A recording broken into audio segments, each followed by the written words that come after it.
controlling everything. We are good to go. Good morning, everyone. Pleasure to see people in person. It's really a welcome change to what we've all lived through. So I'm State Senator Shelley Mayer, Chair of the Senate Education Committee, joined here by my really co-lead in this, Senator John Liu, Chair of the Committee on New York City Education. This is the second of our hearings, Senate committee hearings on the spending of both the foundation aid and the ARP funds that we fought so hard to get last year and are a game changer. We're very proud of that accomplishment, working with many of you here in this room.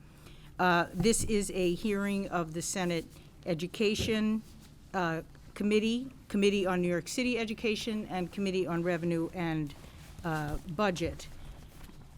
We're joined here, as I said, by Senator Liu, Senator Robert Jackson, Senator Liz Krueger, Senator Joe Adabo, and I think other colleagues will come and go. I'm going to forego making introductory remarks in order to let my colleague, Senator Liu, make some remarks, because we're focused on not only New York City but downstate districts today, and thank you all for being here. Thank you very much, Madam Chair. I want to thank Senator Mayer for being such an incredible leader in the Senate and throughout the state on all issues education, and we had a great hearing in Albany last Thursday. I want to thank her for organizing that, as well as today's hearing, which is a continuation of last Thursday's hearing on the subject of how our school districts throughout the state of New York are spending the additional funding that they have received from both the state as well as the federal government. As you all know, in March, towards the end of March, when we passed the state budget for fiscal 22, there was a historic increase in foundation aid for schools all throughout New York. The commitment of $1.6 billion this year, and a commitment of an additional $1.6 billion for fiscal 23, and a third increase of $1.6 billion for fiscal 24, for a total of $4.2 billion of increase in foundation aid by fiscal year 2024. And part of that budget language also required school districts to provide an explanation about how that additional state aid would be used and how the local school district would be engaging all the stakeholders in the effective use of that money. In addition, we also required school districts to provide an explanation of how they are using the billions of dollars of federal funding that is available in the next couple of years due to COVID-19 related expenses. And so today we're looking forward to hear from, as Chair Mayer said, the New York City Department of Education, as well as the Yonkers School District and other downstate districts as well, who we will introduce a little bit later. Now we are very honored to have Chancellor Porter and CFO Lindsay Oates. Is that still the right title? Yes. New York City Department of Education's Chief Financial Officer, Lindsay Oates. We look forward to hearing the report about how this additional funding is being spent. And undoubtedly, we will have questions. Some of the questions will be old questions that we've been deliberating with the Department of Education. And some of them may be new questions based on what has transpired recently. Before things get, a little heated, not that they will get heated, I want to note that the Chancellor and I are on the same page. I'm sporting, it's not quite as bright as her pink, but, I'm in pink also. Let that be noted for the record. So, without further ado, our chair has already announced the members present here today. We also thank the Assembly for giving us use of their room while our hearing room is still under construction. And with that, Chancellor Porter, the floor is yours. Thank you. Good morning, Chair Mayer, Chair Liu, Chair Kruger, Senator Jackson, Senator Adabo, it is an honor and a privilege to be here today. I am Misha Porter, Chancellor of the New York City Department of Education, and joining me today is our Chief Financial Officer, Lindsay Oates, along with other members of our leadership team, LaShawn Robinson, Lawrence Pendergast, Christina Foti, Lauren Siciliano, and Kevin Moran. I want to thank you for the opportunity to testify on the New York City School District's robust plan for the new funding we received this year. Before I begin, I would like to acknowledge the Senate chairs and your colleagues in the New York State Legislature for your advocacy and nonstop support during the pandemic. You played a crucial role in securing the funding that our school communities need to fully support our students in recovering and rising from the challenges of the last 18 months. Without your efforts, we could not be standing here today talking about all the amazing ways New York City is helping our students bloom and our schools come back strong throughout this school year. On behalf of all of our students, parents, myself as a public school parent, teachers and staff, I want to thank you for your help and your leadership. I want to also take a moment to mention how exhilarating it's been to reopen our school buildings to all of our students. During my school visits in all 5 boroughs throughout the first week of school, I had the privilege of witnessing students, families, and our invaluable staff joyfully reconnect with each other. It was such an exciting experience to watch our teachers and students get right back into teaching and learning in person, which is the absolute best way that our students can access a high-quality education. I saw our enhanced literacy efforts moved into action, our strengthened social-emotional support systems helping our students cope with the trauma they have been through, and our health and safety protocols keeping everyone safe. We are not simply picking up where we left off when the pandemic forced school buildings to close in March of 2020. That stressful disruption to our students' learning experience means we have to do more than in the past to accelerate their education and make them feel supported in every respect. All of the initiatives I'll talk about today reflect that recognition that our newly reopened schools are different in all kinds of new and positive ways compared to the pre-pandemic era. Our foremost priority this school year is ensuring that everyone returning to our buildings remains safe, and we are able to do that with the help of COVID-19 vaccines, a tool that was not available to us last year. As of Monday, October 4th, we have required that all DOE employees, including school-based staff, provide proof that they have received at least 1 dose of their COVID-19 vaccine. And now, 95% of all full-time DOE employees are vaccinated. Huge thanks to all of our staff who knew the importance of helping to keep our students safe with this important step. In addition, all school sites serving students 12 and older offered vaccinations during the first week of school and are also providing second doses throughout this week. With increasing vaccination rates, we are expecting far fewer disruptions to learning. Beyond vaccines, all of our schools are following multi-layered safety protocols that include mandatory masking in buildings, safe ventilation with 2 HEPA air purifiers in each classroom, adequate physical distancing, and a month-long supply of PPE, personal protective equipment, in every school. Additionally, as of September 27th, we increased our random COVID-19 testing from biweekly to weekly in all schools across all grade levels. Now let me turn to our budget. The fiscal year 2022 adopted budget totals approximately $37.8 billion, including $31.6 billion in operating resources and another $6.2 billion of educated-related pension and debt services funds.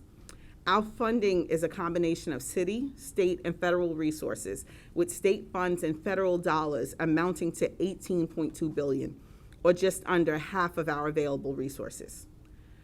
Your advocacy, when we needed it the most, led to a $1.2 billion increase in foundation aid, and we are sincerely thankful for the additional supports that our children will have due to your dedicated efforts. As a result of this historic influx of funding to the New York City School District, the budget provides crucial investments for our school system that will greatly benefit our students this year and beyond. Every single dollar is going directly to support our students in ways that I will outline later in my testimony, to ensure that they have the resources needed to recover from the impacts of the pandemic. In an effort to ensure that families and school communities across the city have the opportunity to help shape our plans for this funding, we launched a 5-borough family engagement tour, which allowed us to hear directly from every corner of New York City. As a result of our 5-borough tour, we had the opportunity to hear the experience of school communities, answer their questions, and we gathered feedback that we have used to strengthen our plans for how to invest funding. In addition, we reached out to other stakeholders, including elected officials like you, community education council members, and parent advocacy groups. The input we received has been invaluable in helping implement our historic academic recovery plan. Thanks to the stimulus funding and a long-awaited commitment to fully fund foundation aid, I am pleased to share some of the highlights of how we have been investing in our schools and our students. As a result of the foundation aid funding, we are able to provide 100% fair student funding to all schools. Thank you again, Senator Jackson. Over 1,000 schools and 700,000 students across every community school district will benefit from this investment, which will help ensure that schools can adequately support students and staff during these challenging times. Along with fully funding FSF, the influx of essential stimulus resources will allow us to expand programs that have proven to be effective, boost much needed services, and restore programs we know are valuable to our students. We want all of our students to see themselves in their curriculum, their classrooms, and their schools. It is in this spirit that we will implement a dual-pronged approach, which will address social-emotional learning and academics. To this end, our expenditures include historic $80 million investment in the mental health and well-being of our students that will build on our strong foundation of social-emotional learning and mental health supports that enabled us to respond to the effects of a global pandemic and its impact on our students and their families. As part of our investment in addressing mental health, we will add over 600 new social workers, school psychologists, and family support workers in our schools. Equally important, we are investing significantly in academic support. Given the system-wide academic recovery from the impacts of COVID-19 that are front and center this year, our plan for supporting student learning is absolutely essential. The $635 million investment starts with utilizing screeners as a part of a larger inquiry-based continuous improvement process so that we are better able to meet the needs of all students. It includes accelerating learning for our students with a focus on improving core instruction, with a heightened focus on literacy. The investment is also being directed towards digital literacy, college and career readiness and planning, as well as more targeted support to our highest need students, including our students with disabilities and multilingual learners. Within our academic recovery plan, we also dedicated $22 million to expanding the availability of preschool special education classes and to support state-approved providers to ensure our early learners with special needs have access to the strong start and services they need and deserve. That investment will add 800 new seats across the city and ensure that our promise of pre-K and 3K for all reaches every student. And so we are strengthening our investment in early childhood education by adding $378 million for universal 3K for all so that every single family in New York City can access a 3K seat by September 2023. This builds upon our commitment to bring 3K to every district this fall and means we will have 61,000 3K seats across New York City. We know that while this pandemic has been difficult for every student, it has had the most severe impact on our students with the greatest needs. To safeguard our ability to provide critical programs and services to our students with disabilities, our academic recovery plan also calls for the investment of $236 million this year to increase special education services. This funding builds on the progress we have made in strengthening delivery of related services and special education programs to students and families. The New York City Department of Education is also growing our community school strategy, which the RAND Corporation found to be effective in improving attendance and student outcomes with the goal of introducing community schools to every district by the 2022-23 school year. On top of the 27 previously announced new community schools, this funding will create 100 additional sites, bringing the total to 406. Restorative justice has also been a priority and has contributed to a 66% decrease in school suspensions. We can all agree that addressing our students' issues in ways that can educate and heal will undoubtedly work to keep our schools and our students safe. And the funding this year will put us on track for that goal. The budget will expand the availability of restorative justice programs in our middle and high schools. Finally, this past year has uncovered a lot of the inequities that we have known existed across our city and our schools, perhaps none more stark than access to technology. The budget increases help desk support, continuation of LTE services, more than 500,000 devices purchased for students in response to the pandemic, and builds out our digital learning hub. Combined, these factors will enable us to continue to integrate technology into the learning process for all of our students and more effectively prepare them for the future. The investments in our academic recovery plan reflect the existing needs of our students and our vision for how our school system should function as New York City recovers from the COVID-19 pandemic. Times will undoubtedly change, but we are committed to continuing to listen to students, faculty, and families, monitoring the needs of our students and delivering equity and excellence for our 1.1 million students who have been through so much with the resources and tools they need to gain the highest quality of education. After navigating the countless challenges posed by COVID-19, we have the opportunity and responsibility to improve how we serve students and families. This includes considering improvements that previously seemed and optimizing the use of this funding to ensure the successes of our children. With our students finally settling back into school, we are excited about kickstarting an ambitious new era for education. Thank you for your time, and we will be happy to answer any questions you have. Thank you so much, Madam Chancellor, for your thoughtful testimony. We do have some questions, and we'll start with questions from Senator Robert Jackson. Thank you, John. Chancellor, thank you for coming in this morning. We Thank you. clearly want to hear what you have to say on behalf of the 1.1 million students of our system, and especially as the Chancellor, as you indicated in your opening statement, besides being the Chancellor, you are a mother of a child or children within the system itself. And that's always a good thing. You know of when the top educator in the city of New York and others, like the chief financial officer next to you, your children go to the school system. That's what we want to know. That is a test as to whether or not our children are in the right place. Because if your children are in the right place, then our children want to be in the right place. Because every child, no matter who you are, deserves a good education. But I just wanted to ask a couple of questions as far as, you know, we were at a hearing Thursday up in Albany.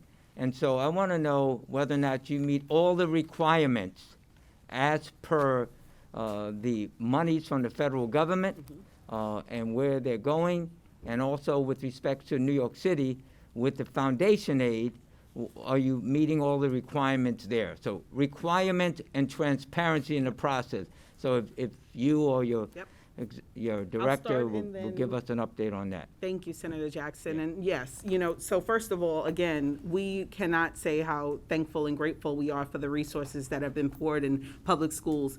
And my hope is, and our commitment is, to leverage these resources effectively to show not only our New York State government, but the federal government, how important it is to continue to make significant investments in our public schools across the country. But Lindsay can talk specifically about how we're addressing requirements and expectations around the funding. We also are definitely committed to continuing to engaging with families and communities around how we allocate resources and the importance of where resources are diverted. Thank you, Chancellor. Can you hear? Nope. There you go. Okay. Yeah. Is that better? It's harder with the mask. Okay. Thank you, Senator Jackson, for the question. Thank you, Chancellor. So we have worked closely with the State Education Department as well as our partners in USDOE and locally at the Office of Management and Budget to make sure that we understand all of the rules and regulations that come with all of the new resources. And of course, that means working closely with understanding the requirements in the state budget, which, as you know, required us to post our plans for both the increase in foundation aid as well as for the stimulus stimulus funding by July 1st of this past summer, which we did comply with. We posted that plan on our website, and we would be happy to share that link with you. We recently updated that plan to make sure that we included additional details that have been announced since July 1st, and we're continuing to engage in all of the required community engagement, which we would have engaged in anyways. And so we are happy that that is a requirement. That's a practice that we long have and will continue to engage in, and I'm sure we'll discuss that. And we've, continued to work with our state partners to make sure that we understand, just how the funding can be spent, the application process, all of those really important things that go along with this huge amount of money. So in essence, all of the requirements as per the state and the federal government as far as posting and updating and transparency is already on your website. Yes, yes, absolutely. And did any of those that you put forward had to be approved by the Panel for Educational Policy? No. Not, but you just had to, you submitted those panel- to the State Education Department, is that correct, for approval? We complied with the state budget this year, which requires us to post a plan for the foundation aid increase, as well as our plan for the stimulus funding on our website by July 1st, as well as the required engagement, which we did post on July 1st. And like I said, we recently updated that. The Panel for Education Policy is required per state law to vote on the Fair Student Funding weights every year, and they voted to approve those weights, I believe, at the May Panel for Education Policy. One of the foundations of the foundation aid is a contract for excellence, which deals with small class size. So can you comment on the fact that I've seen videos where hallways have been crowded with people in the hallways, and classes, some people complain, is 37 and what have you, and under the contract for excellence, it's supposed to be much lower than that. What has been done as far as reducing class sizes? So I'll start. So we have directed resources directly to schools that allows to hire additional teachers to address those class size issues that you speak of, and I know have been really committed to ensuring that we see across our public schools. In addition, I just want to say, some of what we see is passing and not what is happening every day in every classroom in New York City. But definitely, we have a deep commitment to working directly with schools to target not only specific class size reductions, but also targeting reductions based on the different needs in different school communities. And so that commitment remains. We also directed significant funding from the federal stimulus package directly to schools to address additional services schools needed so that they could also lean into reducing class sizes there as well. So have you done an analysis as to what is the average class size and appropriate levels of the grade so far, or is it too early for that? I mean, Yes. I know that this is October 5th, but still in all, knowing what the average class sizes are at the appropriate levels is extremely important, especially during the pandemic overall, where everyone is masked up and what have you. So. Yeah, so we haven't yet, but we are in the process of doing that as we finalize what our registers are across the city and finalize enrollment. That process is still ongoing. We expect that by October 31st, we'll be, able to give a clearer picture around where we are in class sizes across the city. But we also have a formula by grade level of class size expectations that 37 wouldn't make sense in any school. Well, thank you. I'll be looking forward to those Yep. Statistical information, and I'll come back for further questions. Thank you, Mr. Chair. Thank Co-chair. you. Thank you, Senator Jackson. Questions from Senator Joseph Adabo. Thank you, Mr. Chair, and good morning, everyone. I first want to thank my colleagues, and especially my two chairs here, Senator Lieu, Senator Mayer. Thank you so much. And to staff, thank you so much, and for everyone being here today. Chancellor, good to see you. Good morning. Again, for those of us who've been around for a while, this is a good hearing because we get to talk about how money is being spent as opposed to cutting money. Yes. And so, it's a good hearing, actually, so thank you. That being said, and I appreciate your testimony, the funds that you're utilizing, and we appreciate that. I think the focus of this hearing, one of them is obviously how we're spending the money and the efficiency Yep. of how we're spending money. So my question to you is, for instance, the $80 million for mental health Yep. programs, the $230 million for special ed programs. Do you have benchmarks, excuse me, benchmarks and timeframes to analyze these programs, how the money is being spent, the efficiency of how this money is being spent? So do you have benchmarks and timeframes and mechanisms to analyze the efficiency of these allocations you had mentioned? So I'm going to ask Deputy Chancellor Robinson to come talk about our social emotional supports, and then Christina Fody will join to talk about special ed. But the short answer is yes. We want to, I'll let Deputy Chancellor Robinson talk specifically about our social emotional screeners, when we're implementing them, and also how we are leveraging our support from our social workers, that influx of staff that we put in our school. And Deputy Chief Academic Officer Fody will talk about our investments with special education to ensure we're meeting mandates, but also providing additional services as needed. Thank you so much, Chancellor, and good morning, Senator, and to the panel assembled here. My name is LaShawn Robinson, and I have the responsibility of supporting our students' mental health and wellness. This year, thanks to the resources that have been advocated for, the DOE is implementing unprecedented supports in New York City public schools. As the Chancellor said, we are adding over 600 mental health professionals in our school system.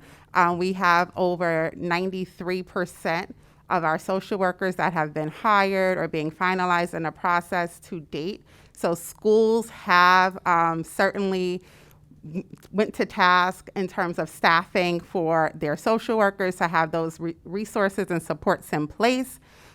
We started the school year by providing curricular resources so that school leaders would be able to support teachers' mental health and wellness. So first starting there, how are we taking care of our educators? That was a shift, fully recognizing that the past 19, 20 months of this pandemic not only impacted our children, but also our educators who serve our children. So we sent those resources out as part of the Bridge to School plan so that our leaders can start to begin the mental health and wellness process with our educators. Also included in those resources include opportunities for school staff members to reach out to families even in advance of the start of the school year to begin to assess student needs so that school communities can begin to prepare for those needs. And then at the school level, activities for classroom use, and that can go from one-to-one wellness checks that teachers can have with individual students, circle groups, journaling activities, all to ensure that young people have opportunities to express themselves and to really begin to address the mental health and wellness support. Coupled with that, we are launching social emotional learning screeners or strengths assessments so that we can have a system in place to get to exactly what you're referencing, accountability. So how do we kind of take a look at each individual student, see where they are, what's happening with them, and then begin to respond accordingly. And that response can include things that we need to do to strengthen our social emotional learning curriculum in schools so that in every classroom every day we're combining social emotional learning with academic instruction. It can also include a young person who may benefit from one-on-one counseling, family counseling, a student group on grief and loss, especially during this pandemic. So though this funding has enabled us to really build upon previous investments, but in a really targeted way for robust supports in our city's schools. Good morning, Senators. Is this working? Yep. Okay. And good morning, Chancellor. I want to begin by echoing the gratitude to each of you for your continued advocacy and the funding that we're going to be able to use this year in support of our students with disabilities is really just unprecedented and incredibly exciting. And in the upcoming year, we're going to be able to provide every one of our students with IEPs access. Yes, Senator. I'm sorry, sir. Can you state your name for the record? Yes, good morning, Christina Fody, Deputy Chief Academic Officer overseeing special education. And so in the upcoming year, we're going to be able to provide additional recovery services for every one of our students with IEPs, knowing that every student needs something more and different this year. We wanted to make sure that schools will receive an allocation to provide additional after-school and in some instances, even Saturday programs to our students with IEPs, where they will receive small group intensive instruction, additional related services that includes their speech, their occupational therapy, their physical therapies. And we didn't want schools to ever have to be in a position of picking and choosing who gets served in the upcoming year.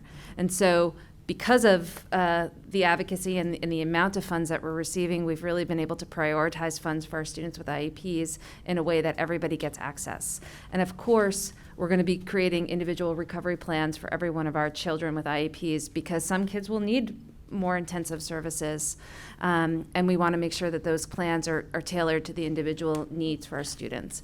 In response to Senator Jackson's question about monitoring, we're advising schools to in most instances, conduct these recovery services in cycles of 10 weeks, so that incrementally after every 10 weeks, we will be able to look at the amount of services delivered and really be able to holistically assess the benefit of those services and the impact of those services.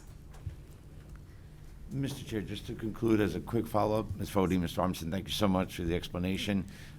Ms. Robinson mentioned accountability, assessments and accountability. Thank you very much. But just in the conclusion, a time frame where this accountability and this assessment would take place.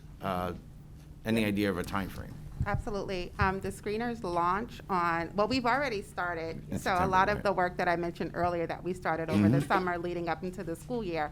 But the screeners will launch October 12th, and the first screening process will be completed in November of this year. Thank you so much. Thank you, Thank Mr. you. Chair. Thank you.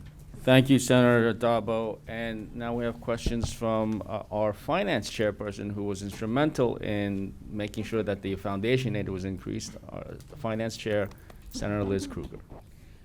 Thank you very much. Actually, today I'm here as a senator who cares about public education, which makes me one of 63 senators, because I dare you to find one who doesn't care about public education.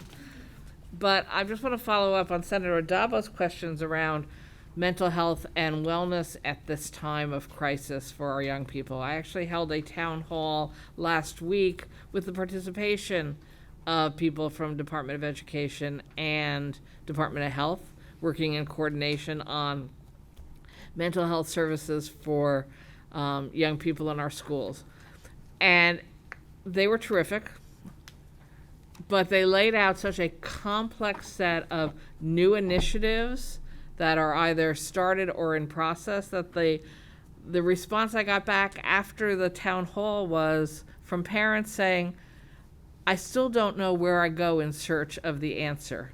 I now know that there might be 14 possible options within the school system, but I still don't know how to figure out how to access one or which is the right one for my family and my children. So I'm just urging a little simplification somehow in the interconnect between what Department of Education and Department of Health are trying to do, and it's critical that they are doing it. But that I don't know that we have figured out the front door mechanism correctly. So I'm just curious what your experience is. Thank you so much for that important question. I have two really important responses. The first is that we recognize the need to streamline, because when a family member is in need of support and resources for a child, we want to get that resource to the family member as expeditiously as possible. So the first thing that we're doing is of adding the social workers in the school. So for the first time, every school will have a mental health clinic or a school-based social worker, somewhere that a parent can go to in the school for mental health and wellness resources. We also have supports at the borough level that supports the schools, so that there's social work supervisors now at the borough level that are added resources and support. But for the family, the point of contact will be at the school. The second piece that's important to note, that every school's webpage will be updated with the mental health and resource contact information for that school. So if it's a mental health clinic, That information will be posted, publicly available, so that a family member can go to that school's landing page and have that information and that contact number. So that will be in place for every school within the New York City Department of Education to ensure that mental health resources are easily accessible to families. Thank you. Thank you. And then jumping back to the financial side. So, like my colleagues, and I just want to highlight that I think Senators Lieu and Senator Mayer are doing such extraordinary jobs fighting for public education through their committees and through their work every day. So thank you both. So we were able to, I think, maximize education funds over the next several years to the school systems in New York State. And yet I also think that we are still living in a day and age where, due to the pandemic and the twists and turns it is taking, we may find ourselves needing to adjust even literally in the middle of school years to changes. So one is and we know that until we can vaccinate all the children, and we don't know when that will be, we are facing a new version of COVID, the Delta variant, that is 1,000 times more transmissible than the original version of COVID. You know, the good news is it doesn't seem to kill you. The bad news is it's damn easy to transfer between people, children and adults. So if we need to make significant changes in the plans we have for the New York City school system mid-year or going into the following school year, do you think we have both the financial flexibility and the operational ability to make those changes? Because, you know, I just picked up my morning updates and, you know, another 9 classrooms in my school district were closed due to COVID. And I'm sure in every district there's some number. And then, of course, that begs one to say, so what's happening to the kids if the classrooms are being closed? You already cited 95% of your educational staff were vaccinated, which is a great statistic. But I would figure if you lose 5%, that's an issue also. And how are you dealing with that? So I'm just curious, what's the flexibility that we've been able to build in to adjust for, unfortunately, the daily surprises of this pandemic? I'll start and then pass on to Lindsay to talk about specific things that we've purchased. So we knew that going into this school year. We knew that we would have to be ready at a moment's notice to pivot a classroom or a school building to remote, which is why we continue to invest in devices, which is why we continue to invest in digital literacy. We also ensured that every school across the city had set up a Google Classroom, which in March of 2019, when we shifted, we had to build the infrastructure for. We didn't have to do that now. We are ready across the city to pivot. Our teachers are ready, our schools are ready, and our students are ready because they're equipped with the devices, LTE, Wi-Fi enabled. I mess up the language all the time, but I make sure I say LTE and Wi-Fi so I don't totally mess it up. But we made sure also that our students were equipped with the devices, so in a pivot, we were ready to go. And I can tell you, and I had this conversation with my daughter 2 nights ago, you know, those Google Classrooms are already set up. They're using it as part of the school day, which I think is, you know, something for us a lesson that we learned from the pandemic that we bring in to our classrooms is how do we leverage technology as a part of learning. They're using them as a part of the regular school day, so students are used to it, accustomed to them, and when they have to shift and pivot, we've learned so much about how to do that. And so we are ready, our staff is ready, our schools are ready, and I'll let Lindsay talk about like the infrastructure from from our DIT team to the devices that we've gotten out into schools to funding and resources that we've put into schools to make sure they're ready. Yeah, thank you for the question, Senator. So I would say to work for the Department of Education during the pandemic is an exercise in learning how to be nimble and flexible to a certain extent. And I would say that a ton of credit goes to the people sitting behind me on both sides for really running that process over the last 18 months. We've had to show up and be flexible so many times. And even when we didn't have resources, now we have resources that support things that we had only dreamt about before. And I think that we have many examples of things that have changed since we found out about these resources in the spring to where we are now. One of the examples is purchasing additional devices. So we purchased an additional 150,000 Chromebooks based on feedback directly from families and school communities that there was a need for more devices. That's in addition to the 500,000 devices we bought last school year. Those are also LTE enabled, of course. In addition, we are listening to schools and families and our union concerns around ventilation. And we've purchased additional air purifiers from what we had originally planned in the spring. So now we have 2 air purifiers in every classroom, and we have installed larger capacity air purifiers within our bigger spaces like gymnasiums and cafeterias, directly based on feedback. We've also invested in high need populations based on specific feedback from advocates, and we're continuing to support the changing conditions on the ground. So we've provided schools with resources to support additional staffing needs based on social distancing requirements, based on conditions in their building. We've also provided just yesterday additional funding to support short-term coverage needs as a result of the vax mandate. And those are just some examples of the things that we've had to do over the last couple of months to make sure that we support our school community. And I only expect that we'll do more of those types of pivoting. The wonderful thing about the federal resources, as you know, is that generally the eligibility is very broad. So as long as it is in support of keeping the schools open and running and our communities healthy and safe, it is eligible. And so we've really appreciated the flexibility that comes with the federal money, and we're working with the state, of course, on all of those items to make sure everything's eligible. But we will continue to pivot and provide additional resources as needed to support changing conditions. Thank you. Thank you. Thank you very much, Senator Krueger. We've been joined by Senator Alexis Wake, and she has questions as well. Hi, thank you. Forgive me, I was late, so excuse me if you've already covered this, but have you seen much of a learning gap? So, we expected that there would be a gap. Which is why we implemented our academic screeners as a part of our back to school plan.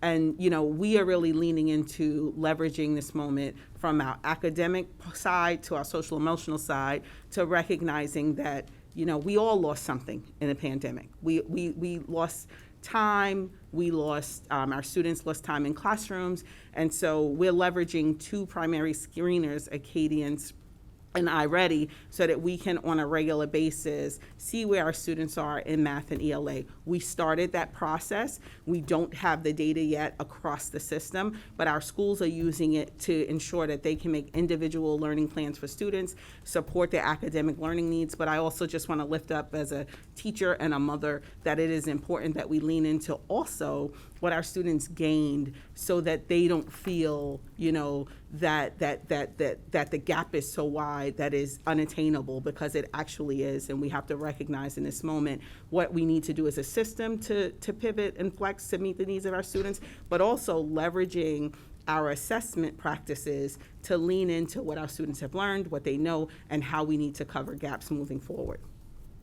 And thank you. Have you anticipated how you're going to bridge that gap and close that gap for the next few years? Absolutely, and I'm going to ask our Deputy Chief Academic Officer Lawrence Pendergast to join us, and we'll talk about the financial investments we've made. But one, our investments in community schools, our investment in after-school program, our investment in our Mosaic curriculum, building a curriculum that is more inclusive and representative and engaging for students, but also really leaning into our academic screeners to give us the information we need to know to make adjustments in the classroom as needed. We believe as a system that investing and building strong core instruction is the key to closing any academic gaps. And so investing in core instruction, but also recognizing the differentiated learning needs that our students have. Thank you. Lawrence Pendergast, Deputy Chief Academic Officer for Teaching and Learning. To answer your question, yes, we are anticipating, but we don't know for sure. And that's and we have school kids who have been out of school for a year and a half, and we need to know. And that was feedback we received from families, from schools. We want to make sure we understand where students are in their learning journeys. And so we are working with schools to help them understand and take academic screeners, grades K through grade 10, to understand where they are in their learning journey with math and English.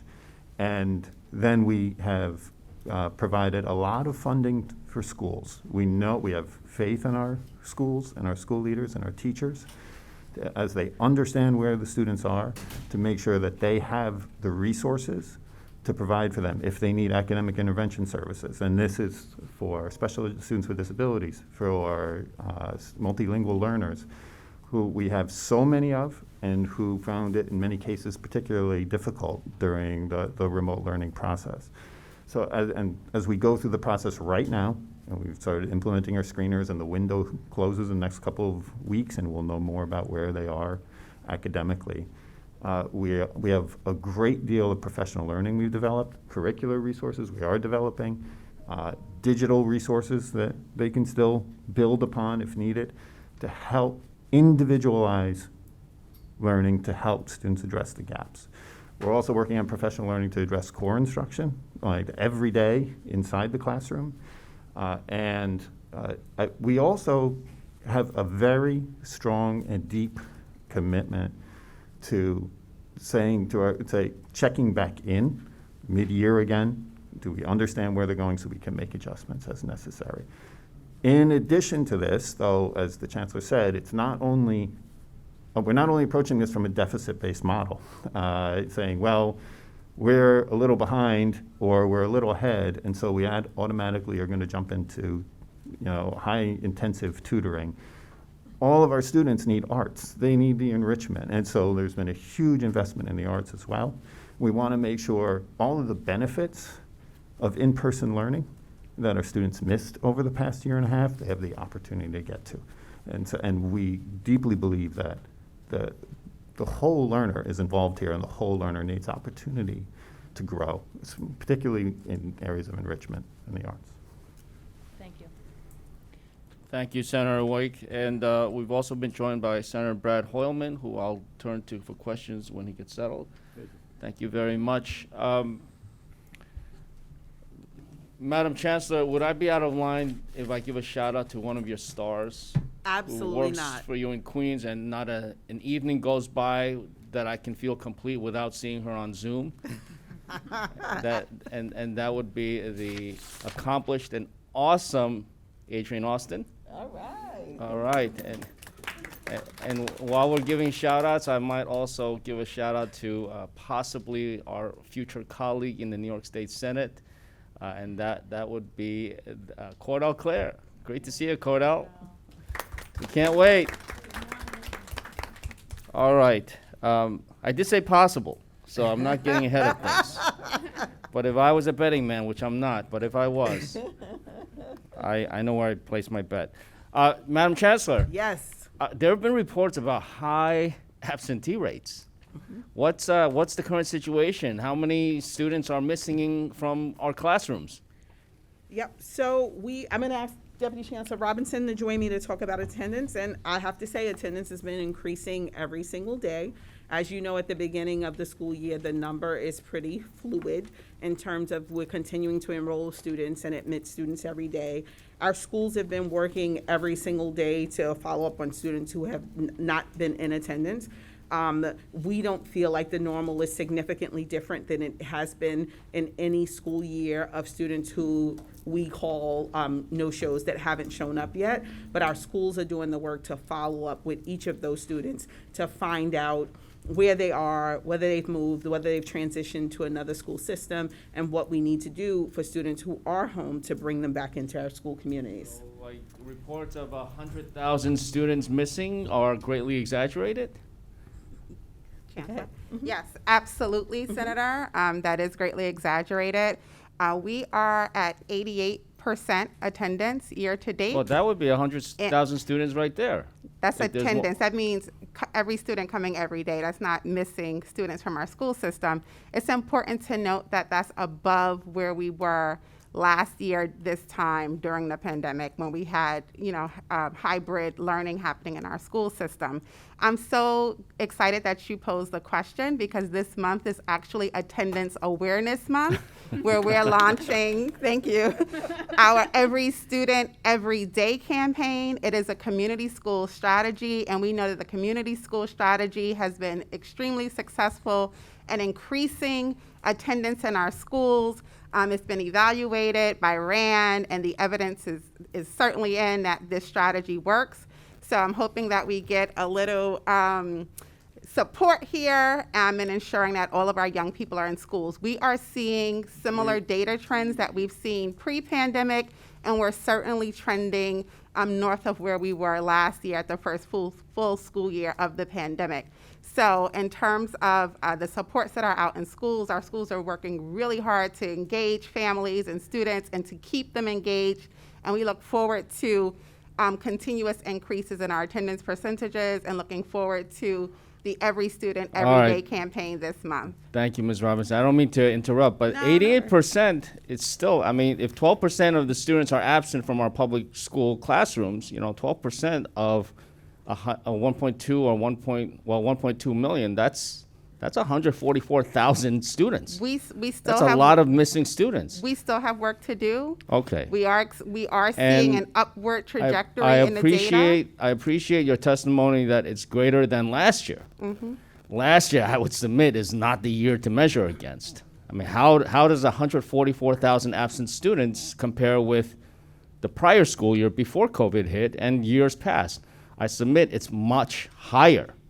And it's a problem that needs to be dealt with. It's a problem partly because parents are not comfortable sending their children into school buildings.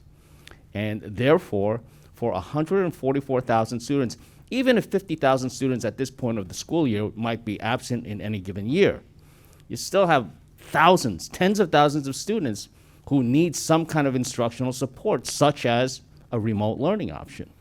It's really gratifying to hear Chancellor Porter say that every classroom has been equipped with a Google Class, and there is the infrastructure in place. So why not give parents, we're not talking a few hundred, we're not even talking about a few thousand, we're talking tens of thousands of parents who don't feel comfortable sending their children into the schools. Why not give them a remote option? So I think we've said, first of all, I think there are two things. There is daily attendance and students who have not shown up. Correct. Which are two totally different numbers, which I'll have Deputy Chancellor Robinson clarify. But we also know that the best learning that happens in person between students and teachers. And we understand, and I understand, families had to make tough decisions last year on whether to choose in person or remote. And there are families who are still making those decisions this year. And we are committed to working with those families to figure out, one, how to bring them into school, or how to direct them to other options that they feel might make more sense for them and their families.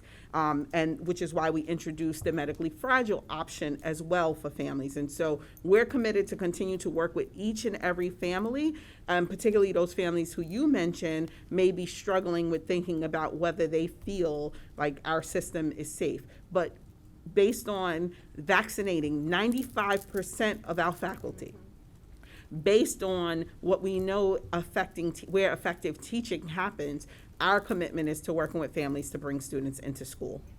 I appreciate that, and I know that as a matter of public policy, and I would agree with this public policy, that we want to highly encourage our parents to send their kids to school for in-person learning. Nobody disputes that in-person learning is superior.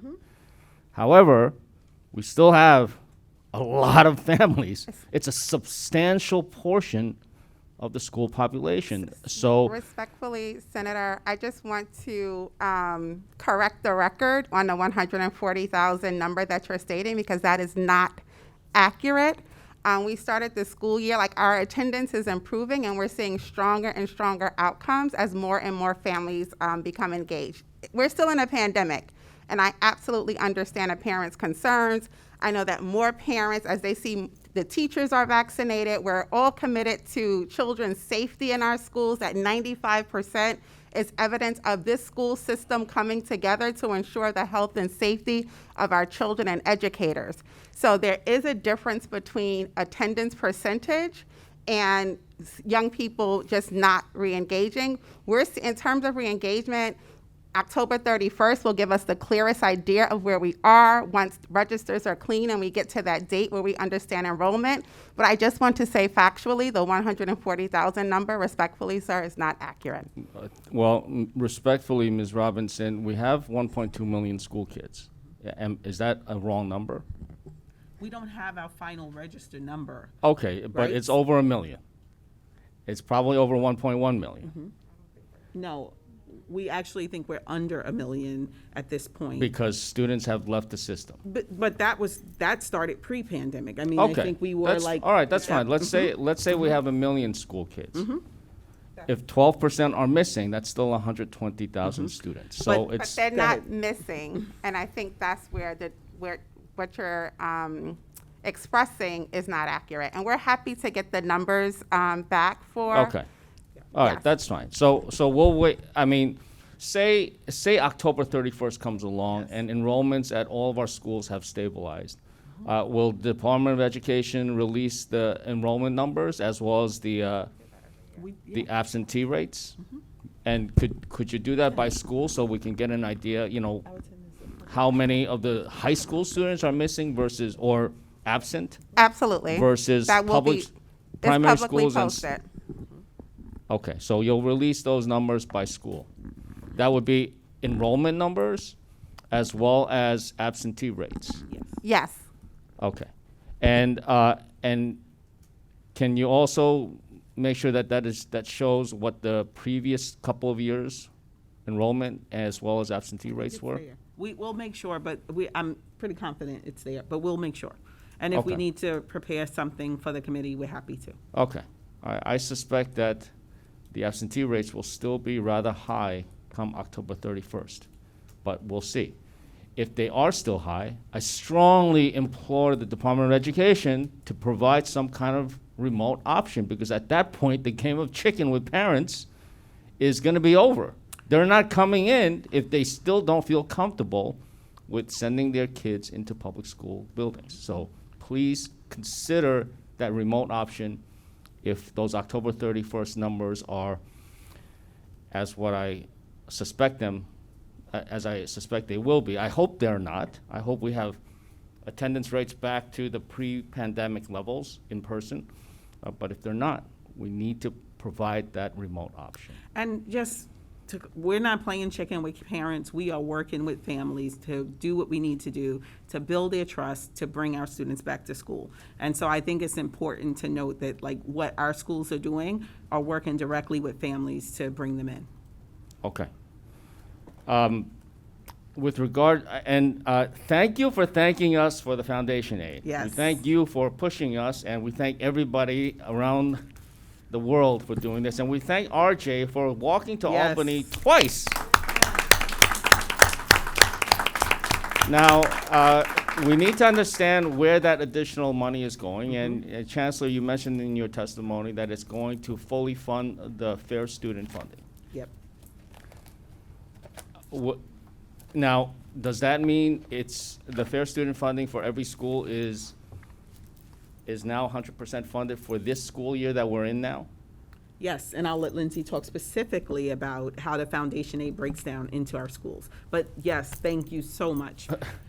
In my whole career, I've never seen a system where every single school in New York City was at 100% fair student funding. So it is truly a testament to the collective commitment of you all and all of the advocates in this room. All right, so what about next year's increase in foundation aid and the year after that? What are the plans for those future increases now that every school is getting their 100% Yep. fair student funding? Yep. So thank you for the question, and obviously I want to echo. Thank you for thanking us for every question that we ask you. It wouldn't. Thank you for continuing to thank us for thanking you. Okay, we'll stop thanking you. I'm going to keep thanking you. That's my thing. I thank you for asking all the questions. So we are as the chancellor mentioned, and as I think we talked about before, every school this fall is at 100% fair student funding, which is a wonderful achievement, as the chancellor mentioned, something that we all have been fighting for so long. We were able to afford to do that this fall by using the foundation aid increase along with some of the federal stimulus funding. And we made that strategic decision because it was incredibly important to get all schools to 100% this fall. And so we will use part of the foundation aid increase that comes next year to swap out the stimulus funding with a more permanent foundation aid increase to continue to be able to support all schools at 100% in the coming school years. What about the third year?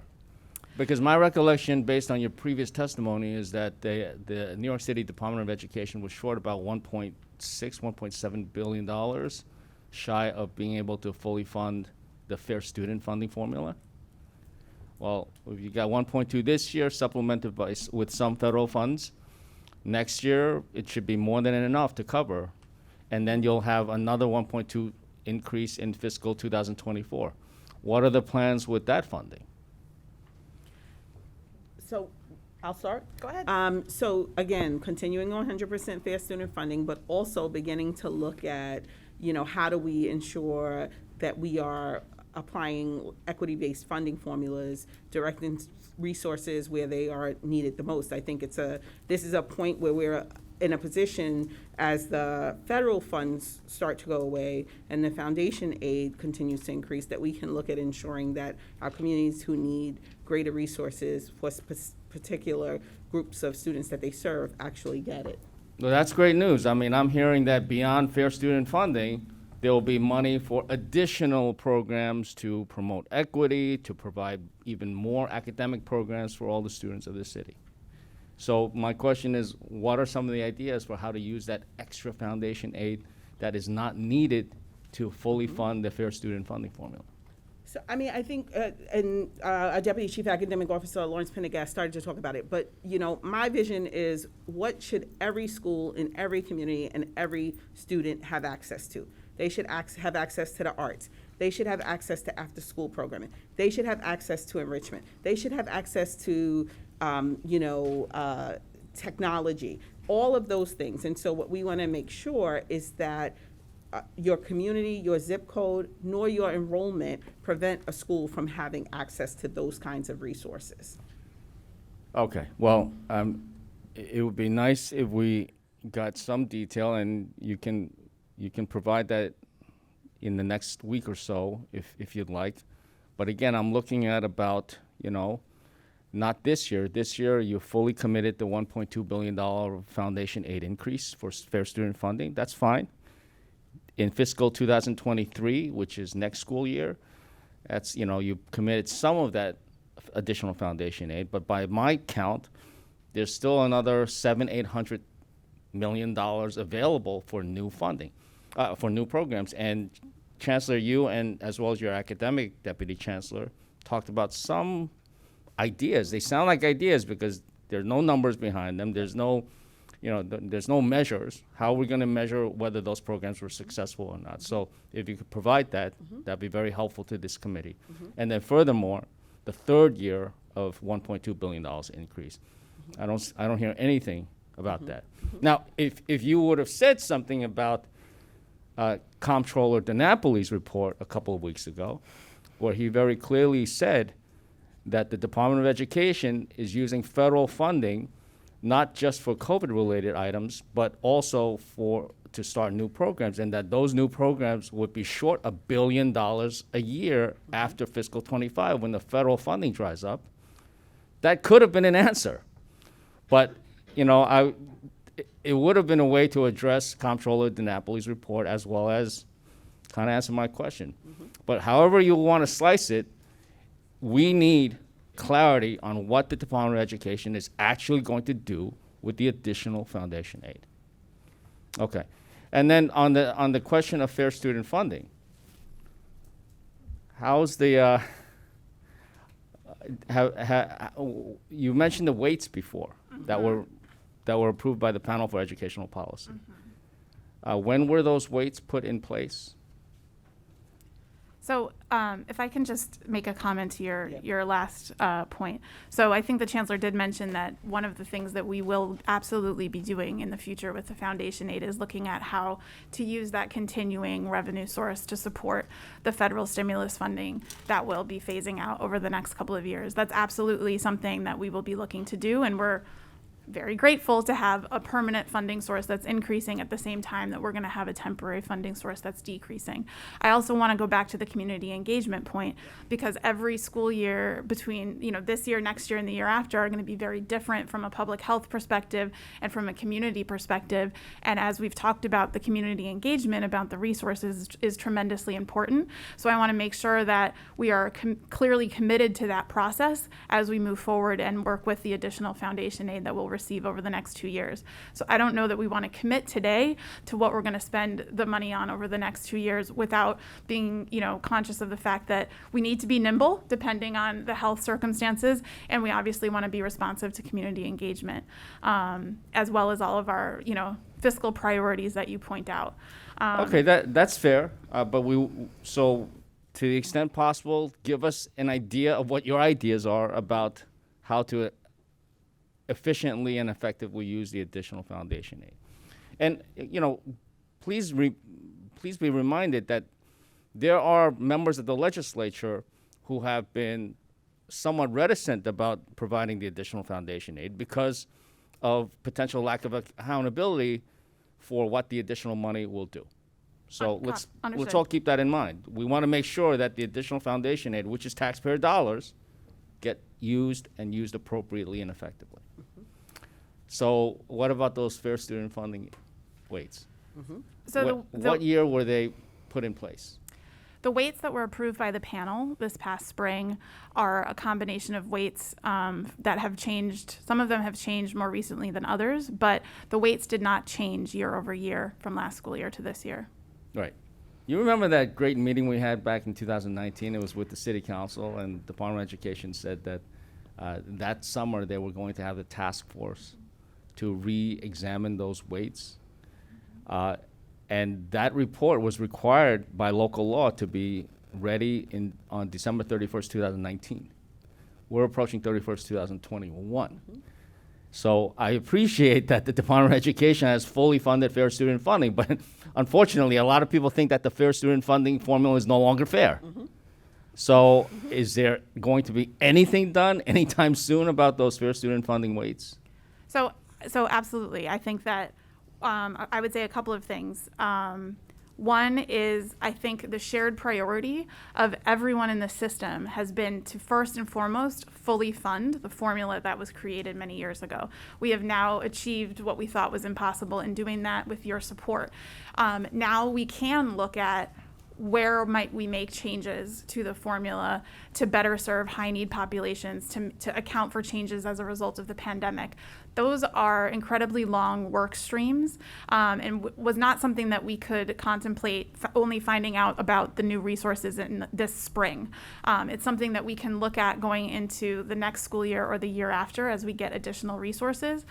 Weight changes cost money, and depending on how much the weights are changing for what population, they obviously vary in cost. And so we want to be cognizant of those costs as we look towards applying a permanent revenue stream so that we are not creating further fiscal cliffs in the out years. So that is also a great answer to my earlier question, that as you rejigger or recalibrate the fair student funding weights, there clearly will be additional costs, right? Unless we don't want to get into a situation of a zero-sum game, because then, some will have schools complaining, other schools, whereas we can actually use the additional foundation aid to increase some of the weights so that no schools lose funding, but schools that need the additional funding can get the funding.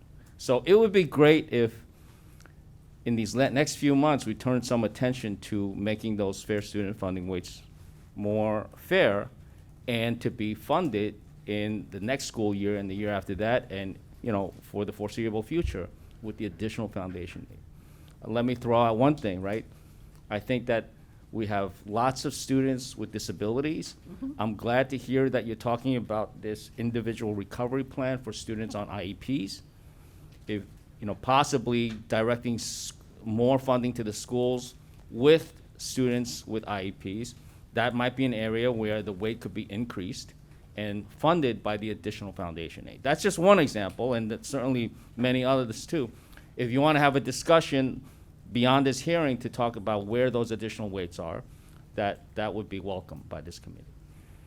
As far as engagement, that's something that obviously you have both talked about.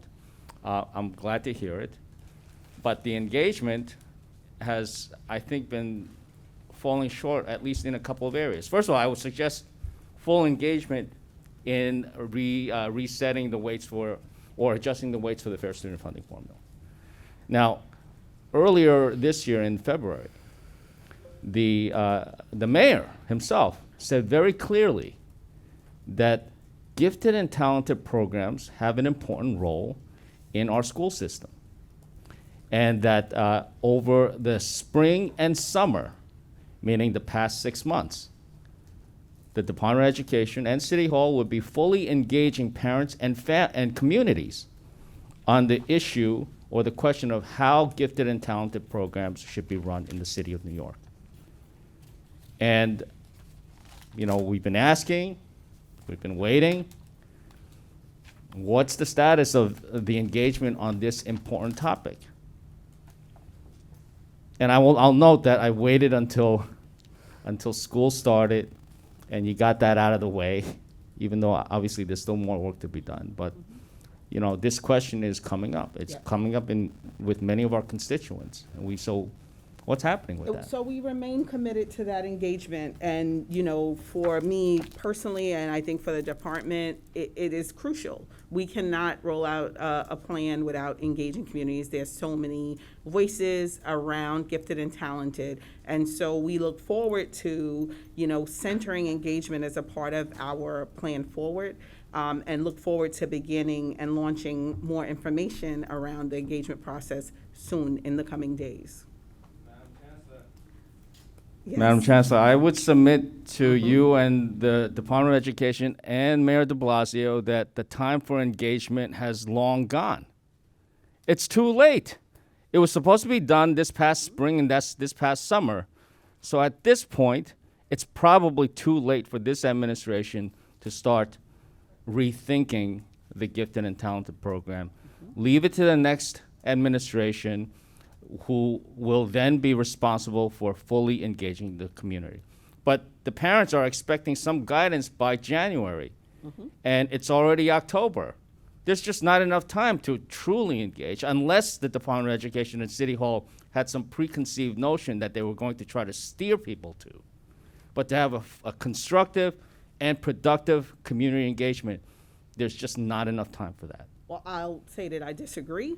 What we've spent the last 6 months on is opening schools, creating a robust summer program like none ever seen before in this city.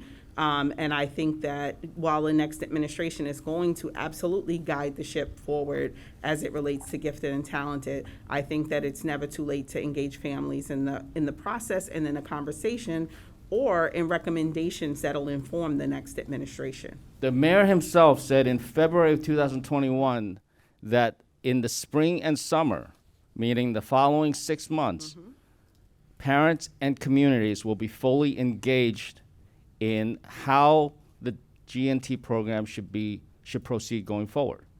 It's now October. It's too late to start changing the program.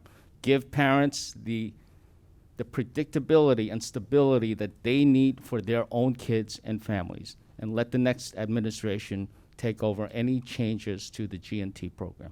I'm not saying there shouldn't be any, but we cannot change things so rapidly and suddenly without that engagement program that was promised so many months ago. So you don't have to respond to that, but that's my strong urging to the Department of Education and to City Hall.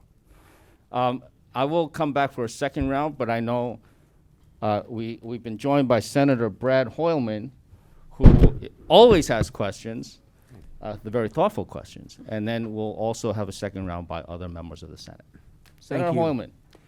Thank you, Chairman Liu and Chairman Mayer and Chairman Kruger. I just wanted to pile on and thank you for all of your leadership, including Senator Jackson, in getting this fair student funding at 100%. So really, it's a testament to the leadership of a lot of my colleagues up here.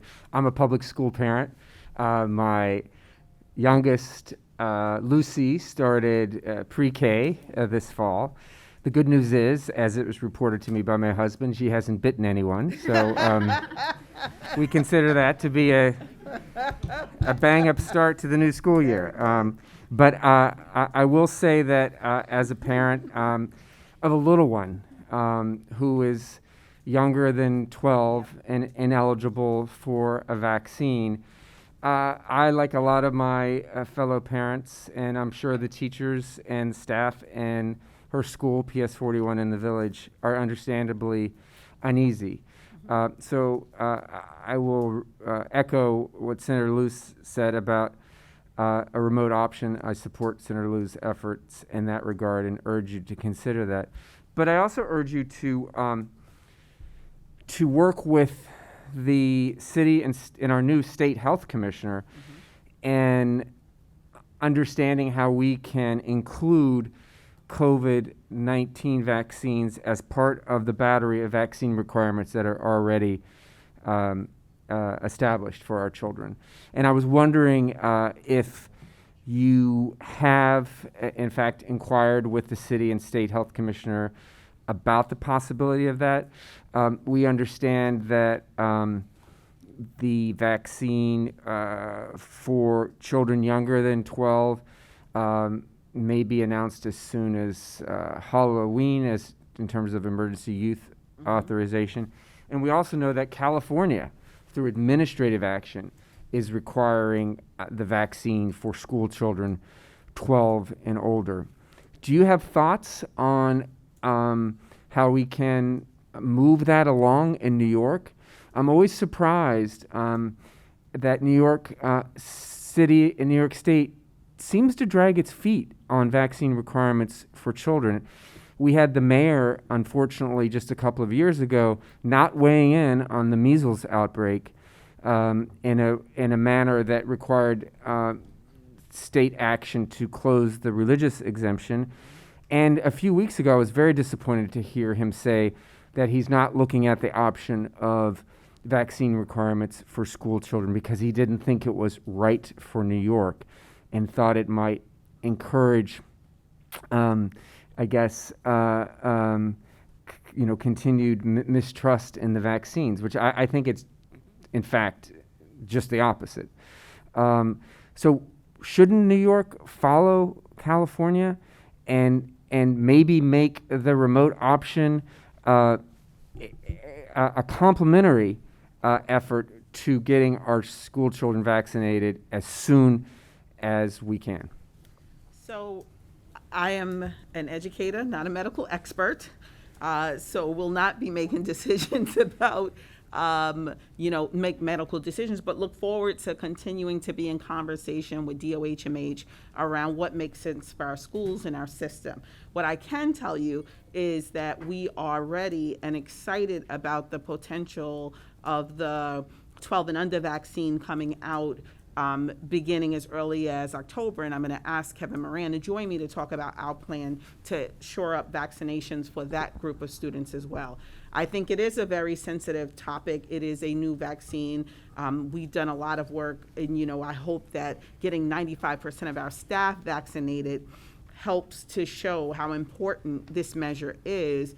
However, I think that at this moment, we will continue to work with DOHMH, but we are not the ones who are going to make that decision about the vaccination for students at this time. And I'll be interested to hear your comments, but let me just say, as a parent, Yep. we're looking for that assurance. Yep. And if government's not going to take the leap after, multiple federal officials have endorsed this vaccine at the highest levels of our medical and research establishment, then who will? So I really urge you to work with the city and state, our new health commissioner, who's a strong proponent of vaccines, and try to get the mayor to move on his position. But I'd be interested to hear what you have to say. Thank you, Chancellor. Kevin Moran, representing the operations team from the Department of Education. And just as an approach, I am the father of 2 public school students, one who was just recently vaccinated, fully vaccinated. The second just turned 12 on the 25th. So I'm a little bit delinquent on getting him his first shot, but he will. In terms of our system, we opened up pop-up vaccine locations as soon as we were authorized to do so, and went through public high schools and intermediate schools throughout the city. And furthered that effort in our Vax to School campaign, where we hit 700 buildings and went around to schools and communities advertising opportunities to be vaccinated. Followed by this week, we are now back to round 2 of our Vax to School campaign, getting the second dose out to schools. So we are very much supportive of the vaccine efforts. Clearly, as a public policy, we've seen vaccine works for other, and we require them, as you clearly noted. And so it's an ongoing conversation, but as to the Chancellor's point, we are taking guidance from the medical experts as it relates to a mandate. And if I could follow up, thank you for that. If I could follow up, what are the percentage of New York City public school children 12 and older who are vaccinated? We do have, I don't have it with me now, but we have a pretty good number on that, and we can get it from you from the Department of Health as it relates to today. I'm surprised you don't have that. I mean, shouldn't it be like as important? Is it not as important as having your faculty and staff vaccinated? Which I appreciate find the your 95% figure. Your question is very important. I think it's more important to give you the actual to-date example, and so we'll get it to you. Okay, well, I would urge you to have that number on a whiteboard in your in your operations room. I understand you're not health officials, but I think as New Yorkers, we need to ensure that our school children, they are the vectors for COVID at this point, and they have a lot of vulnerable people in their lives, including teachers and staffs at our schools, not to mention other school children, some of who cannot get vaccinated for various medical conditions. So thank you for your work, and I look forward to following up on that statistic. We'll have it in a few moments. Thank you. Thank you, Senator Hoylman. Questions from Senator Jackson? Well, thank you. So I just have a couple of questions, if you don't mind. I'm going to read to you a question from a parent in northern Manhattan and Harlem that was sent in to me, and I'll read it to you. It says, a parent approached me with concern about the quality, efficiency, and number of air filters in her child's classroom. Is there a standard type of filter for every school in every classroom? And what are the filters, square footage formulas being used, if any? And what are the formulas based on? Yep.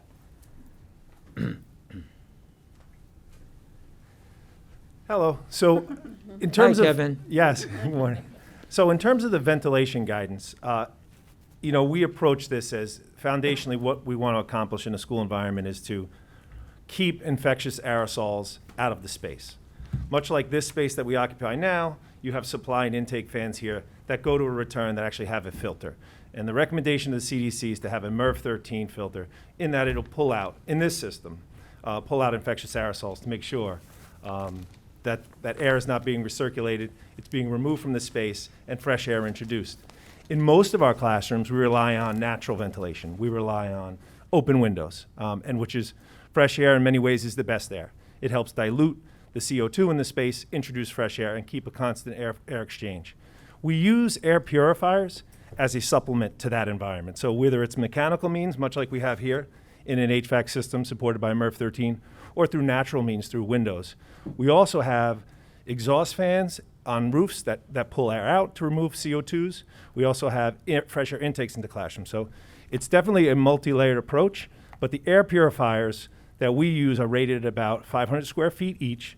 We've added 2 for every classroom.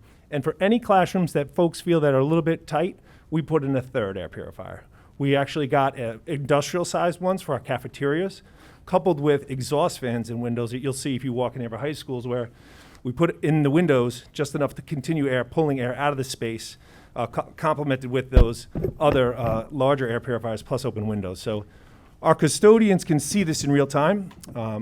This year, we complemented them with anemometers, which you could put up to that vent right there and actually get a CFM reading. And if you wanted to do a quick, as a former classroom teacher, if you want to do a lesson, it's the length times the width times the height of the room with the CFM, and it gives you an air exchange rate.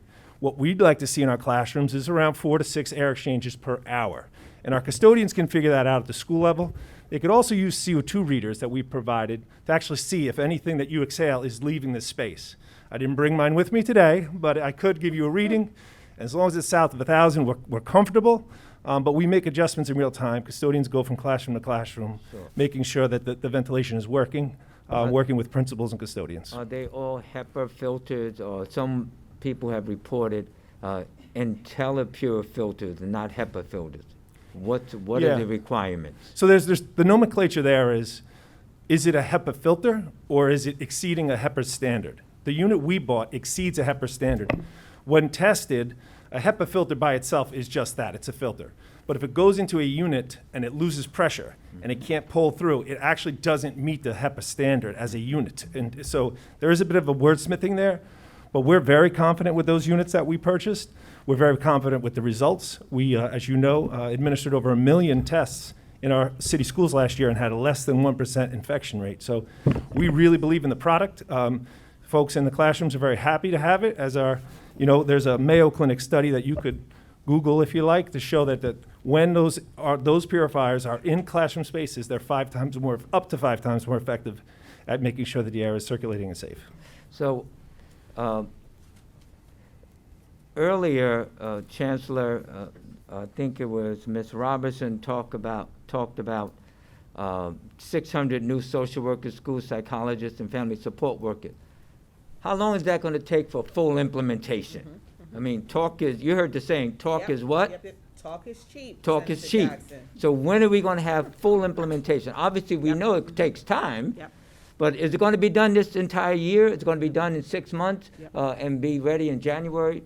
Can you speak on that, Sure. please? I think it's also important to note that this Deputy Chancellor Robinson, who's responsible for school climate and wellness, didn't just start ensuring that we had social workers in our school buildings, didn't just start ensuring that mental health services were in place in our buildings. And so this was an additional investment, but this work didn't just start. But I'll let her talk to. And I agree with you, Yep. but Mhm. when you have the Yep. money now, Abs- should not be anything stopping you. Yep. Mm-hmm.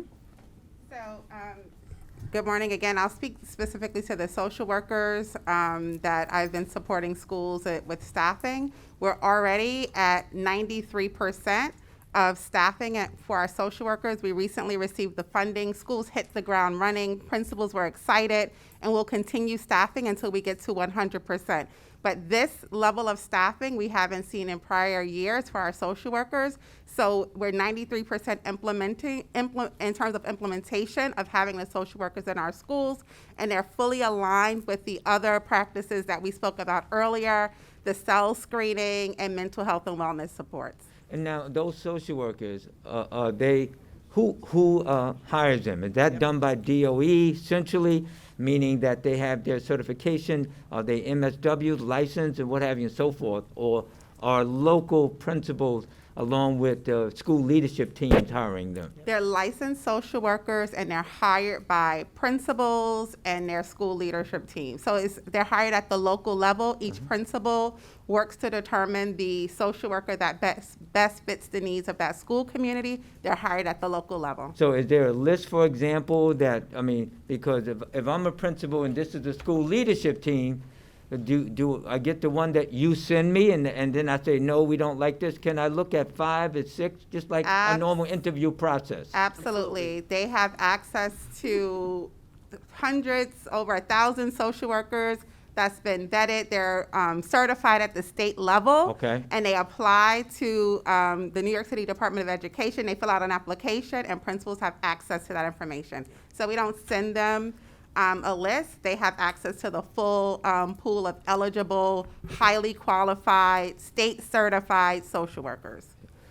My last question, and I know I have a lot more, but can you tell me why DOE did not have bus services for children with IEPs prior to the 13th? And in fact, I know personally people that their children were in schools in New Jersey and what have you and so forth and didn't have bus service before the 13th. Why? It should never happen, especially when you're planning in advance. Somebody talk to me about that. Absolutely. Talk to us, rather. As a follow-up, the 12 and up vaccination rate has moved north of 70%, 73%. So I resist the urgency to give a number of that without verifying it. So just to clarify. As it relates to school busing, I think you can see across the country challenges school districts are experiencing. And not dissimilar to New York City. I first want to thank our drivers, our attendants, our bus companies, and our teams for making sure that we were staffed up. One of the things that we focused on was the full restart. And we wanted to make sure we had all the resources to bring that out. And so at the beginning of summer, we actually take a shot of all schools across the city, including the non-public. For context, we service 3,000 schools and programs. Last year, foundationally, when we start busing, we take our school calendar. And our school calendar this last year came out a little bit later than it normally does. So the cycle was off from the onset in terms of the things we were negotiating around what school looked like in September. Once we get the school calendar, we notify those surrounding districts. We bus students to New Jersey, to upstate Westchester, to Long Island, and other places. And so we let those schools know very early on, those 3,000. We cast the web and said, our calendar is such. It starts on the 13th. Of the 3,000, 200 schools said, we really want to start prior to the 13th. We explained our process. Part of it is cleaning up data, saying this was the pandemic, these were the students in remote, these were the students in person, they're all coming back in, update their transportation flag. As you know, 18 months or through the pandemic, a lot's changed. People moved, people have left the city, people have been reevaluated, their IEP. All of that has to now be updated. Once we update that, we take the 9,000 routes and put it together based on what we see. These students going to these schools, they reside here, and we create a route. Once those routes are established, we have to give them out to our companies. And so when Summer Rising ended on that Friday, the following Friday we do what's called a pick. In terms of our contracted service, we have a pick where we assign routes to companies based upon the ones we created, based upon where students are.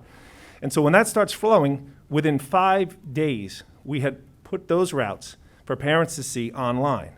And so that was the first time we did a remote pick, a fully remote pick of assignment of 10,000 routes. So we're very happy about that. It proved a lot of things for us that we could do. But then the parent gets the route and notification, the school gets the route notification, and then we're actually giving it to the drivers and the attendants to then pick the routes that they assign. And then we actually were ready for the 13th without major disruptions. And so we did put in place opportunities for families, whether it be Metro cards, be it reimbursement, and prepaid options where a voucher was assigned to a family, and the family could get to school for those 2 or 3 days if they started earlier. But the predominance of schools understood our calendar and actually said, okay, well, we're going to start on the 13th with you, with the expectation of busing on the 13th. So in respects to, if parents had to expend money out of their pocket, are they getting reimbursed from the Department of Education? That's right. We've asked just for the receipts, but what we did different this year was that we actually did a prepaid option for those eligible families, that they would get a code, essentially, and they would call the provider and they would arrange and it's worked well. Certainly next year, this is one of the areas we'll take back as a refinement to make sure we get it out sooner. And those non-public schools outside the city, want to make sure we work with them on when our calendar releases to make sure we have service for day one for them. And I appreciate the fact that you went through this, the details of it, because like you said, we had a different situation for the past year, and you have to assess everything to make sure everything's back in place. Yeah. In essence, constantly refocusing what you're doing. So thank you. Thank you. Thank you, Senator Jackson. Mr. Moran, you can stay there if you like. I'm not going to thank you. Honesty is the best policy, as my second grade teacher always told me. A follow-up to Senator Jackson's questions, which are good questions. Why is it that the Department of Education provides these students with transportation to schools in New Jersey, Long Island, Westchester? Isn't it legally required? That's right. We have to provide transportation. It doesn't say necessarily it has to be a yellow school bus. So What we wanted to do is to get that yellow school bus service in place, Yeah. but also provide alternatives. Amidst the backdrop of a very challenging restart, we notified early in July those schools and said, Okay. look, this is where we're going to be. The majority, as I said, 2,800 odd schools followed our calendar. Now, I will take at your word that the schools were notified, but we've gotten reports from many parents who were notified on August 25th that their child would not have school bus service on September 1st, which is when they expected to start sending their child to these schools, which typically start a little bit earlier than our normal school year. Yeah, our team has been following up on those cases, and we're definitely making process improvements for communications. Underlying, though, understanding that we don't want to be in this situation ever again. We want to make sure the calendar goes early, want to make sure the schools are notified, and that, as we had in years past, pre-pandemic, had always provided those services as soon as those schools started. This was dissimilar this year in terms of not being able to actually restart the system in its entirety and to do the one-offs in out-of-state drives, the routes. And so this was the first time it's happened? In terms of restarting we definitely cater to the calendar of the non-public schools. So, and the pre-K providers as well. So this was the first time where we had to say this year that in order to do a restart, that we had to, in a pandemic, we had to make sure that we had it lined up. Some parents contended that this happened last year. And so this is the second time it's happening. Yes, last year, in the pandemic, it's kind of, we did have All the right, so issue. this I is- said pre-pandemic, my apologies. So this September is the second time the parents were notified at the last minute. I mean, you're a public school parent. For the record, I was a public school parent, okay? My son graduated from public school. He's in college now, but I was, okay? So, because everybody's like saying that. I need to be part of that club also. Thank you. And I myself, along with many other people, kindergarten through 12th grade. My wife, too. Anyway, so this is the second year the same thing happened. And you're saying that it's never going to happen again? Next year it won't happen? That's right. Okay. But you have to at least apologize to these parents. And we, Yeah, Because those- it's the second time that it's happened. I could Absolutely. understand the first time. Yeah, and we've been doing that. We've called all families to let them know the circumstances and the options available to them, certainly extending our They don't want to know the apologies. circumstances. Right.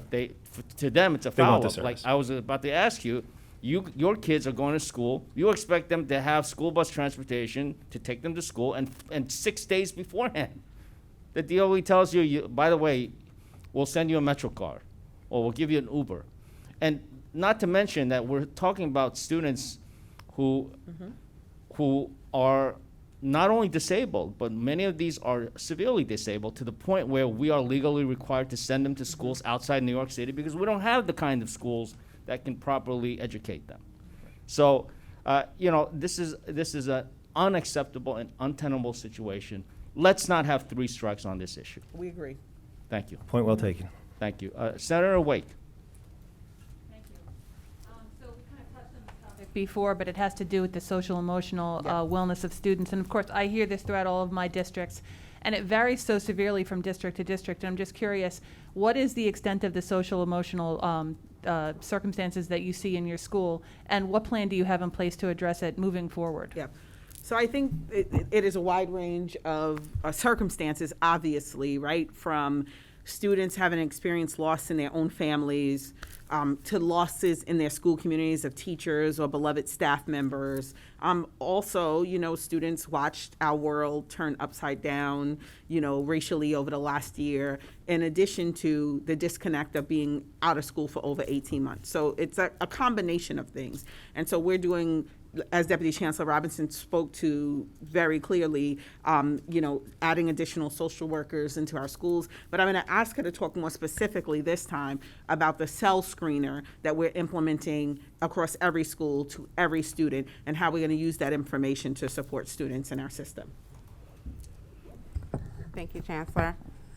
So as the Chancellor, thank you for that question. I'm going to say thank you. It's just the way I was raised. I'm sorry. As the Chancellor mentioned, we are launching cell screeners just to get at the heart of what you're surfacing, Senator, is to really stay in tune with the needs of our students. in a different way that we have before. We know that our school communities, they have one-on-one wellness check-ins with students. They have circle groups, they have journaling. They utilize the resources that they have readily available, whether it's the social worker or the school counselor, even the advisory teacher and the homeroom teacher. So we have those systems in place. The screener that we will administer is a strengths-based assessment. It's a social emotional learning screener. And the screener will allow for school teams for the first time in our school system to have data to inform how we go about better servicing our students, determining students who may need, small group support. So we have launched across our schools grief support groups, loss support groups, because it's been a very challenging time for our young people. Even pre-pandemic, we were concerned about mental health and wellness, but also being able to target students and families who may need more support or request more support. So having those supports available as well, the social workers, the psychologists, other supportive groups are important to have in place right now. We do carefully monitor data such as incidents in our schools, which we see when young people externalize their feelings, but they're also internalizing feelings that happen as well, and the screeners will help us to be able to better assess those kinds of meeting the needs of those mental health and wellness concerns in our schools. And that's a big one, because I noticed I have a child who's still in high school, and I know that when he was doing remote learning, there were things that he was doing. For example, they were trying to do orchestra over Zoom. And he was practicing over and over and over because they were trying to put a concert together. And of course, that was nearly impossible to do. And he was really beating himself up over the fact that it wasn't perfect. And when I finally stumbled onto the fact that he was doing this, and he's a very good student, but he was really taking it hard, that it wasn't perfect. And I had to explain to him, if you were in person, it wouldn't have been perfect either. But that's affecting all of our students as well. We have the grief, which is a little more obvious, and I hate to say that, but then we have this other thing where we're perfectly typical students, whether they're gifted and talented or just your average student, are really beating themselves up over the fact that they need this extra guidance, or that these extra demands on remote learning. Even now that they're back in the classroom, they feel like they're so far behind, and they feel defeated, as if they can't catch up. And I wanted to know, I know the school districts in my district have expressed quite a bit of concern on how they're going to address it, and I'm just curious what your solution is, if you have one or a plan. So we also, I'll start and you add on. We also knew that our students were going to be coming back with all of those things, right? And that they came back into buildings that were welcoming and affirming, that it would be, really acknowledged the lived experience that they had over the year. We spent the last 3 weeks of our school opening really engaging in homecoming activities. So we were celebrating students coming back, acknowledging loss, recognizing the trauma of the pandemic, but also, to your point, and I have an 11th grader at home who sounds very similar to yours, who was also similarly beating herself up over, a 96 versus a 97. And I'm like, I'm just so happy, and so that's why when you asked the question also about the gaps, all of our children have lost something in this moment. And so we recognized very early on, we could not just, and it is absolutely important that we focus on the academic needs of our students, but we couldn't do that without recognizing that students hadn't been in a classroom. Our 11th graders hadn't been in high school since 9th grade. We have second graders who've never experienced in-person instruction, and all of those pieces of reacclimating and reacquainting students with what it means to be in school, how you engage in school, but also acknowledging like nothing will be perfect, and that's perfectly fine. So, yep. Amen. Yes. Yes. Amen. Amen. Well said, thank you. Thank you, Senator White. Just a couple more questions. I cannot wait. Okay. Since we're all being so honest. I'm very proud of the fact that the foundation aid is there, and the court mandate has been finally realized.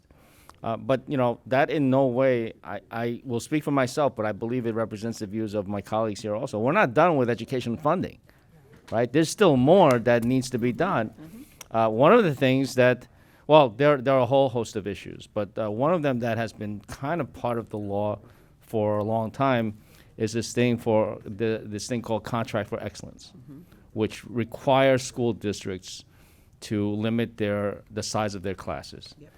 Now, consistently, the New York City Department of Education, both under your leadership, Chancellor, as well as under previous chancellors, have asked us not to support that Contract for Excellence. That would be almost an unfunded mandate within the foundation aid. And I have supported that because, you know, we're trying to provide foundation aid to school districts, not just in New York City, but to all school districts across the state with no strings attached. Meaning that foundation aid, how to use that foundation aid is best determined by the local school districts as well as, you know, individual school leadership teams consisting of principals, teachers, and parents. Let them decide how to prioritize the money coming from the state and us not imposing strings on the foundation aid. Having said that, if now that the foundation aid is in, if the state were to require these small class sizes or limit the size of these classes, is there some kind of cost estimate as to how much the Department of Education would need to spend in order to meet the requirements of the Contract for Excellence over and above foundation aid? So I'll start. Okay. So we already directed $18 million in the budget to, you know, class size specifically, and recognize that, you know, the 90% of fair student funding that's going to staffing will also work to reduce class size. But we recognize that, you know, we also want to acknowledge that there are varying needs that classes across the city and schools across the city have. You know, to our conversation about a band class is very different than an ELA class for 9th grade. And so we want to also be strategic and intentional about where we're addressing and making those class size adjustments. Thank you for the question, and I would just also add that investing in the fair student funding formula, as we talked about before, is investing in growing our teacher population. That is primarily what that funding is spent on, and the increase that was provided through your efforts went to support 90%. 90% of that went to support additional staff, and so those are mostly teachers, but other types of supportive staff as well. And I know you know this, but I would be remiss to say that it is both a staffing challenge as well as a space challenge. And the School Construction Authority has the largest capital budget they've ever had. There's additional seat capacity that is there, but it's a collaboration. And so I do not have a cost estimate because it involves both sides of that work stream. Okay, well, I can understand what you're saying, but I wouldn't necessarily appreciate it. I think small class sizes are a goal, a tangible and specific goal that we need to work towards. And to the extent that the Department of Education has consistently asked us not to require that within the confines of foundation aid, it's a reasonable question for us for someone like me who does support small class sizes to ask, well, what is the plan, or what would the cost impact be? And so I would encourage the Department of Education to come up with an additional capital cost that would be required to get our schools build the space so that our class sizes can be contained within the requirements of the Contract for Excellence, as well as the ongoing annual operating costs. If we can get to that, at least we have some kind of goal, as opposed to having an annual argument about whether that should be required within foundation aid or not. Okay. And my last question for you would be, well, let me state that for a long time, many of my colleagues here, especially Senator Mayer, we've been, you know, looking to make sure that our school curricula across the state are reflective and teach the complete history and the complete experience of New Yorkers and Americans. And you know, I mean, I'll speak for myself here. The State Education Department needs to do more work along these lines and do it faster. And, you know, there are other states that are legislatively requiring these kinds of curriculum changes. We're going to go down that same path if the state education department doesn't move quicker. You, on the other hand, are ahead of the curve. You get an A for this. I appreciate the recently announced $10 million initiative to better incorporate African American history in our public schools. I think that's a great thing.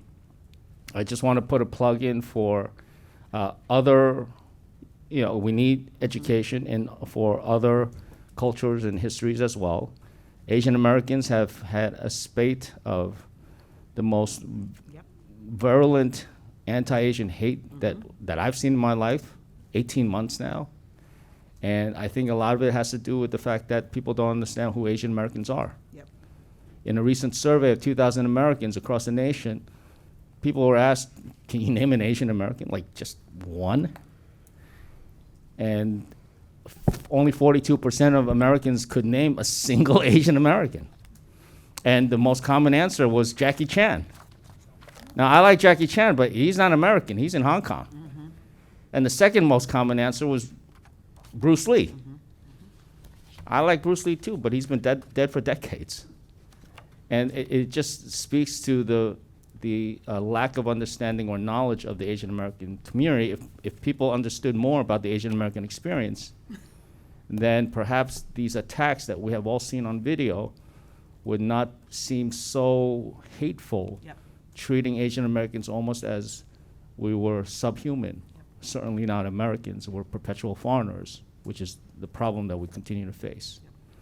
So, you know, I'm of the belief that it's not about increasing penalties in hate crime statutes. It's not about getting more cops on the street, because you'll never have enough cops to do that anyway. It's about educating people. Just as much as we want to educate all of our school kids in New York City and around the state, and I dare say the country, about the diverse experiences that we've all had and shared. It would be nice if the Department of Education announced something for Asian American history as well. Well, we should shoot for an A plus on this one, because the African American curriculum last week was our most recent announcement. However, we made a $200 million investment in building the Mosaic curriculum, which we announced in, I think, May. And that is really about what you speak about, Senator Lieu. And it is about acknowledging the diversity of New York City. We named it the Mosaic curriculum because our first African-American mayor, David Dinkins, called New York City the Mosaic City, and recognized, just as I look at this panel and we look around the room, the diversity and the beauty in the diversity of New York City. And so we're looking to actually, I'm going to ask our Deputy Chief Academic Officer to join me to talk about the timeline, but we're looking to launch and begin to build that out for implementation next fall, and recognize, and I agree with you, I think the key to stopping hate in all forms is to know that differences are beautiful and differences matter, and you know many people who are different than you, and we need to celebrate those differences and learn from them. And that's why we're really excited about the launch of the Mosaic curriculum. It's a K-8 curriculum that is for English and math. So this is not an attempt to say we're going to pause English and math and do everything else under the sun, but it will be inclusive, it will be reflective, and the way we're going to get there is, again, through engagement, and our next engagement is not fair student funding, but it is about the Mosaic curriculum. And while we'll be starting in the fall of next year, it won't be full implementation. This is going to take a couple of years to develop, and we're going to start off talking to our students, but we are going to talk to our families and communities as well. As you may know, we've received a lot of input and requests from communities around the city regarding how we can change the curricula we use, and we're going to start right there and jump into our development project. Thank you so much. We have a question from Senator Hoylman. Thank you, Senator Lieu, and I echo your concerns about anti-AAPI hate and the need for curriculum, and I appreciate your response. I think you should call it the gorgeous Mosaic curriculum, because that's what Mayor Dinkins termed. Yes. So just my 2 cents. But I wanted to ask you about your testimony in connection. Thank you, Senator Jackson.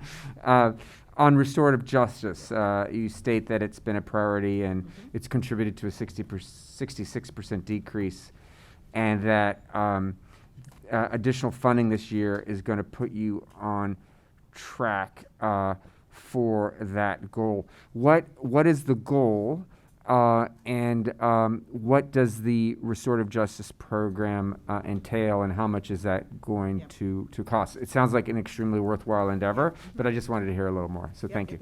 So I'm going to ask Deputy Chancellor Robinson to join me, but we've made, again, this is another space where the Deputy Chancellor's team have made significant investments over the year, retraining staff, retraining students in how to engage productively in conflict, and most importantly, reducing suspensions across our system, keeping our students in classrooms as opposed to out of classrooms. Thank you so much.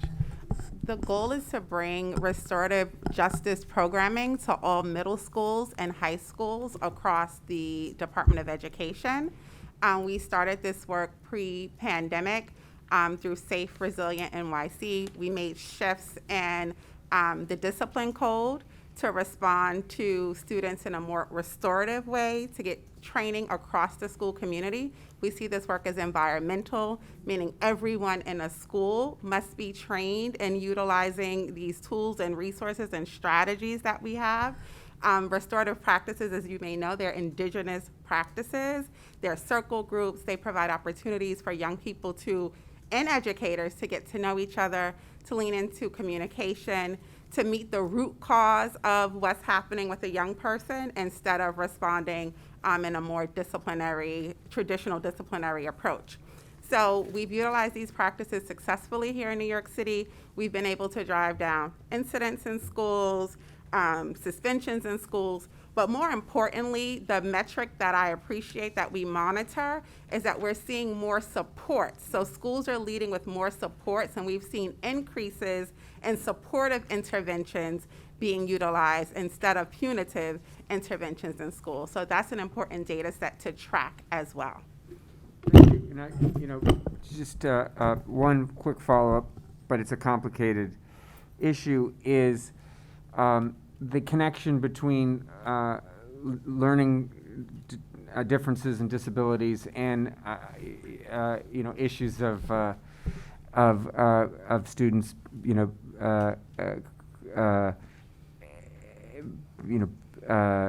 handling themselves appropriately in schools.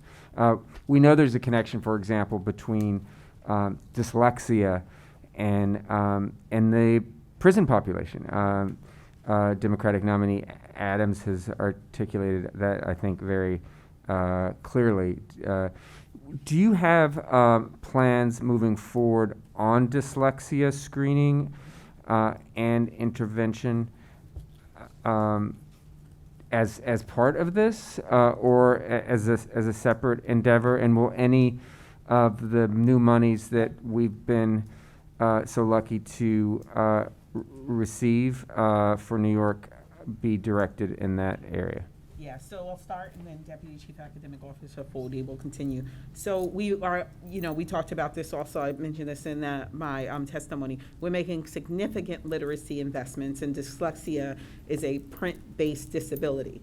And so we know that by making those investments in literacy, we'll be able to address dyslexia and other disabilities that lead to which Democratic nominee Adams speaks to, the school to prison pipeline that we want to absolutely interrupt. Yes, and we're also investing in the training of at least 2 people in every school building in 3 different literacy interventions intended that have evidence-based track records with successfully teaching kids with any sort of print-based disability, including dyslexia, so that this school year we are building the capacity for every school to have at minimum 2 trained people at the school in these evidence-based interventions to address students who are demonstrating print-based learning disabilities. Simultaneously, we're also training our psychologists in different assessments and batteries of assessments that would support identification of learning gaps associated with print-based disabilities, dyslexia being one of them. And that's another important resource that we're building out. So there's a screener, as I understand it, called a Yes. Shaywitz screen. I don't know if you're familiar with it. It's pioneered by Sally Shaywitz, the director of the Yale Center for Dyslexia and Creativity. Apparently, it costs 99 cents per pupil and takes less than 10 minutes to administer. Is it something that we could see that every kindergartner, for example, might be screened for dyslexia? I mean, they are screened for vision, which I appreciate because my thanks to the New York City public school system, my 10-year-old now wears glasses. What about universal screening for dyslexia? And we're very happy, by the way, to hear Lucy had such a good start to the school year.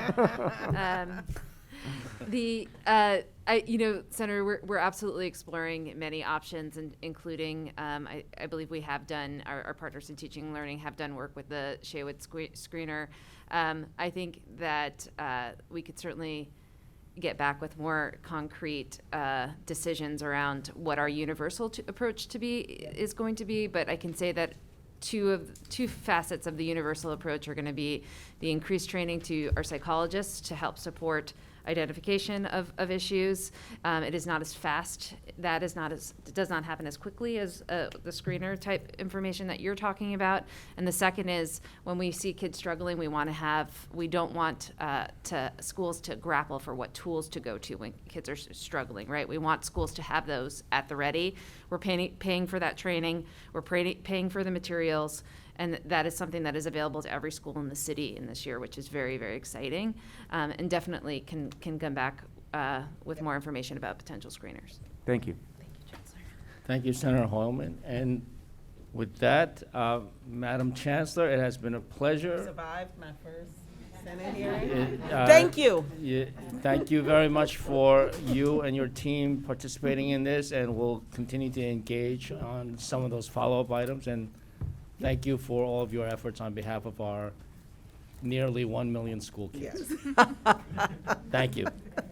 Thank you, everybody. Thank you. Our next panel, and I know Dr. Ricca has been here since early, so Dr. Joseph Ricca, Superintendent of the White Plains Schools, joined by Dr. Ann Vaccaro-Tyke, Assistant Superintendent, and my hometown Superintendent, I think he stepped out for a minute, Dr. Edwin Quesada, Superintendent of the Yonkers Public Schools.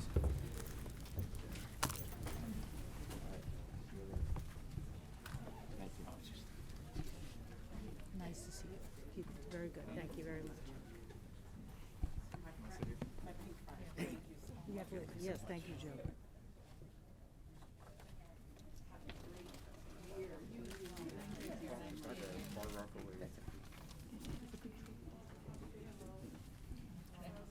Hello, thank you. Thank you.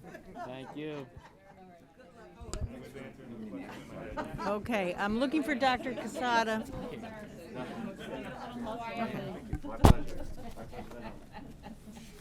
Okay, Dr. Quesada, I think.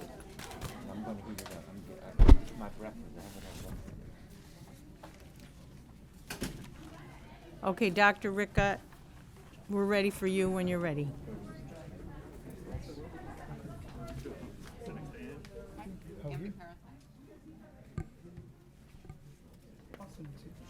Absolutely. I'm just happy to submit. Same here.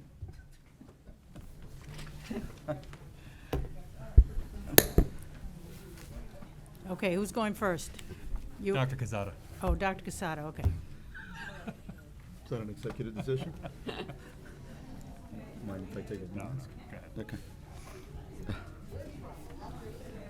Good morning. Good morning. Distinguished leaders, I appreciate the opportunity to address you on behalf of the Yonkers City School District. I am Dr. Edwin Quesada, proud superintendent of schools for 27,000 pre-K to 12th grade students attending in-district and out-of-district schools. Often I state with confidence that Yonkers Public Schools is the best urban school district in America. And I can, because the evidence is in the data. Yonkers students' on-time graduation rate exceeded 80% beginning with the 2012 cohort, and over the past 2 years was 90%, and our dropout rate was 3%. Our graduation rate is higher than the statewide average, and our dropout rate is lower than the statewide average. These numbers reflect the incredible work and commitment Yonkers administrators, faculty, and staff provide our students who are 77% economically disadvantaged, 19% are students with disabilities, and 13% are multilingual learners. Fortunately, last year, the State Senate and Assembly, for the first time in decades, addressed the Foundation A inequities by committing to fully fund the current formula beyond 2024, and you fought so that the federal ARP funding was sufficient and properly appropriated to school districts. Yonkers children and families for generations to come owe you a debt of gratitude. You fought for children across the state and magnificently represented our urban cities.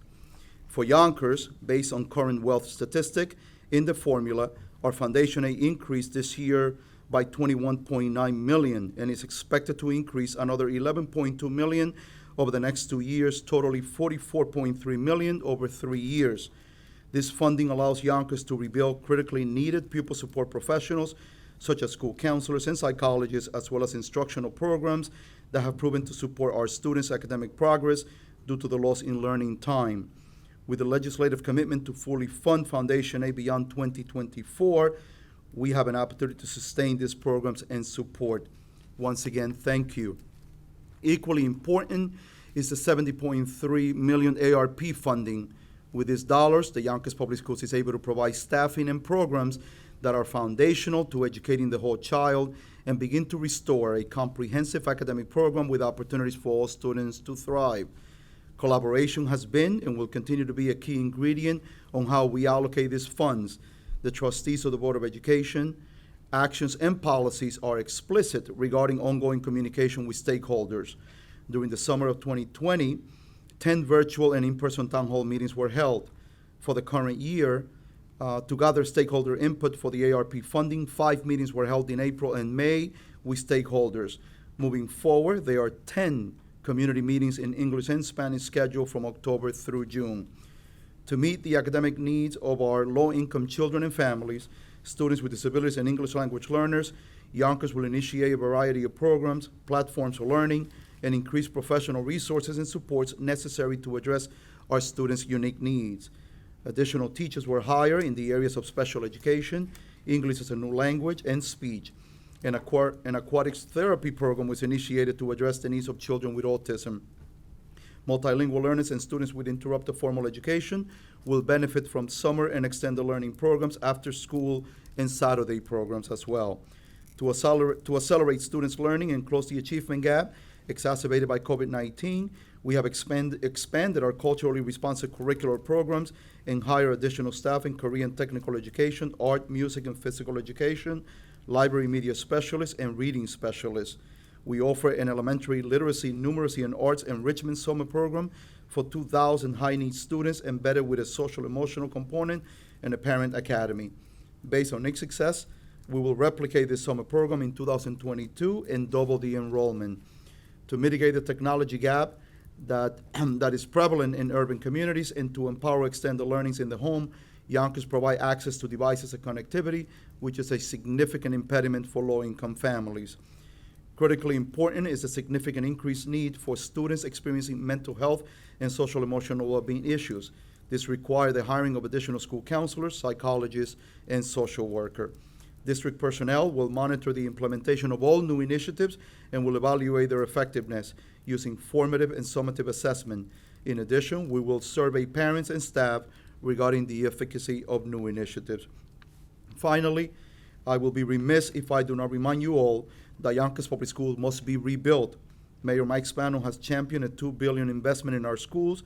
Our students need green, state-of-the-art schools. You have expressed your support for this concept. Let us make it a reality.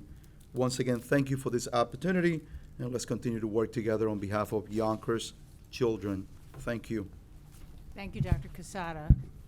I think, Dr. Ricca, why don't you give us the White Plains, and then we'll ask questions about both of these districts, which, since they're both in my district, I can say are quite different and both quite excellent, so thank you. Thank you, Chair, Mayor, and good afternoon, everybody, and good afternoon, Chair Liu and Chair Kruger and Senators, and thank you so much for the opportunity to be here with you today on what I can only imagine wasn't an accident. It's World Teacher Day.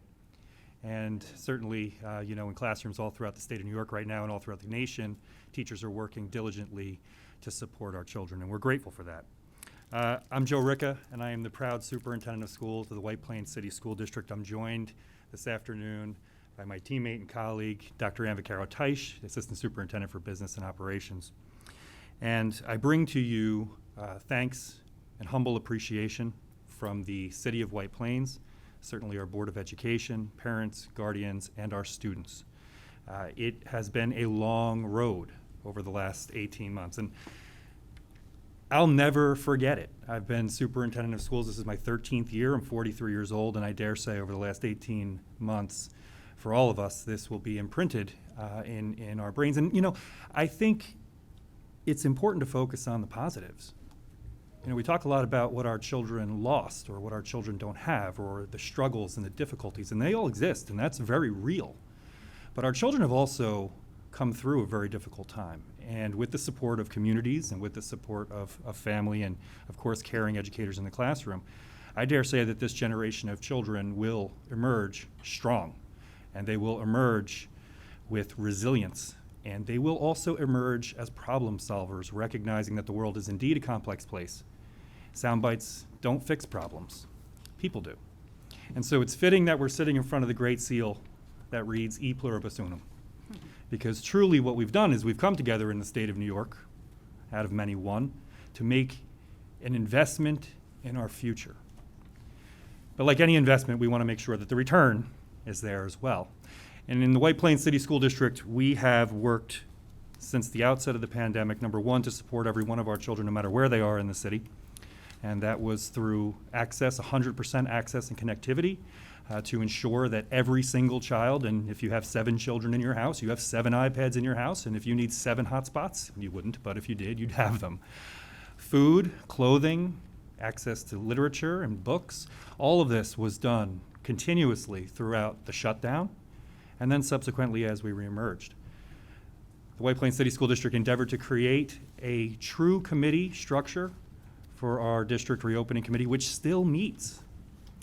All of its meetings are recorded and displayed publicly for our community to examine, and hopefully for history classes later on to go back to and see what was really going on in July of 2020. There are still challenges that face our children on a daily basis. But with the support from the state and with the support from the federal government, we are positioned, I believe, to be bold and to truly change the paradigm within which our children learn. We have to move away from the deficit lens and start looking at our children as they are, unique individual human beings who each possess talents and skills, that we as educators have the sovereign responsibility to call and emerge and help emerge within the classroom. So as we looked at this investment in our school district, which, by the way, White Plains was behind by about $12.5 million. And so I'm never going to stop thanking Shelley Mayer for sure, and she sees me often. We are now in a position to begin to act on both our master plan, right? Thinking about and envisioning the White Plains City School District 5, 7, 10 years into the future, as well as our long-range plan, which is updated annually.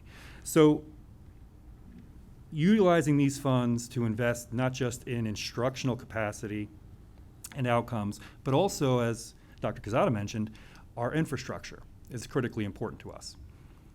With regard to ARP, we are going to be utilizing the majority of the funds to upgrade every single HVAC system in our school district. 9 facilities. Those will all be attended to. And then with additional support from our capital reserve, we'll be able to make sure that every one of those facilities has state-of-the-art climate control. And that is going to help us to create a much more comfortable learning environment. If you've ever tried to learn quadratic equations in 98-degree weather, it can be difficult for even the best student. Certainly, we learned how important air circulation and air quality is. All of that will be attended to through the ARP, and those funds are going to be used in a way that's going to continue to pay off for years to come. This is a one-shot deal, right, over 3 years. We recognize the danger of utilizing those types of funds that are non-recurring to provide supports and services for children that our community expects and deserves to recur every year. That's where we turn to our foundation aid.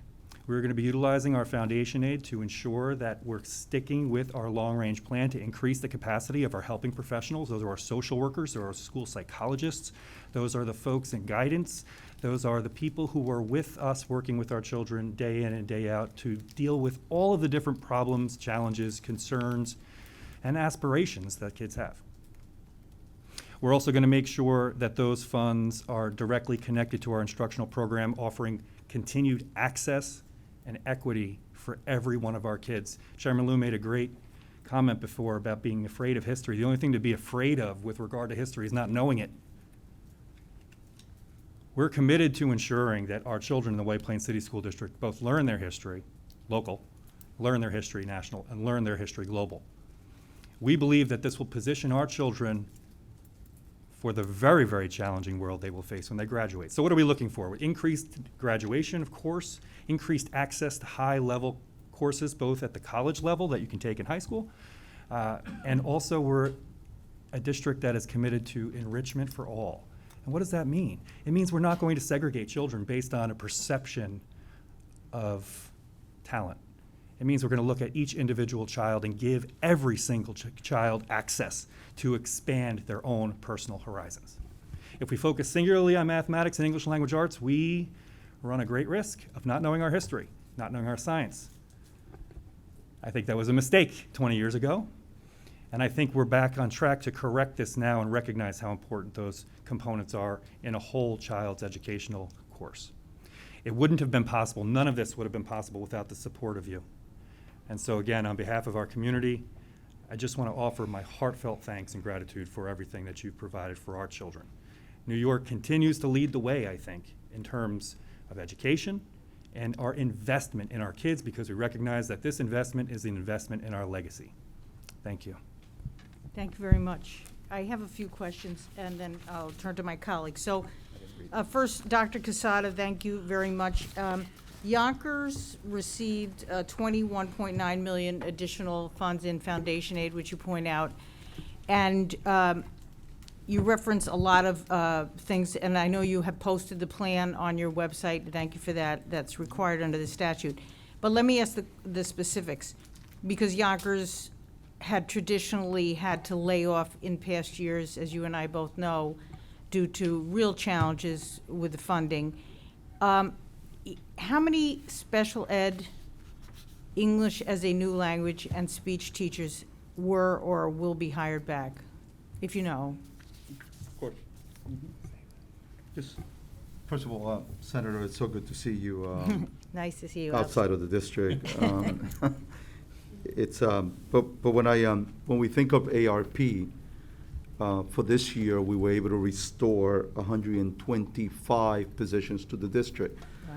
Which is an incredible increase for us. Now, in relation to some of the positions that you asked me, think about the fact that we brought in an additional 8 CTE teacher, Korean technical education, 4 additional speech teachers, about 12 additional special education teachers, music and art, about 10 additional positions between for music and 12 positions for art. English language learners, about 7 positions. Foreign language, 5 positions. Media specialists that we did not have in the district. In the schools, we brought additional 7 positions. Physical education, additional 8 positions. Reading teachers, additional 5 teachers. So a significant of classroom support was added to each and every one of our schools, which was something that we had not seen in over 10 years in the city of Yonkers. Were the majority of those restorations, or did you go beyond prior year cuts in restoring services? We went beyond. So when you think of the combined federal stimulus and foundation aid, we added about 221 positions to the district. So we were able not only to restore positions that we had lost many years ago, but we were also to add additional positions. It's, you know, as you know, for myself and the leader, Andre Stewart Cousins, the ability to get beyond where we were stuck before is such a huge achievement.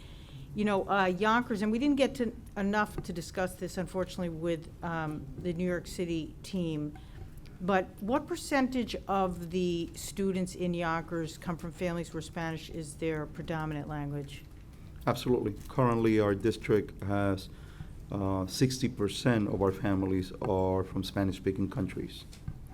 So in addition to the additional staff that you hired for multilingual learners, I think you described that, how is the district addressing learning loss with those families, many of whom particularly had greater loss as a result of COVID, whose parents were essential workers or who lost their jobs during COVID, and many of whom had trouble accessing unemployment because of challenges with their immigration status. So I just wonder, those students and their families, how is the district dealing with learning loss and getting those kids back on track? Thank you, Senator. And let me begin by saying that I'm one of those educators that does not subscribe to the thinking of learning loss. I don't think our children have lost anything. I think that they have gained a significant amount of knowledge, which will be impactful in future years. Just the fact that they all know how to use technology in an effective manner is an incredible accomplishment for us in education, and a plus that has come out of the pandemic. Now, have our children lost time learning? Absolutely, which in part has been the fault of us, the adults. But in reference to your question, let me say that my district never closed during the pandemic. Last year, we opened the schools. We only closed 1 month for remote instruction. Then our schools were open for hybrid. And then in April, we were open 4 days a week for all of our students. But in terms of additional support, the hiring of additional E&L teachers, additional bilingual teachers, and in addition to that, all of the platforms, all of the learning platforms that we have invested in, they must be able to provide support in Spanish. So we purchased Achieve 3000, we purchased IXL, we purchased Nearpods. Each and every one of those platforms are able to provide support to our parents and to our students in their home language. But in addition to that, it's the outreach that we are doing to our parents through the Office of Second Language Acquisition. You know, I have expected each and every one of our staff in that department to reach out to our parents and to be available to our parents. In addition to that, each and every one of our bilingual schools, they have a coach that is responsible for providing additional support, not only to the students, but to the teachers in terms of providing the professional development that is needed for you to be able to meet the needs of our bilingual E&L students. Thank you for that. What about the special ed students who, I appreciate your very optimistic view that you don't like the word learning loss. I sort of respectfully disagree, but what is Yonkers doing with respect to students with IEPs at a granular level in terms of making sure both parent and child has the resources to begin to meet their needs and their absence from school, if they were absent from school? Absolutely. So Senator, close to 20% of our students are students with special needs. And as you know, this has been a population that has been dramatically impacted by this pandemic. And it begins by us addressing the social emotional concerns that those students and families come to our schools with, which is why we now ensure that we have a full-time psychologist in each and every one of our schools, something that we have not done in over 10 years in the city of Yonkers. In addition to that, we hire additional social workers that are responsible for supporting our students. We hire additional speech teachers that are responsible for meeting the needs of students. And in addition to that, we were able to create a regional approach to the work. So now, rather than just having the schools work collaboratively with our special needs families, we also have a central office team, which is comprised of a director, is comprised of a psychologist, a social worker, who are also responsible for monitoring what's going on academically and from in other areas in a respective group of schools. So we have broken down Yonkers into 3 different regions with a team that is also providing support beyond the support that the schools are able to provide to those young people and their families. I just want to switch, Dr. Ricca. I know you didn't give us written testimony, although your plan is on the website, and because you got more than 10% increase. How much staff did you hire or increase as a result of either ARP or Foundation Aid funding, and in what areas? Yeah, thank you for that. We have in our long range plan, we really look about 3 years, at least 3 to 5 years out in terms of building capacity and increasing the number of folks within our teams. We put a pause on that in the spring of 2020. We didn't hire any additional folks based on really just not knowing, right, uncertainty of where we were going to be with regard to the pandemic. Following the infusion of first, the federal funds, we began looking at ways to be able to implement those folks, get those folks back in. So in round numbers, I think over the 3 years in terms of Foundation Aid, we're probably looking at about 20 or so faculty, staff in terms of increasing, and that's related to Foundation Aid. In terms of the American Rescue Plan, we've not hired with those funds. Again, it can be done if you incorporate that into the general operating budget annually after they expire or they're used up. But we've really focused on the infrastructure piece there with ARP. The other thing that we did, I think, is a bit novel. Again, as Dr. Quezada mentioned, we never closed. And our folks were on the ground every day. We asked and the Board of Education approved, and we've submitted to the federal government a $500 wellness incentive for all members of the school community as part of the ARP to be able to utilize those funds to increase their own personal wellness coming out of the pandemic. Again, reinvesting in our support staff. So all things being told, I would say probably around 20 or so, and primarily in the helping support staff. So guidance counselors, school psychologists, substance counselors, all of those folks who are directly working with our children and helping them move through difficult situations. I understand that. I just wonder, the ARP, you're required to have 20% yes, I apologize. allocated to learning loss, however you define it, and you submitted a plan to SED. I assume you both submitted the plan to use the ARP money. Yep. How did you allocate the so-called 20% for learning loss? Yeah, sure. I apologize. So we're expanding our after-school learning opportunities for our children all throughout the school district. We're also expanding weekend work, and we've expanded our summer offerings as well. And not just for remedial work, but also for students who are interested in stretching and expanding their own academic opportunities. So learning loss is absolutely within there. That 20% requirement is there, but we also wanted to make sure that we were, again, reducing barriers for other kids who were also interested in learning. Okay, I'll come back. I have a second round. Any other questions? Senator Lou. Thank you, Madam Chair. I have a question for Dr. Ricca. You mentioned a mistake 20 years ago. What was that mistake? And I think I have an idea because you talked about, well, what was that mistake? Well, so again, Chair, sorry, in my opinion, when you focus singularly in academic areas and you're going to test or assess based on those areas, it's only natural that the focus shifts to the areas that are going to be tested and assessed. So when we as a nation began to turn toward mathematics and English language arts as the primary areas that we were going to test and determine whether or not students were meeting their annual academic goals, I fear that we may have put some other disciplines, which I believe are, and truth be told, I'm a history teacher, equally as important, sort of on the back burner. History, social studies, civics, financial literacy, science in all areas, I believe are subjects that unfortunately became casualties of that good intention. Okay, thank you very much. Yes, sir. Senator Jackson? Sure. I was gonna say good morning, but I may say good afternoon. And so I'm sorry, Doctor, I was looking for your handout, No, not from White Plains. I'll have one for you. but I don't have one now. And quite frankly, I listened to some of your testimony in the back.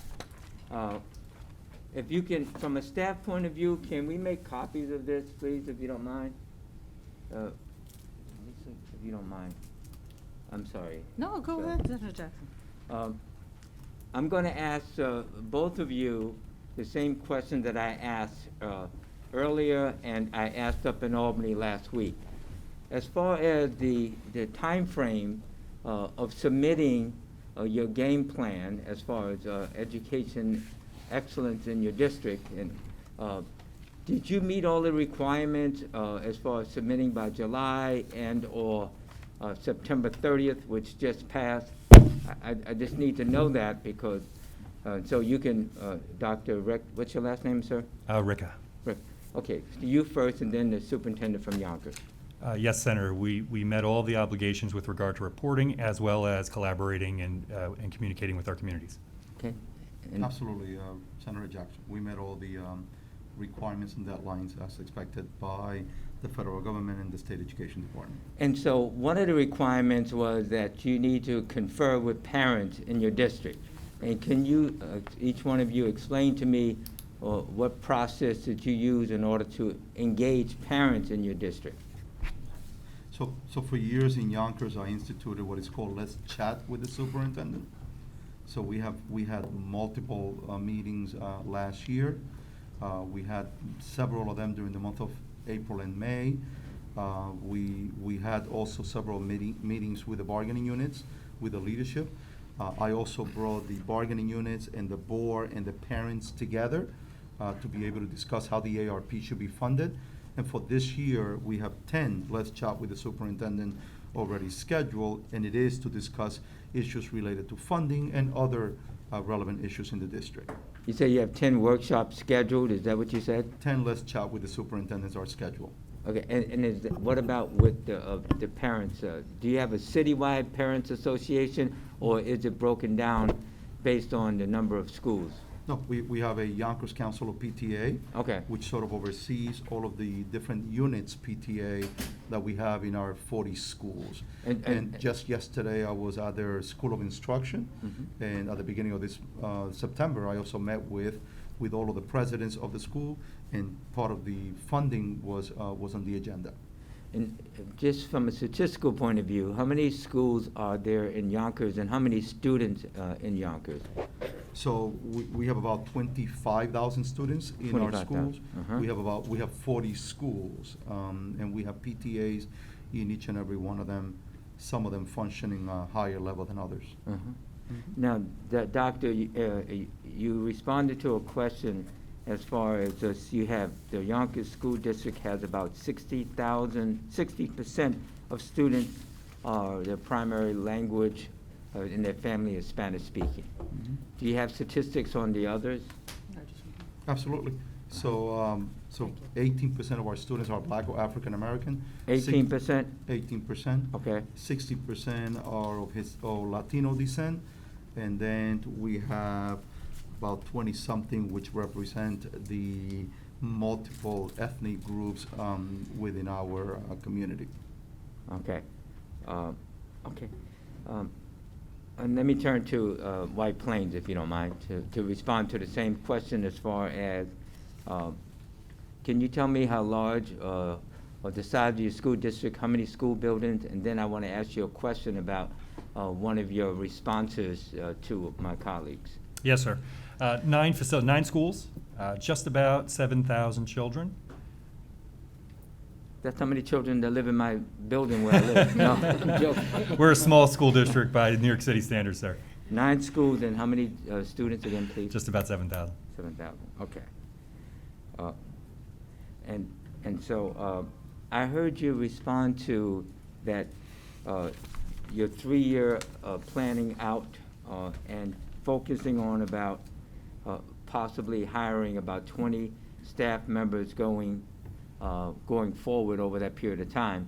And as you know, if certain monies are not used from the ARP, it goes back to the federal government. And Yes, sir. obviously I'm concerned about that. And even there was a discussion last week up in Albany with respects to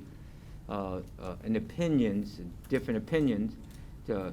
My opinion was I'd rather use the money up front to hire staff, even if it's for a year or 2 years, okay? And everybody understands that that money is not continuous, okay? In order so that our students, one, will have the staff that you hire immediately, even though the money is going to be phased out, and every district has to consider how you're going to continue the type of staffing that you have. And obviously, the state is the parent in the room in order to provide funding. But some people would say that, no, I don't want to do that because then I have to lay those people off. But some of those people need the money now because, as you know, we're in a pandemic where jobs have been lost. And more specifically, I was thinking about one school district, which is Yonkers. You may have heard that the fact that I know that they have laid off staff last year and the year before that. And quite frankly, if you don't have a job and you're an educator, you know, you would want to be employed even if it was for 6 months or a year or 2 years, rather than not be employed at all in order to take care of yourself and your family. So I'm just trying to understand your logic about not hiring up right away. Is it because that you have sufficient amount of staff, educators and counselors and what have you now, or what? So I appreciate your question, Senator, and I appreciate the opportunity for clarification. I'm really only referring to our plan here in White Plains. Certainly there are different ways to approach the utilization of the resources from the federal government, and I think you make a great point. If you need folks right now, you have an emergent need, and absolutely use those funds.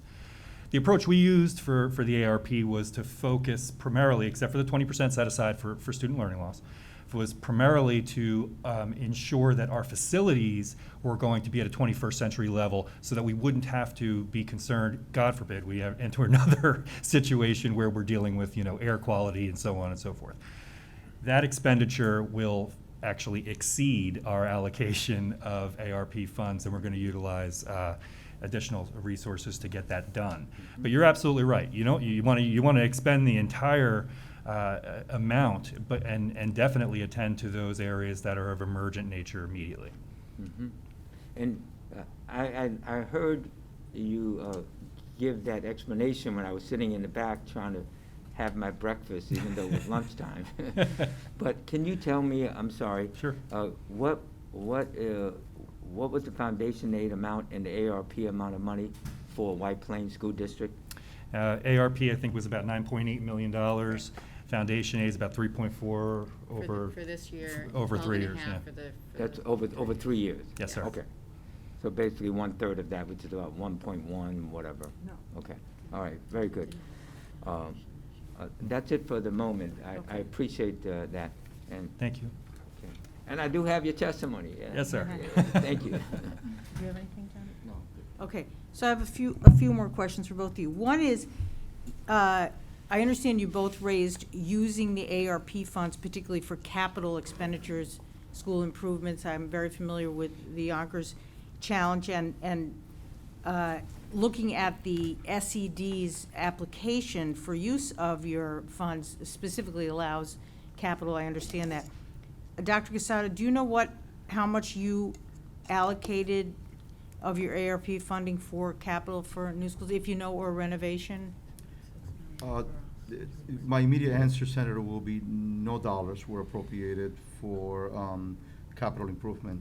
But if that's different, I will get back to you and provide that information. Okay. As you know, Senator Meyer, our schools were empty of the necessary support staff that is absolutely needed for children to thrive. So my focus as a superintendent was to add the necessary staffing to our schools, not only to address the time that was lost in terms of learning, but also to address the social emotional challenges that our students are facing, the academic needs of our students, and the extracurricular activities that were not being offered in our district for many years.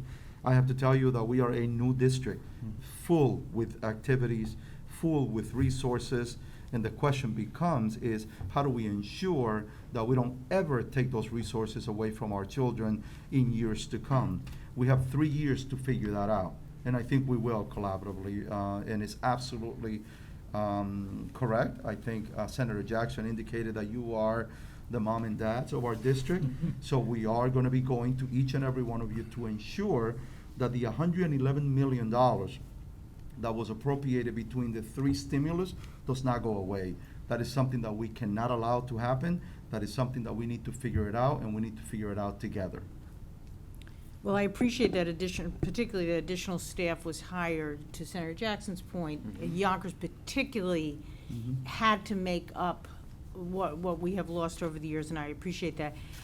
Two other questions. One on hardware and internet access. Did you use any of these funds for additional either Chromebooks or other things for students, or were we already up to what we needed? The additional hardware that was purchased came out of ESSER 2. Oh. So we know that ESSER 2 has to be spent by August of next year. So we wanted to make sure that we purchase any additional devices that were needed out of ESSER 2. Very few dollars are appropriated to hardware with the ARP funding. And now in the event we had to go back to remote or hybrid, does every student or family as needed have the resources they need in Yonkers? Right now, we have sufficient devices for any family who needs a computer in our schools. Thank you. And I know White Plains, I believe you have for some time, right? We do, Senator, yes. Lastly, I just want to ask about after-school and Saturday school, something that I think is extremely important in the long term and not just for COVID. I happen to think schools belong to the community. They're not a Monday to Friday enterprise. And also families need the support that weekends and after-school plus extracurricular activities provide. So with each of you, can you describe whether you used any funds for after-school or Saturdays? I know you both did mention that. And if so, what are the kinds of services you're providing after school and on Saturday? Dr. Quesada, go ahead. So we will start additional extended learning time in each and every one of our schools. We already offer extended learning time in 4 of our schools through funding that we receive through the state. We will replicate some of those programs in many of our schools. In addition to that, this summer, our schools were filled with students. For the first time, I was able to open about 12 different sites for summer school, which included multilingual learners, special needs students, and also our general education students with a great deal of technology and a lot of science integration into the curriculum. Also, those programs included Parents Academy. Also, as you know, literacy through the arts is part of what I love to increase learning, so that was part of our programs. We're going to replicate those programs next summer and hopefully increase the registration now that perhaps we won't be so afraid of COVID. We will increase the registration to about 5,000 students to receive those services. Okay, thank you. Thank you. Very, very similar to Dr. Quesada. Same, extending the learning opportunity, extending the learning day for children. Also making sure that the focus is, again, not sort of like you have to be here for a remedial measure, but it's an extended opportunity to engage and making it fun. So incorporating things like the arts and athletics into that space and into that time that children are spending either after school or on the weekends or into the summer. We've had the largest, I think, over the last 2 years of summer school, right? Summer school attendance. But again, looking to grow that program from just a come in and sit down and let's do traditional classwork to also expanding it into areas like the arts and athletics and getting outside and moving around, socialization, SEL opportunities and the like. Yeah, sure, Senator Jackson. So, I'm curious, I know you were here listening to us question the New York City Department of Education officials.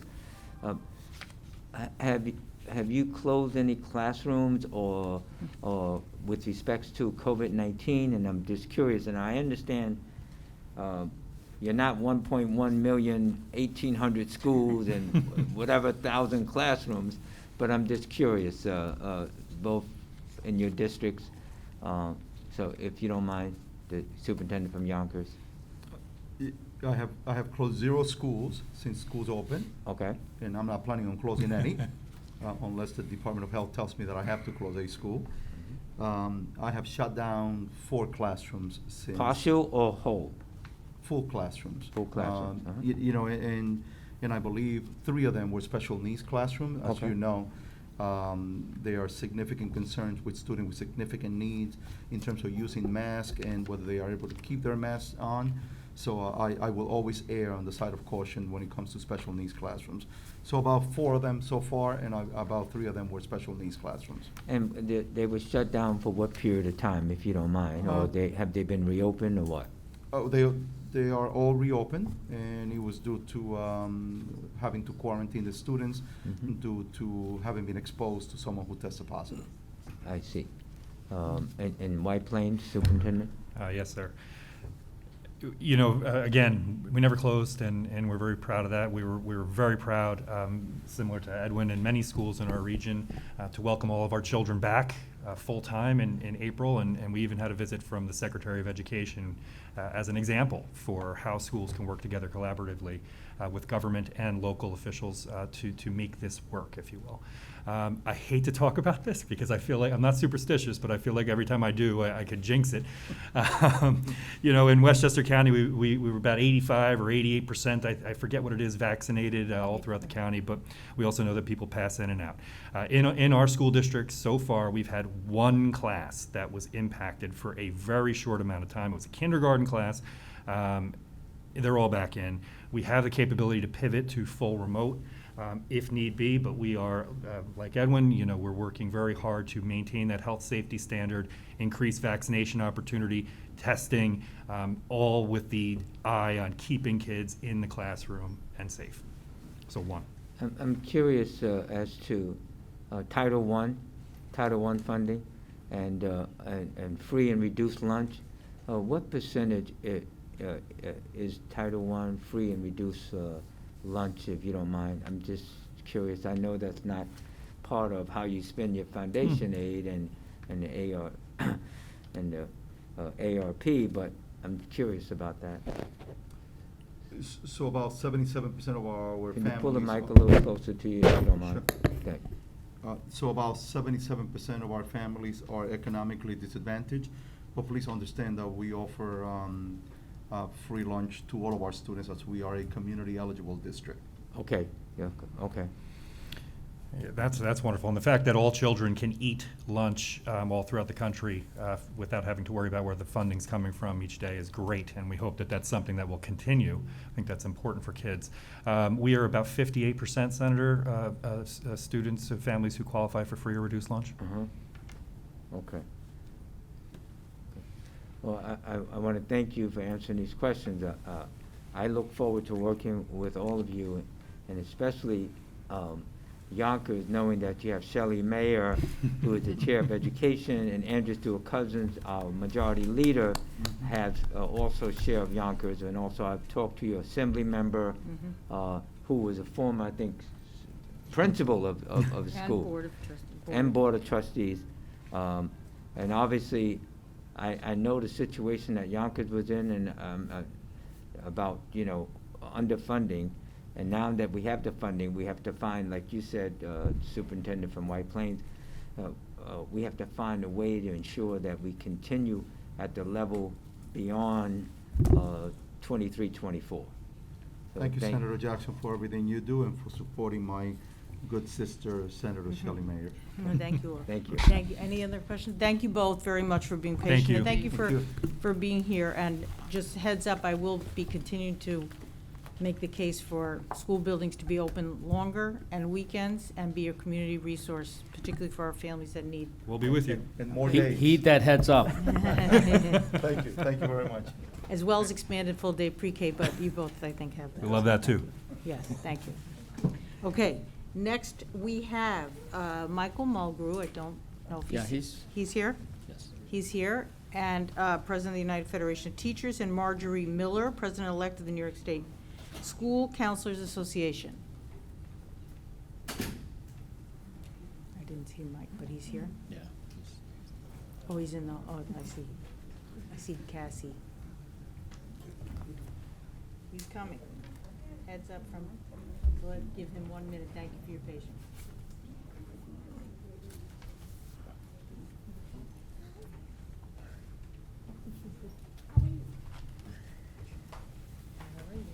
Fine, how are you? Welcome to you both. Welcome, President Mulgrew. Nice to see you. Time is yours, each of you. Well, thank you. Go ahead. Oh, thank you. Go first. First, I want to say. Go closer to the mic, though, please. Pull it closer to you. Boy, I've never heard If you that can, one. yes, that would be good.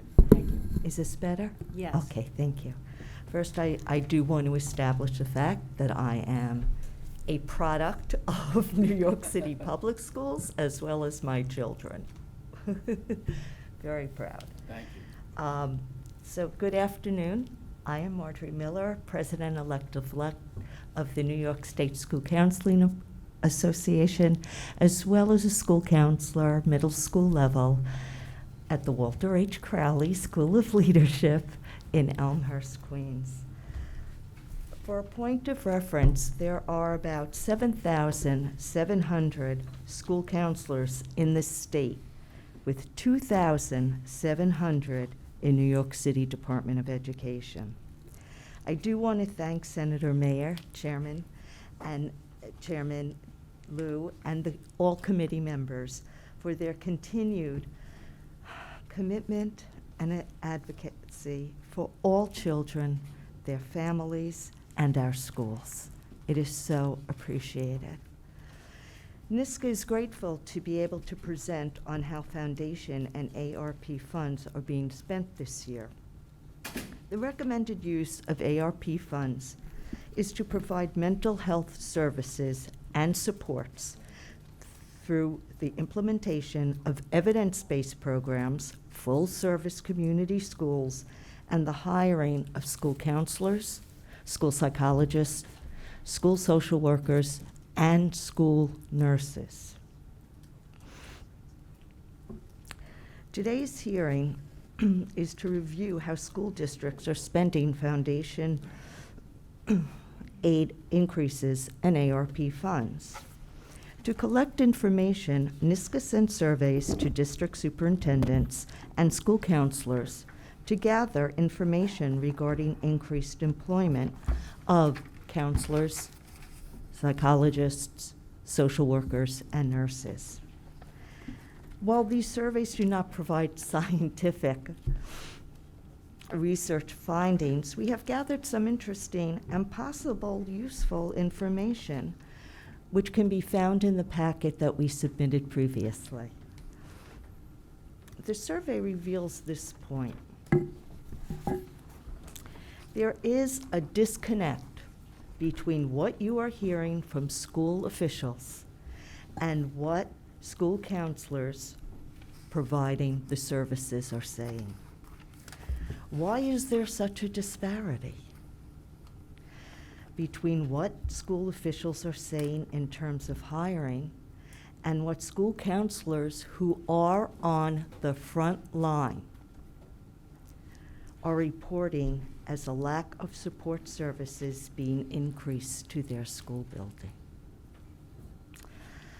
For example, one superintendent said, "We were able to address these services because we had access to COVID relief aids." Another positive comment, "Oh, thank goodness for the ARP funds. We could not have hired these 9 people if we did not have that money." As opposed to counselors' comments. "I wish school social workers were mandated at all levels. We do not have any in our school, and as school counselors, we are left to do much of the social worker role, and we struggle with community resources and balancing this need with our regular school counselor responsibilities." Another said, "They did not use the money, as many administrative excuses were, well, once it dries up in 3 years, how are we going to continue to pay for the extra person? There needs to be real legislation and measures in place. The reality is, I don't know what the next 3 years are going to bring. I don't think anyone does. But I do know that there is a mental health crisis with our students right now. Virtually all requests to enhance student services in our district were denied. Very disheartening.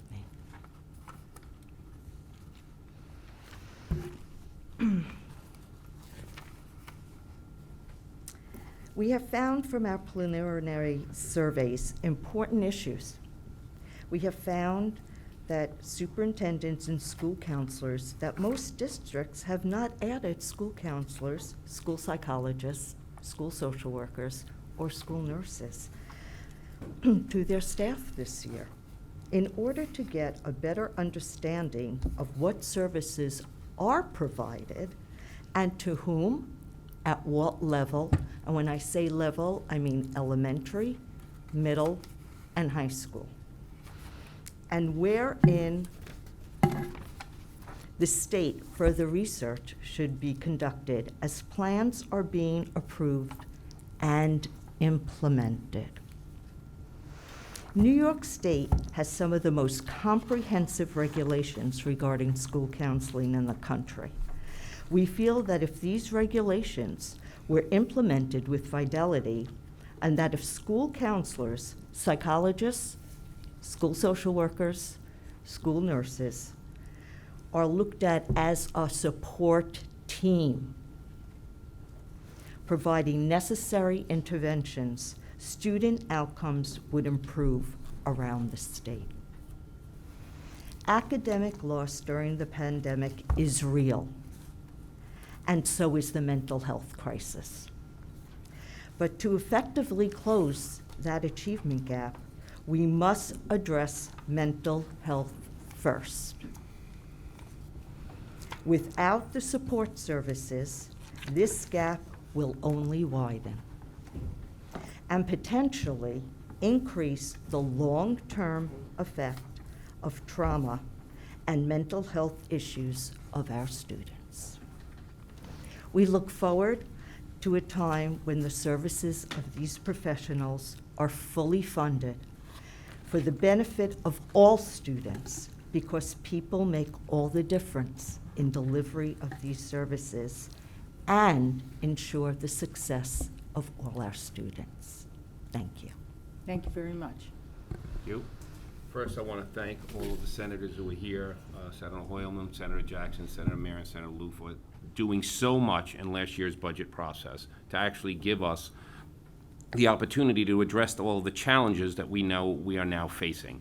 And more importantly, the CFE funding that will go further past and be here, we hope, forever. My colleagues are completely correct. We negotiated throughout the entire last spring and throughout the summer with the Department of Education that we knew we had to have a very aggressive screening on for academic loss, for social emotional crisis and distress. That plan is in place, and it is now about to start being implemented to do all of that work. Clearly, we're off to a little bit of a rough start with what we had to deal with yesterday, which has actually exacerbated the problem, because right now a lot of our support service, psychologists, social workers, guidance counselors are being used in emergency situations right now to cover classrooms. So we'll see where that plan goes. But the whole idea here was to have a plan set up so we can have a plan for each child for a long term, get them back to where we need to get them. When the children are first coming back into school, I can tell you there's nothing but great joy in the beginning. But then it starts to manifest, we start to see the underlying harm that has happened start to manifest itself. We saw that last year with the students who came in. We saw that during summer school. And we're now starting to see the same thing with the other students who are now coming in. So in terms of for us, we are pushing the city. The city has spent has a large amount of money. They're spending money all over the place. The mayor used the emergency provisions to not do RFP processes and to just spend a lot of money. So we are still looking for where all of that money has finally gone to. Social workers, we had an increase in social workers, but we don't know why it had to come through city council when it should have came through the funds that you gave us. And those type of fights are what we've been dealing with throughout this thing. We also had to have a fight when the Department of Ed wanted to spend millions of dollars to have an outside contract to do the academic and social emotional screening. We thought that was absurd. It should be done with the people who know the students. That's the people inside of our school communities, the people who've dedicated their lives to students. And now at the same time, we're also fighting with them to what we consider to be one of the most essential issues moving forward. We want New York City to finally address the issue of class size. It's been enough already. We have schools where we could lower class sizes right now. We have all of the research behind this. There's people in this room who you all know who are very good at this. This is all there, and we're getting quite, if we can't do it now, I don't know when we're ever going to do it. The funding is there from CFE. The funding is here at the federal level. Do we need to create more classroom space in certain neighborhoods? Of course we do. But there are other neighborhoods where we can just say that the class sizes must be reduced now. And that's really the big push. City Council is pushing legislation at this point to try to make this process real and say, we're not waiting anymore, because everybody running for mayor always loves class size until they're in office. And then they want nothing to do with it. And even up to, tomorrow we have a hearing with City Council, the absurdity of the Department of Health of New York City has now changed how we're the only school system that we're aware of, or the only place in the United States that no longer measures people social distancing as from shoulder to shoulder. We're now measuring from the center of face to the center of face.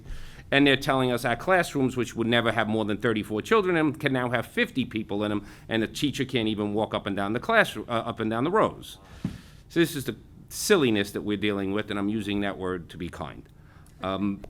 So for us right now, we have to audit, we have to get the controllers of New York City, the one there now, the incoming controller, to really look at all of this money that has been spent. That's why it's important you're having this hearing. Because there was so much spent under emergency provisions, so they did not have to go through the normal process. That we won't know that for months, and that's the earliest. So I'm hoping, there are not long-term consulting contracts and other things that we've seen in the past, because those have never proven to be helpful to the children of New York City. But we are committing ourselves to be partner with you up in the state Senate, with our folks in the Assembly and everywhere else, because it is now the time to actually start moving. Class size is going to be our priority, because we do believe between what you did with CFE and the money we now currently have from the federal government, that we can actually put a real plan together, and New York City can start actually addressing the class size, so the children of this city will have the same type of class size as the rest of the children in the state. Thank you very much. Thank you. Thank you both for joining us in this hearing.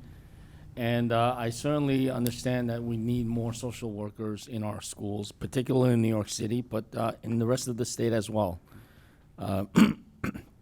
Councilman Treyger has been a huge proponent of making that happen. And I think there is a bit more, although I'd like to see it more solidified, but I think there is a bit more will and intent on the part of the Department of Education to hire more social workers so we can get some reasonable ratio. Mm-hmm. Ms. Miller, what do you think it would be a reasonable ratio of In terms social of workers to of students? school counselors?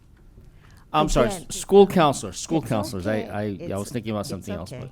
but We need all support Yes, services. yes.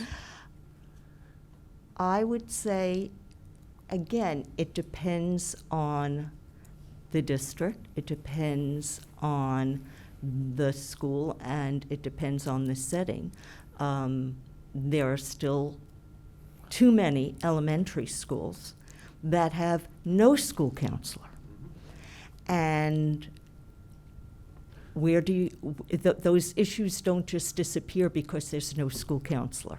I think last Thursday there were there was somebody from this, I believe, maybe one of your colleagues? Yes, Dr.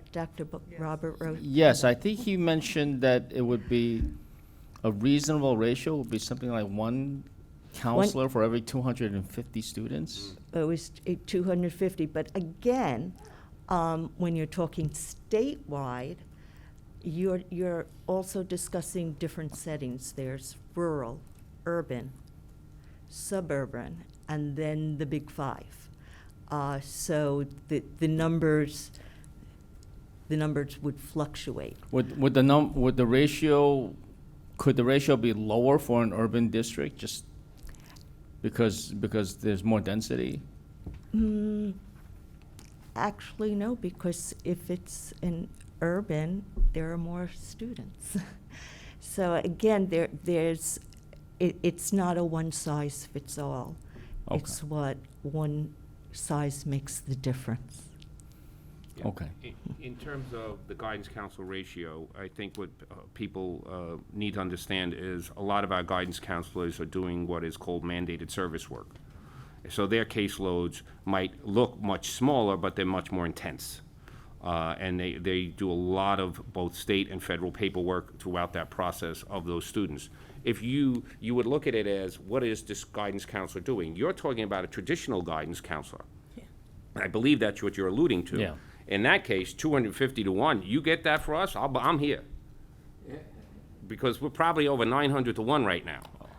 So I'll take 250 to 1 in a moment for a regular guidance counselor, but they have to stop. When they're doing these averages, they literally average a related service guidance counselor with a regular guidance counselor. They're two separate entities. Because the related service guidance counselor is dealing with a child who has an IEP, who needs other types of services, that we should look at the correct ratio for that type of guidance counselor, and then look at the correct ratio for a guidance counselor that most people would see in the traditional sense. That would be the smart way to go about it. It's also the role of a school counselor. You're talking about Tier 1, Tier 2, and Tier 3. We are Tier 1 providers. Our role is to make sure we see every child and know that child well. We provide classroom lessons. We are Tier 1. Tier 2, we can do Tier 2, but sometimes, again, a child has more intense needs, and so a referral is made. Tier 3 is absolutely a referral, or if your school is lucky enough to have a mental health agency within the school, to make a referral to that. So there is a very definite triangle of tiers, and each tier has its own purpose, its own. Usually Tier 2 is a social worker. Usually Tier 3 would be a school psychologist. What do you mean by Tier 1 being involved, Tier 1 counselors being involved in classroom lessons? Yes, we go in and we talk about any social emotional. Again, we have to cover academics, social emotional, and college and career. Now, again, in New York City, 8th graders, we have to talk about high school application. That's quite a lesson. Okay, thank you. So that's what that means. Thank you. And while we're on the topic of ratios, beyond counselor to students ratio, and 900 in New York City, 900 to 1 is just utterly incomprehensible and unacceptable. So we do have to, that right now, as of this morning, the Department of Education didn't provide a whole lot of clarity about how they were actually going to use the additional foundation aid. They mentioned the Fair Student Funding Formula, so that's fine, but that's only a fraction of the additional foundation aid that they'll be getting over the next 3 years and in perpetuity after that. So we did talk about class sizes, and, the Department of Education has never wanted the contract for excellence because it was an encumbrance on what is supposed to be unrestricted foundation aid. Maybe that's an area that needs to be inserted into their plans for how to use the additional foundation aid, or maybe we just need to continue pushing on the legislative side for even more educational funding, because as far as I'm concerned, the foundation aid is not the end of additional funding that we need in our schools. But I would be more than happy to send both of you the ASCA model under which NISCA is the umbrella organization. It's very specific. Okay. Yeah, I don't know, I don't believe the Department of Ed will ever adopt class size as a priority focus. And is there a reason why they're so hesitant? I mean, this has unfortunately spanned different administrations. Yeah, it has a lot to do with a belief system that they should be able to spend the money the way they want to. And it's just gone on for too long, and no matter what evidence is provided, the idea that the Department of Ed wants to spend its money any way it wants to, they want the school to be able to have a lot of flexibility. We do have certain schools who have lower class sizes because principals have made it a priority, then we have others who do not. It really is about whether the school system of this city wants to adopt this as a belief system. And it's a belief system based off of tons of research. It's really quite simple. If you can come up with 15 different programs, but if you really want to try to move academics, there's a solid way to do it. Reduce your class sizes. It's really that simple. Why, if you know that the evidence is clear, then do it. And that seems to be something that they do not want to do. And it's been through different administrations, and it really comes down to, we know what to do with the money better than you do. Well, it seems like they don't even take it seriously because they had no idea what the impact, what the cost impact would be of building the additional schools that are needed and hiring the teaching staff that's going to be needed to lower that ratio of students to teachers. They're just... There's 400 schools right now that could do significantly lower their class sizes. Mm-hmm. Doesn't require us to build a single classroom. So they already have capacity within Yes. those 400 schools? Yes. Presumably, there are other schools that would need more capacity to lower their class sizes, but at least those 400 to begin with, they can Right. simply begin by hiring the staff necessary And to... then you use that as your template for a bigger plan for the rest of the city. As we know, there's a lot of development that goes on in New York City, as I'm sure you guys are all aware, and that's where it has to get tied into school seating at the same time. I did not believe that this year we have class size provisions in our contract. I didn't think I'd have an oversized class this year because of what's going on with the pandemic. It's low, but we have 500 oversized classes. Wow. Just think of the mentality that Yeah, we have oversized classes in a pandemic. So the New York City Department of Education is in violation of statewide standards for class sizes? Because there are maximum class sizes allowed. They're in violation of our contract, which is lower than the state standards. It's greater than the Okay. state standards. So at that So point, they may be in compliance with current state standards, which may be too large to begin with, maybe but they're in violation of the contract standards. absolutely in violation of the contract. Okay. Yeah, I did not expect to have an oversized class issue this year. Okay. I have some questions. First place, thank you both. So, Mr. Mulgrew, you mentioned long-term consulting contracts, causing my blood pressure to go extremely high. Do you have evidence that New York City DOE engaged in or entered into any consulting contracts? No, we've been a little bit focused on other areas right now. Right. We would assume where we would look and where we would, in our conversations with the controller's office, would be on the social emotional side, first and foremost. Okay, but if you do find evidence Well, sure. that the money we fought for was used for consulting contracts, I know that would be very significant to us, so I appreciate knowing that. Secondly, the 500 oversized classes based on your contract, what, is that a grade-specific size requirement, or is it across the board? It's at different grade levels. Yeah, okay. So, but we're seeing them in all grade levels. It's pretty much, it's normally where there would be a lot more, but I really did not expect any this year. And it probably has something to do with what had happened was the Department of Education last year put out a capacity by room for each school in New York City based off of measuring people from shoulder to shoulder. Oh, yeah, okay, now you mentioned that. Okay, so when the Department of Health of New York City informed principals that you no longer had to do that measurement, you Yeah. could now measure us from nose to nose, which means we're this far apart. Right. They upped the capacity in the school, in each room, quite a bit. But we have a hearing about that tomorrow. Okay, and then who is currently doing the screenings that the Chancellor mentioned? What professional person is actually doing this screening, and how is that working?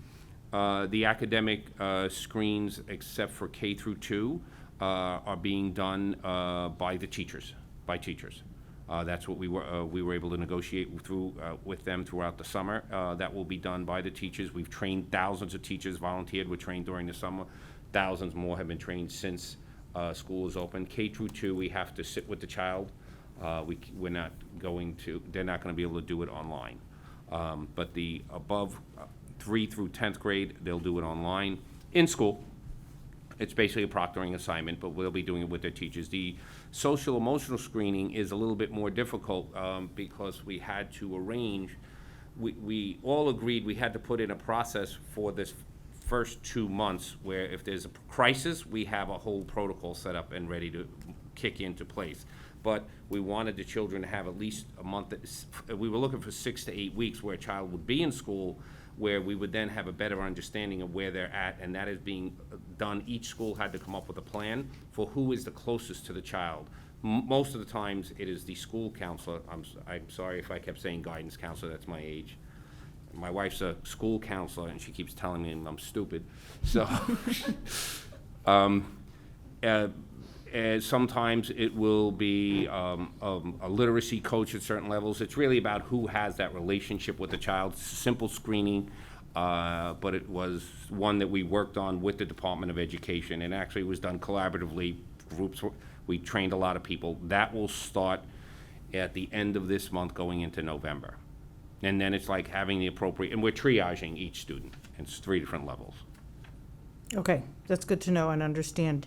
Yeah, we're good with that. We're yes, good I with those understand. programs, yes. Well, I'm glad to hear the specifics of how it works, so that we did not really hear, but it hasn't started for the K through 2 second grade group? Well, actually, it was supposed to start this week, but since we knew we'd have a little bit of hiccup for the week, we'd asked to push back. The academic goes first, and then the social emotional goes after. And if a child is in crisis now, like comes into a class and appears to be in crisis, you use the existing sort of triage? Yes, that will kick right into place, and we actually worked with the Department of Ed to streamline the process, because normally it takes a minimum of 6 weeks to get the child to the appropriate, if we're going to an outside service. It takes way too long, and we wanted to streamline that for this year, and so far we've been able to get that done. Good. And Ms. Miller, not to put your school on the spot, but given the additional funding, did your school hire any additional counselors or social workers or school psychologists or any other social emotional staff? No. No? What is the ratio of, that you have of students to you yourself as a counselor? My personal caseload? Yes, your personal caseload. 500 students and 21 mandates. Say it again, 500 students. 500 students plus 21 mandated students. 21 mandated. My special education Of your special students. ed. And how many counselors are there in your high school? My middle school. Middle school? 4. And how many students? Over 2,000. Okay. And were you part of any, you or the New York State School Counselors Association through yourself or your colleagues, part of any conversations with the New York City DOE about how to use either the foundation aid or the ARP money? Not that I'm aware of, no. No. Okay. Thank you. Thank you both. Thank you.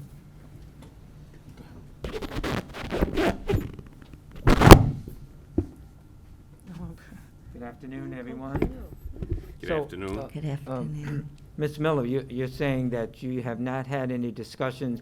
You're the president-elect for your union, is that correct, association? For my association. Yeah. President-elect, yes. Okay, and is your association affiliated with a union? Or it's just an association? No, we are affiliated with the I'm sorry, American School Counseling you're just gonna speak up a little Association. louder or Oh. move your mic a little closer if you Yes. don't mind? Okay, it's not a union, it is a organization under the umbrella of the American School Counseling Association. Okay, and so it's a statewide, is that correct? It is a statewide, yes, it is. And so in New York City, part of the stipulations as far as receiving monies from the feds and contract, foundation aid, did the New York City Department of Education consult with you as your organization, New York State Social Counselors or Counselors Association?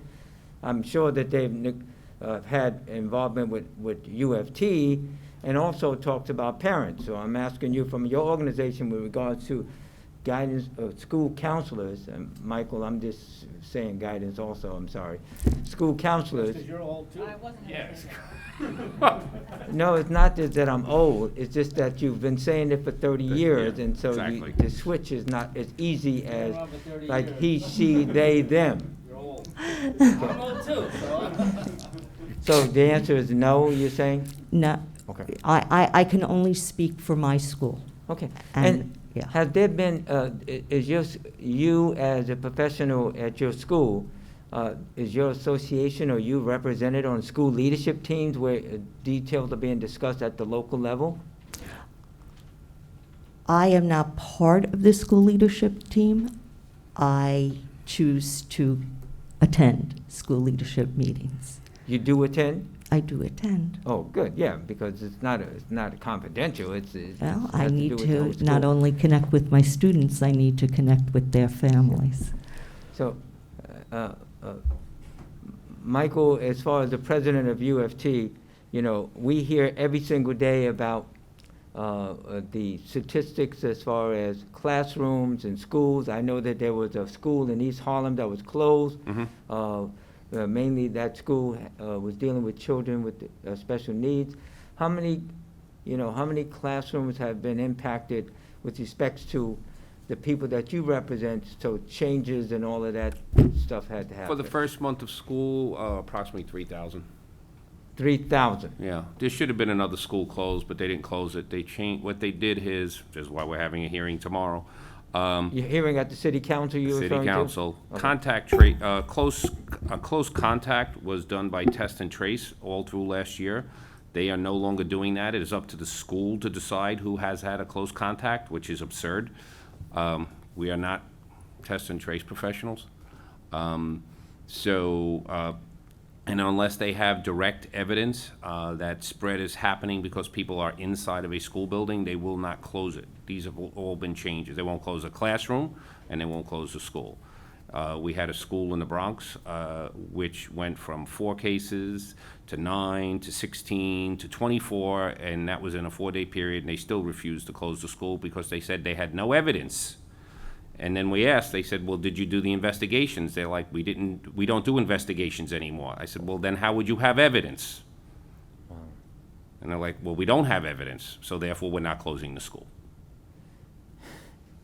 That seems sort of like a dictatorship in a lot of respects. Where is supposedly the collaborative approach in ensuring the safety and security of our students and as far as their health is concerned? There's definitely a shakeup going on at Test and Trace. We're not sure. We can't get a clear picture on it right now.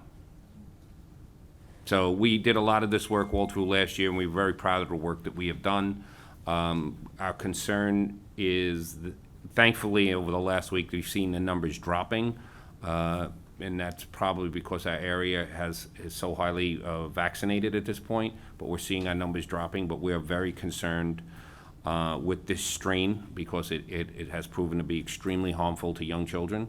And you know, my work as an AFT vice president, I had the misfortune of doing a lot of work in the southern states in August when they opened, and if you see a pediatric ICU ward full of children with COVID, it's not something we want anywhere, but I don't want it here. Now, I know that the mayor has said that they have X amount of, I guess, substitute teachers for individuals that did not have vaccination certification. How is that going, considering the fact that we're talking about it's only about 1 day already? Thankfully, we had a lot of people at the union. We worked throughout the entire weekend. We were out in all the schools. They did a lot of redeployment the DOE did redeployment of non-school-based staff yesterday. Yesterday went probably smoother than we had all anticipated. We were very thankful that the mandate did not go into effect last Tuesday. The school system was not ready. In terms of the substitutes, you know this because of your knowledge that it's not a substitute as a substitute. I mean, right now, a substitute is just going into a room because it's an emergency situation. We've also given great flexibility in our contract for different titles to be used for coverages right now, because the last thing we want to do is have a school be put into a position where they might have to combine classes in a single space. And that's what we're trying to avoid at all costs right now. So at this point, we've had no reports of a school having to combine classes. We've had some definite issues with different people, the wrong type of substitute. Paraprofessionals, District 75 probably was affected more than any other district, and you know that would be the last district we would want to have affected. So one-on-one paras, and we're trying to move. It seems that the Department of Ed was not processing paras fast enough. We have a lot of paras who are waiting to become full-time paras. So hopefully what we're dealing with right now will streamline that process.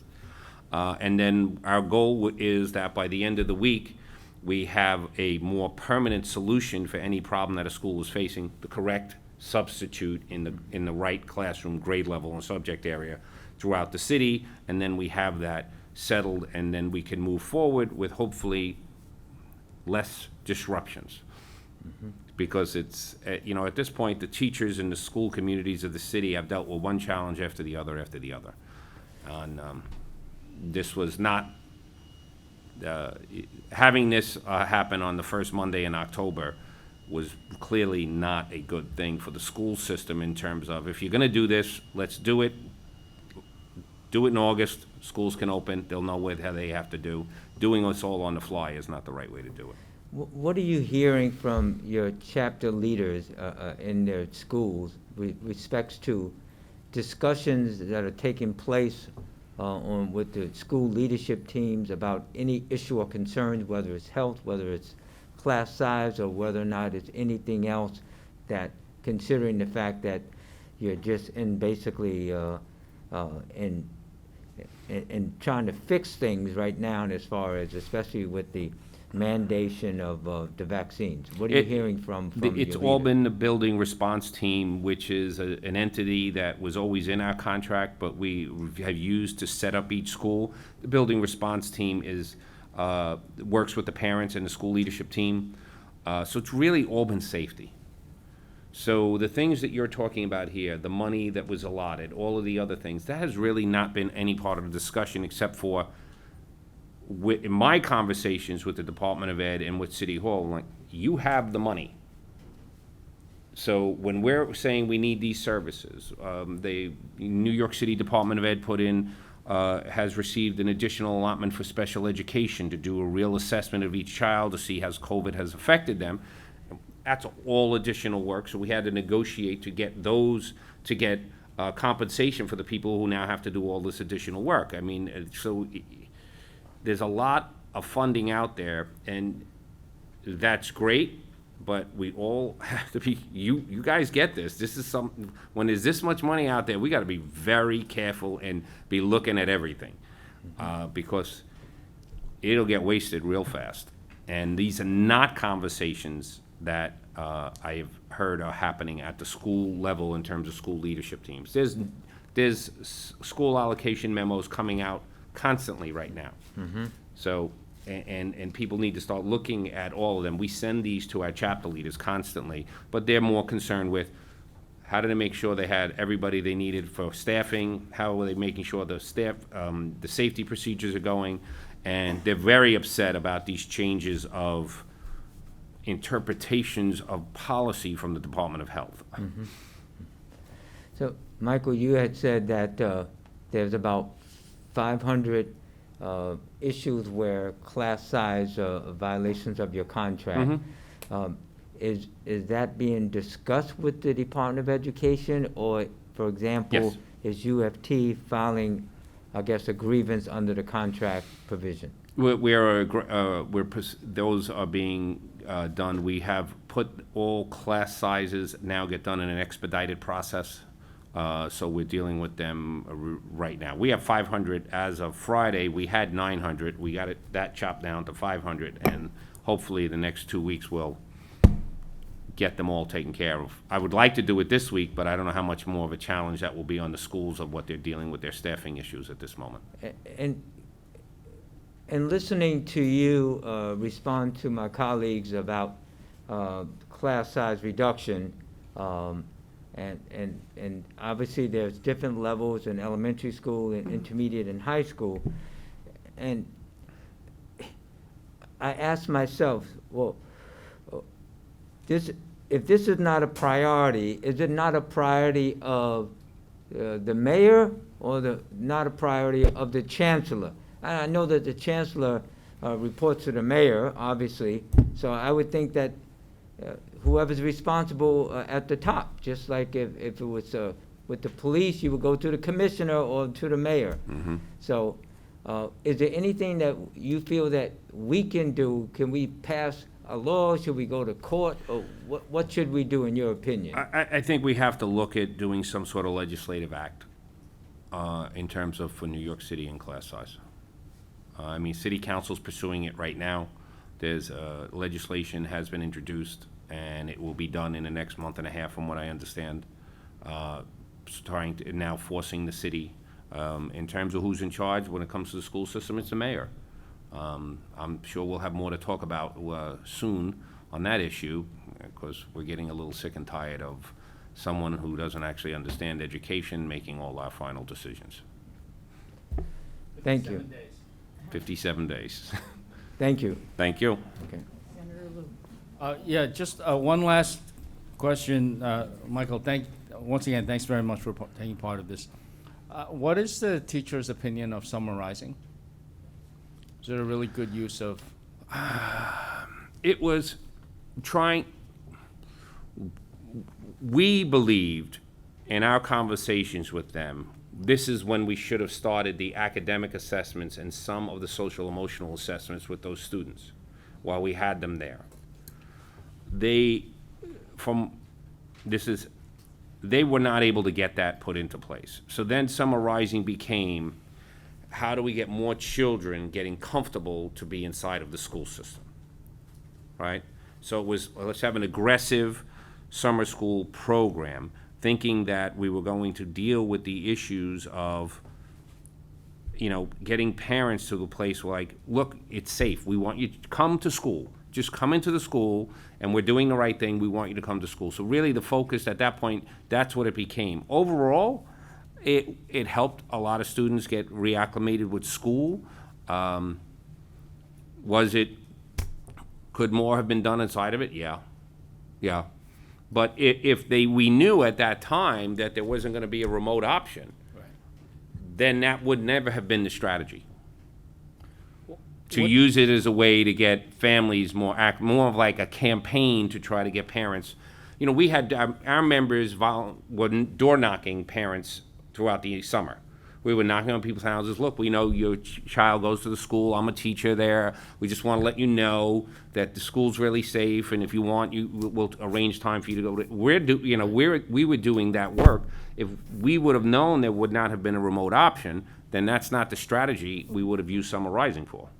So, but wasn't the mayor all along saying since the springtime that there would be no remote option in the fall? No, he started that at the very end of June, At the end of June, okay. after all of this had already been done. I mean, that was, by that time, Summer Rising was already set up. Correct. Got it. Right, Okay. so therefore it was, Okay. Thank you. Thank you, Madam Chair. thank you. Have a good day. Okay. Can we take a 10-minute break? Are you okay with that? Yeah, absolutely. Thank you so much. Thank you. Thank you. Just one question, Oh. if you don't mind. So, we have a bill, which is S6296, updates contract for excellence language, requiring class size reduction plan to be achieved, and with the date of 2026. In my opinion, why is it, what's your opinion about that legislation, and is that too short or too long of a period of time? I find, If you, can you just, if you don't mind, I'm sorry.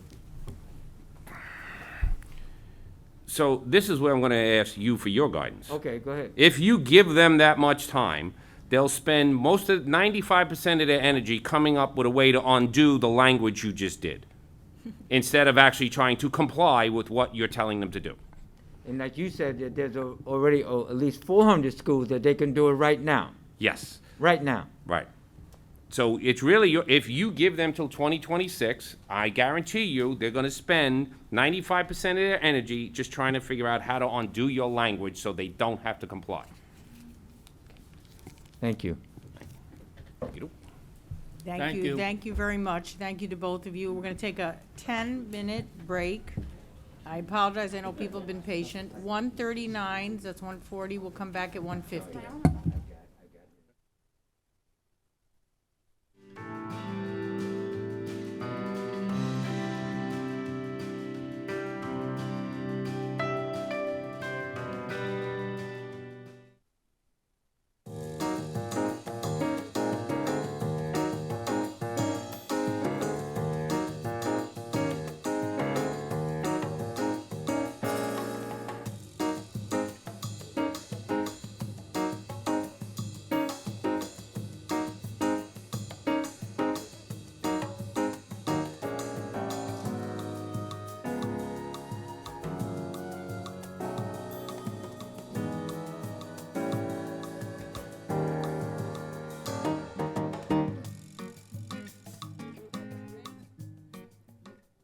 Our gentlemen who are helping us, ready? Thank you.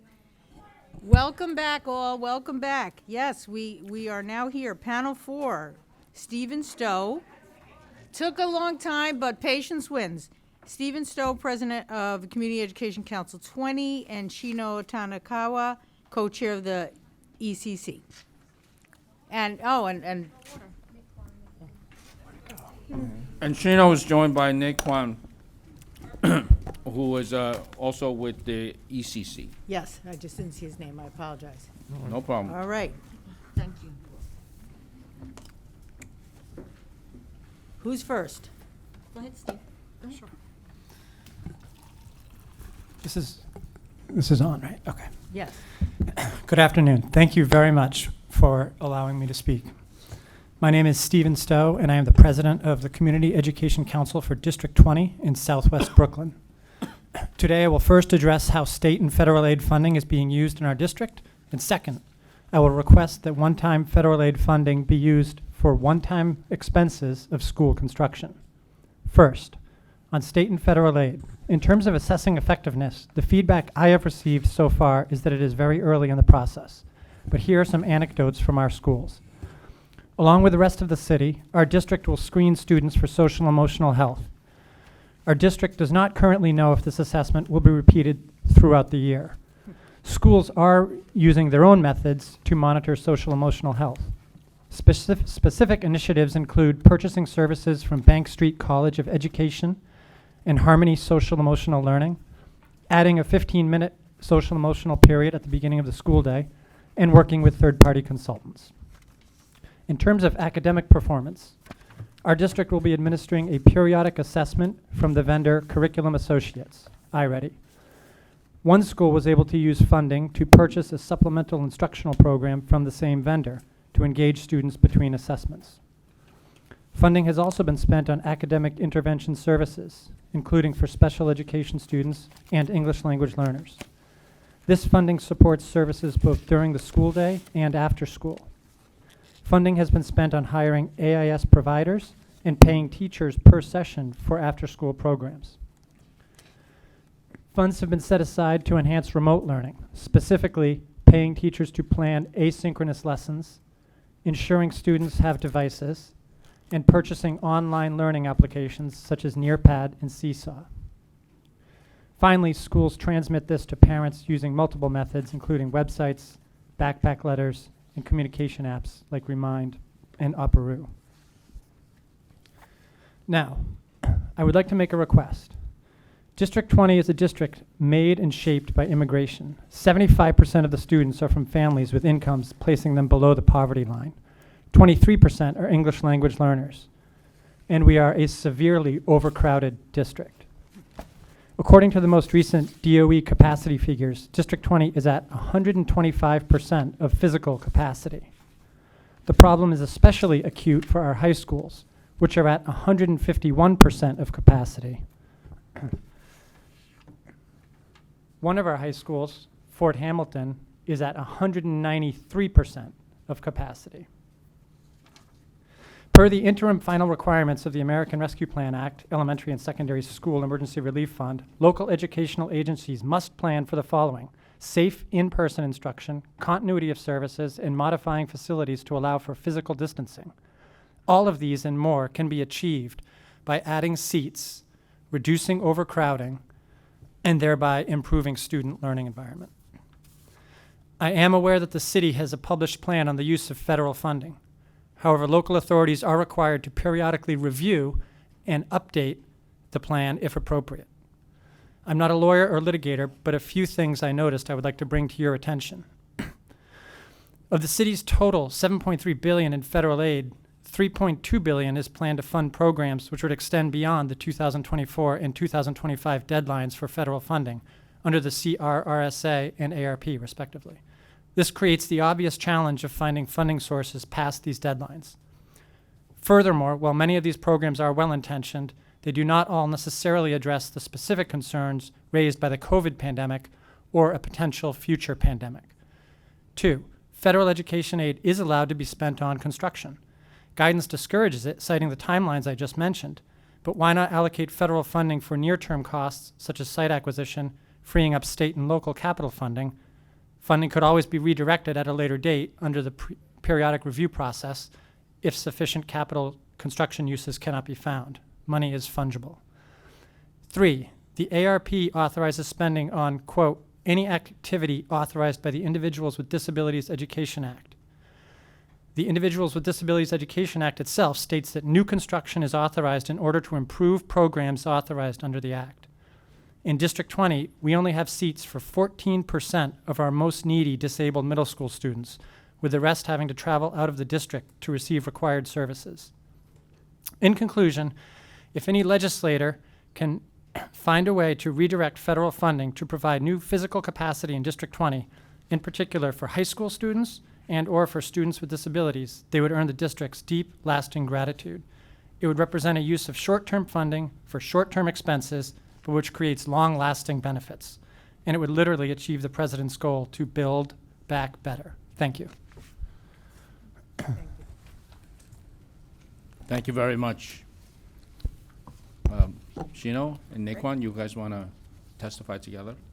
Sure. I will start by reading the written testimony that we also submitted. Thank you so much for this opportunity to speak with you today.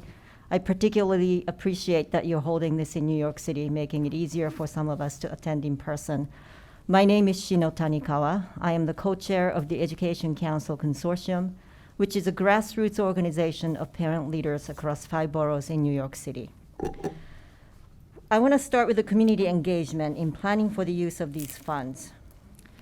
The DOE held a series of community engagement events, one in each borough, in late May and early June, quote, to hear directly from school communities on the types of resources and support they need as we move toward a full reopening in September, end quote.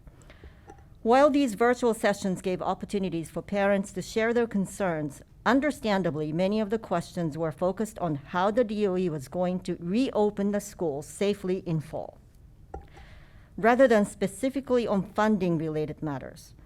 While these comments and questions illuminated what was important to parents who attended these sessions, and by extension, where resources might be directed, we're not certain how useful these sessions were in terms of soliciting feedback on the DOE's funding proposal. We recommended that the school leadership team be tasked with discussing funding needs and priorities at the school level.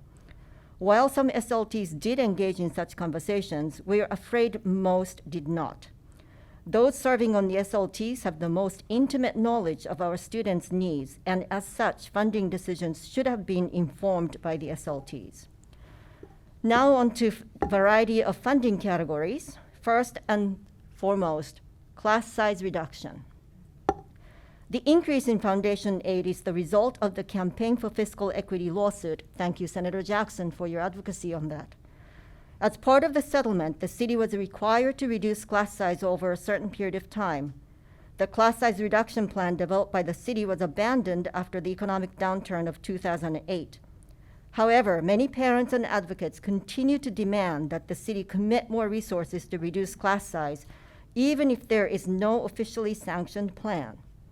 We believe small class size is even more important during the pandemic when social distancing is an important public safety measure. The city decided to fully fund the Fair Student funding using the increase in foundation aid and allocate only paltry $18 million specifically for class size reduction to be spent on a little over 70 schools. Fully funding the Fair Student funding is a worthy goal supported by many parents and advocates. However, an allocation of $18 million toward class size reduction when parents and advocates asked for $250 million system-wide is simply unacceptable, especially when we know the Fair Student funding at 100% does not enable schools to reduce class size. And for the record, Nikwan and I were both on the Fair Student Funding Task Force.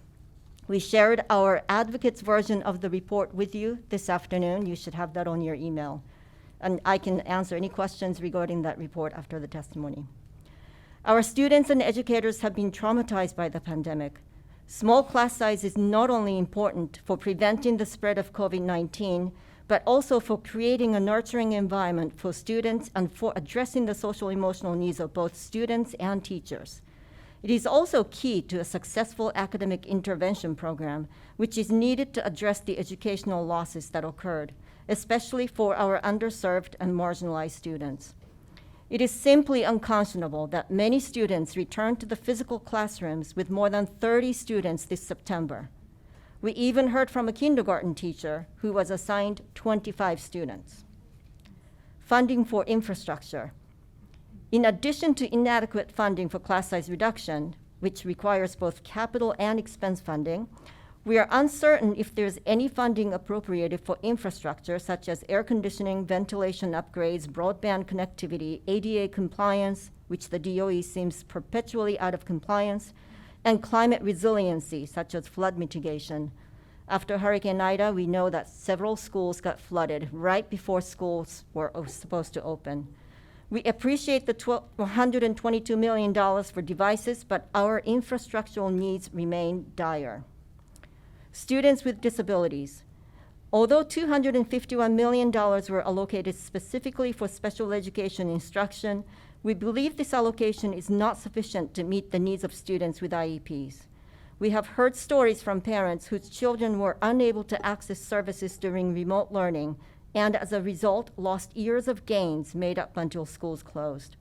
These students will require intensive one-on-one and/or small group instruction. The DOE budget falls far short of the funding recommendations prepared by the Citywide Council on Special Education. The CCSE recommendations were for all students in the public schools, not specifically for students with disabilities, such as $1 billion for class size reduction was recommended in that recommendation, with a recognition that the recommended programs would greatly benefit students with disabilities.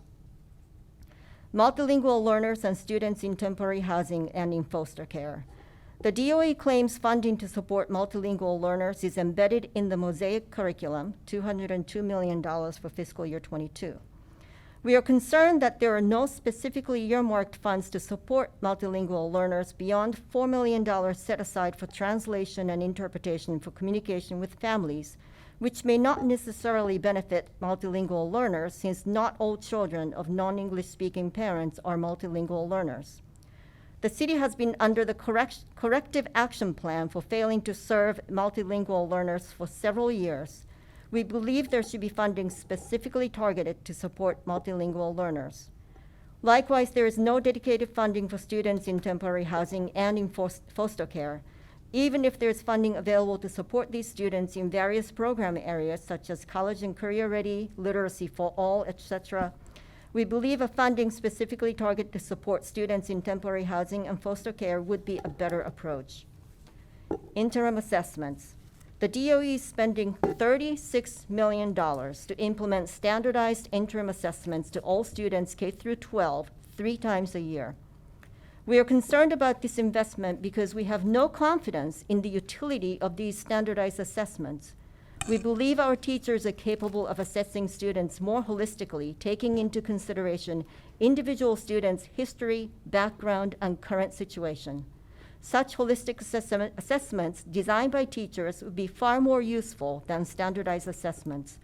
There are good reasons why commercially available interim assessments are not only unnecessary, but actually wasteful. The assessments are not necessarily tied to the curriculum taught. Materials in the assessments are sometimes not grade level appropriate. Research has shown the MAP assessments, one of the off-the-shelf assessments, had no significant effect on student achievement. In conclusion, we applaud the allocation of funds for social workers, social emotional screening, community schools, literacy instruction, college and career readiness, digital devices, culturally responsive and sustaining curriculum, and special education, even if we wished the allocation levels were higher. However, we are disturbed by the DOE's lack of commitment to reducing class size and investing in infrastructure upgrades, as well as the DOE's continued investment in standardized assessments of questionable value. In addition, the DOE budget is complex and opaque, making it extremely difficult for parents, even those of us who have been in advocacy for a long time, to understand, let alone evaluate or monitor. We hope that the state legislature holds this type of hearing on a regular basis to hold the DOE accountable and to allow parents an opportunity to share their perspectives. I want to add a few more things. The Fair Student Funding Task Force prepared a report that called for an overhaul or at least an evaluation of the formula. We believe there is an incentive within the formula to increase class size because funding is tied to the number of students. So funding schools at 100% of fair student funding does not necessarily reduce class size, and that is an important part of the fair student funding formula that I wish the DOE would seriously take a look at. Another thing that I wanted to bring up related to how the funding is allocated and used, how it's spent, how decisions are made. 2 words: mayoral control. It has to change. It's time. Everything you've heard up until this point is the direct result of mayoral control. Parents have been screaming at the top of our lungs for over a decade that class sizes are too small. We need to build more schools in certain neighborhoods, but we don't have any say in those matters. We're always brushed aside. Or sometimes they pretend to listen, but they do not really listen. Finally, thank you for introducing a remote option bill. I have heard from many parents, many, who wish to have a remote option. They're not saying close the schools, they just want to feel safe. And for them to feel safe, they need to keep their children at home and they want a remote option. So I really appreciate your introducing the bill.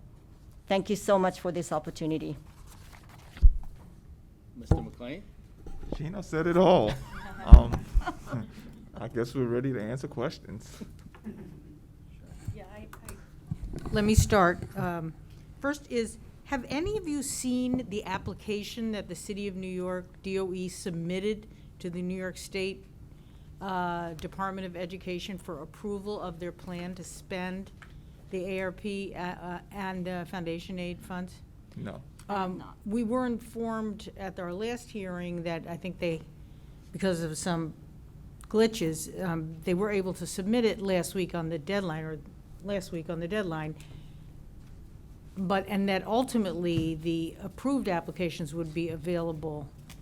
But to your point that you've raised about the lack of investment in capital and in class size reduction, it seems to me that we would all benefit by actually seeing the formal document they have submitted for the expenditure of these funds. So I wondered if you had seen that, but apparently no. Secondly, with respect to really what I think you both have talked about, the need for infrastructure, use these funds for building schools where necessary, expanding school size where appropriate, and given that that's authorized under the, expressly authorized under the federal program, have you been unable to have any input on this issue with the city DOE, just with respect to the need for capital investment? I've been, our term started in, the CEC term started in June, and from day one of this term, I've been trying to reach out and make connections with the CFO's office, with the DOE, on this exact issue. And you have to go through multiple layers of, I'll just say, sort of employees, DOE employees, and I was never able to talk to someone in the CFO's office. I would get back these very cursory answers, and this is over a period of months. Maybe 2 or 3 weeks ago, I got an answer, oh yeah, the foundation aid can't be used for capital, unclear about ARP funding. That was it. And so, direct answer to your question, no luck, been trying. Likewise, our council just started our term on July 1st, so we are still trying to get ourselves going. We have invited the School Construction Authority to come to our meeting in, I believe, December. We'll have to see what their response is, but we have not heard any formal conversations with the School Construction Authority regarding increasing the capital plan funding. It's possible that they're thinking about it, we just haven't seen it. The new amendment comes out in November, and I'm looking forward to seeing that. I don't know if you have heard anything, Naquan? No, same thing. You know, we just started a new term. I think what will be interesting is that we'll be going into buildings to do our walkthroughs around the investment.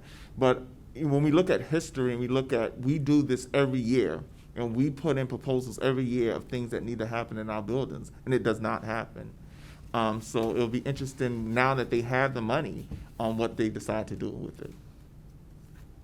But to that end, even though we built in language, which was really at the insistence of the majority leader and Senator Lieu and myself and other colleagues, that there be a process for input, I take it your testimony is you did not have input in whatever the DOE's plan was. So let's talk about input, and let's talk about meaningful input. So Okay. the DOE did host Yes. town halls. Yes. As our testimony says, they held it in May in June, and then they also did this empathy about 70 empathy groups where they talked about the reopening of school. Like everything was refocused to the reopening of school. The question is, what did they do with all the information that they received? Because apparently they didn't listen, because one of the things that they heard loud and clear was, we wanted a remote option.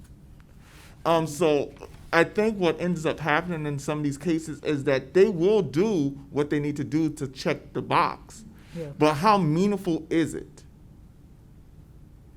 Yes, okay. These Fair- town hall meetings are all recorded and are actually available on the DOE website if you'd like to actually sit and watch 6 hours of town hall meetings. But just watching one will give you a flavor of what kind of conversations were happening. Well, this was an issue that was raised in our prior hearing, that if there's input and it's not heard or reflected, we, with respect to future funds, since we anticipate giving additional foundation aid next year and the following year, we have to review whether the language in the statute is strong enough. So, thank you for that. Senator Jackson, do you have before Senator Lou? Or do you want to go, John, first? Doesn't matter. Go, John. And they say chivalry is dead. I concur with our chairperson, Senator Mayer.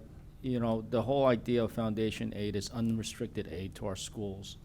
Unrestricted in the sense that the court 15 years ago determined that we were not giving enough money to our public schools to provide a sound basic education.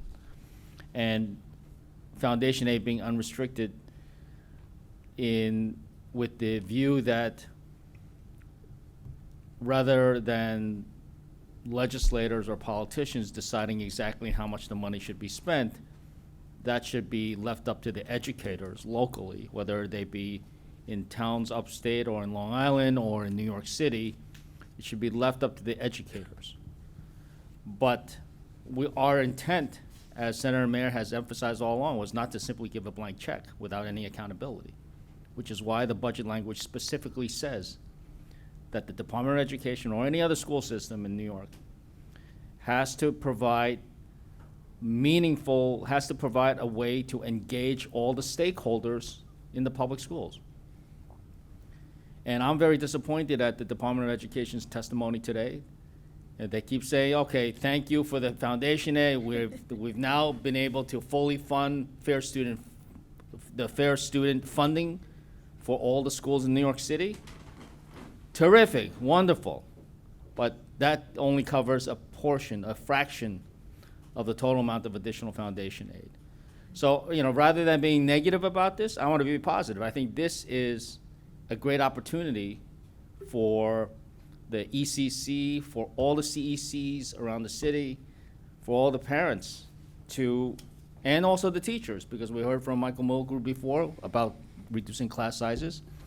If the DOE doesn't know what to do with the additional money, you have a great list right here with price tags, and which is always good because we need to, everybody wants everything, but we don't have enough for everything that everybody wants. So this lays out kind of like a list of priorities, and I'm willing to take this list of priorities and make, as Senator Mayer said, next year when we do the budget next year, which I'm confident will include the second installment of increase in foundation aid, that we put more language in there.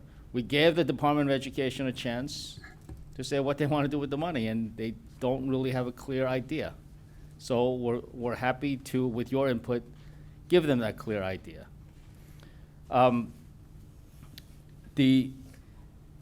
So you're saying that the engagement that they were legally required to do was just simply not effective.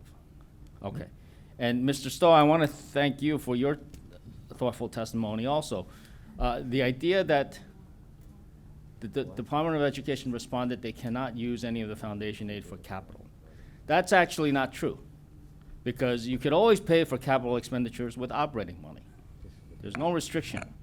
You can't do it the other way around. You can't use capital funds to pay for operating expenses, but you can certainly use operating funds as one-time capital items, especially when the federal funding is essentially, it's over a few years, but it's essentially one time.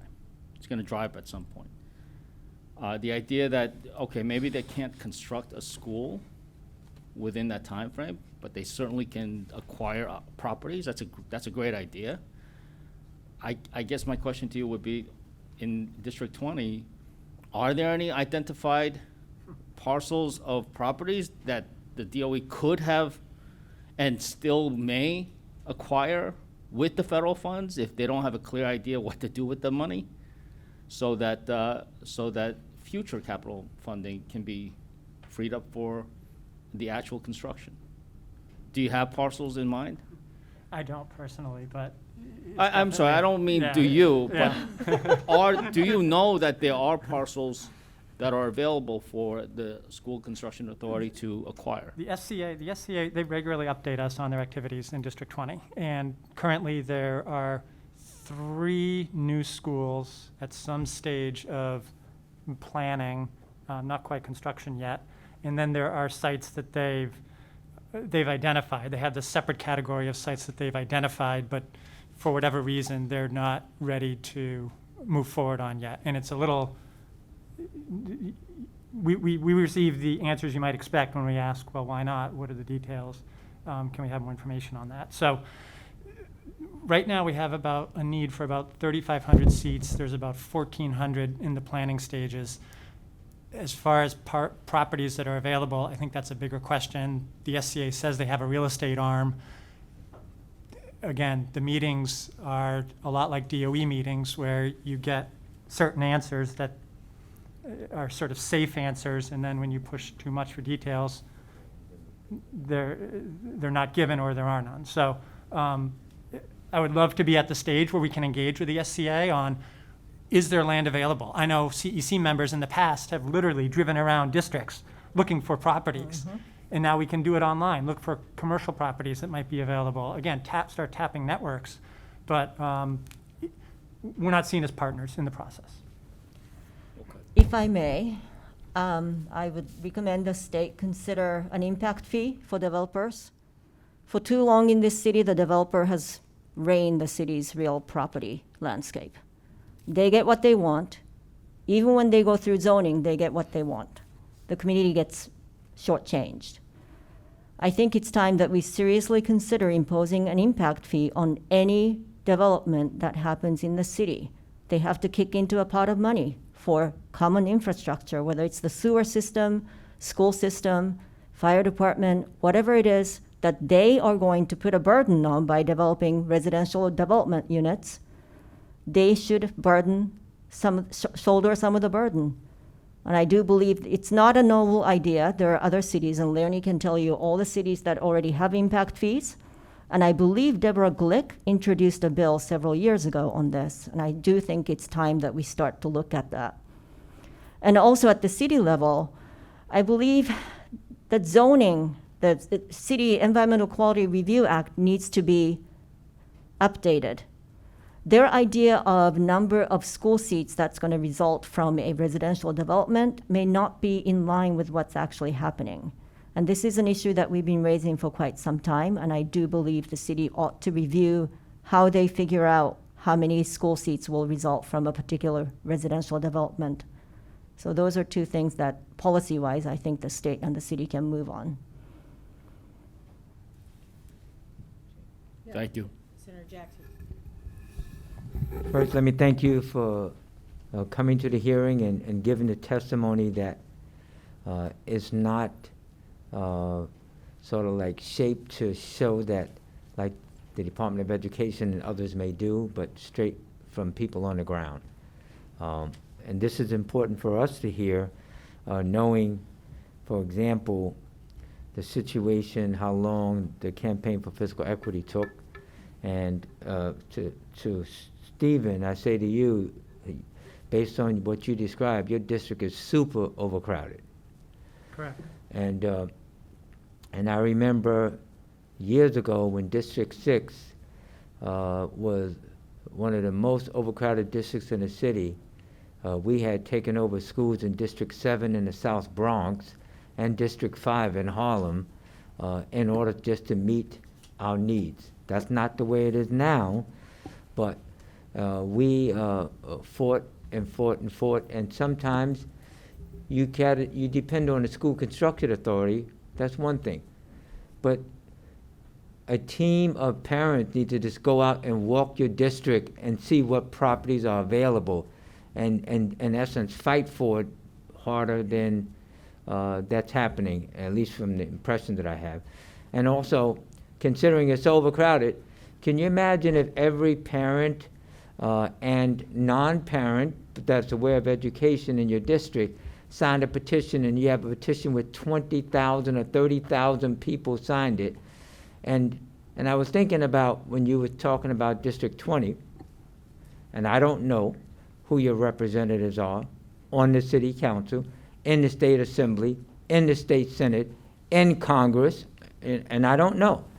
But they all have to be up to speed in understanding exactly what you are in order to push and push and push and push. I mean, that's what has to be done.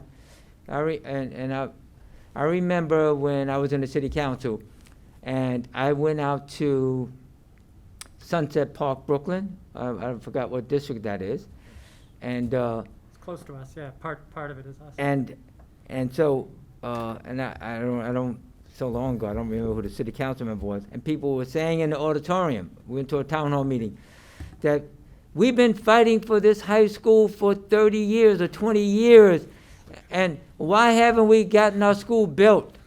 And you know what my response was? It's not a priority of the people that have the authority. That's why. Because it was only going to, I think the initial price was $90 million. It may have cost at the time $150 million. But Sunset Park High School was built at a warehouse. And I remember when Governor Pataki signed the legislation, he was there in Sunset Park. And I took the actual sign that showed the picture, and I'm going out the door with the sign. And they said, I'm sorry, you can't take that. Because I wanted to take it because it was so important to the community. So those are the type of actions in order to put pressure on all of us. Because not only pressure of your electors, but us too, even though it's not in our district. That has to be done. And if necessary, to file a lawsuit, and necessary maybe to have a rally and we'll walk through your district to bring public attention to it, you know, things like that, in order to bring the pressure on the system to do the right thing on behalf of your parents and students in your district. And when you have something, I'll come out there, I'll contact your elected public officials, and I'll come out there and scream a little bit and what have you and so forth, and walk the walk instead of just talking the talk. Thank you very much, appreciate that. And Shino, thank you as a co-chair for the leadership, and this is the type of this is the type of feedback. Ammunition deals with guns, and guns and everything is no good. Do you know what I mean? It's oratorical ammunition. Yeah. But this is the type of information that we need in order for us to come back and struggle and fight to get the results that we actually need. Thank you. So I want to thank you all for coming and staying the course and hearing what everybody else has to say, so that you can hear what they have to say and, if necessary, counter what they're saying. Because you heard me say earlier, one thing is that, you know, say you're going to do it, and another thing to the chancellor is get it done. How long is it going to take to hire those 600 social workers in the school district? I want to say to Naquan and Shino, thank you for sending us that report on the Fair Student Funding Formula, and on your favorite topic of, I won't even say the words, but I'll use the initials, MC. That is clearly coming up, because as you know, the current law sunsets on June 30th of 2022, which is just around the corner, and we will have lots of discussions about that. Thank you. I would wholeheartely agree with Shino and Naquan on that one. I think that's something most New York City parents will agree with. Well, look, I've said this many times, you know, CECs generally are against MC, right?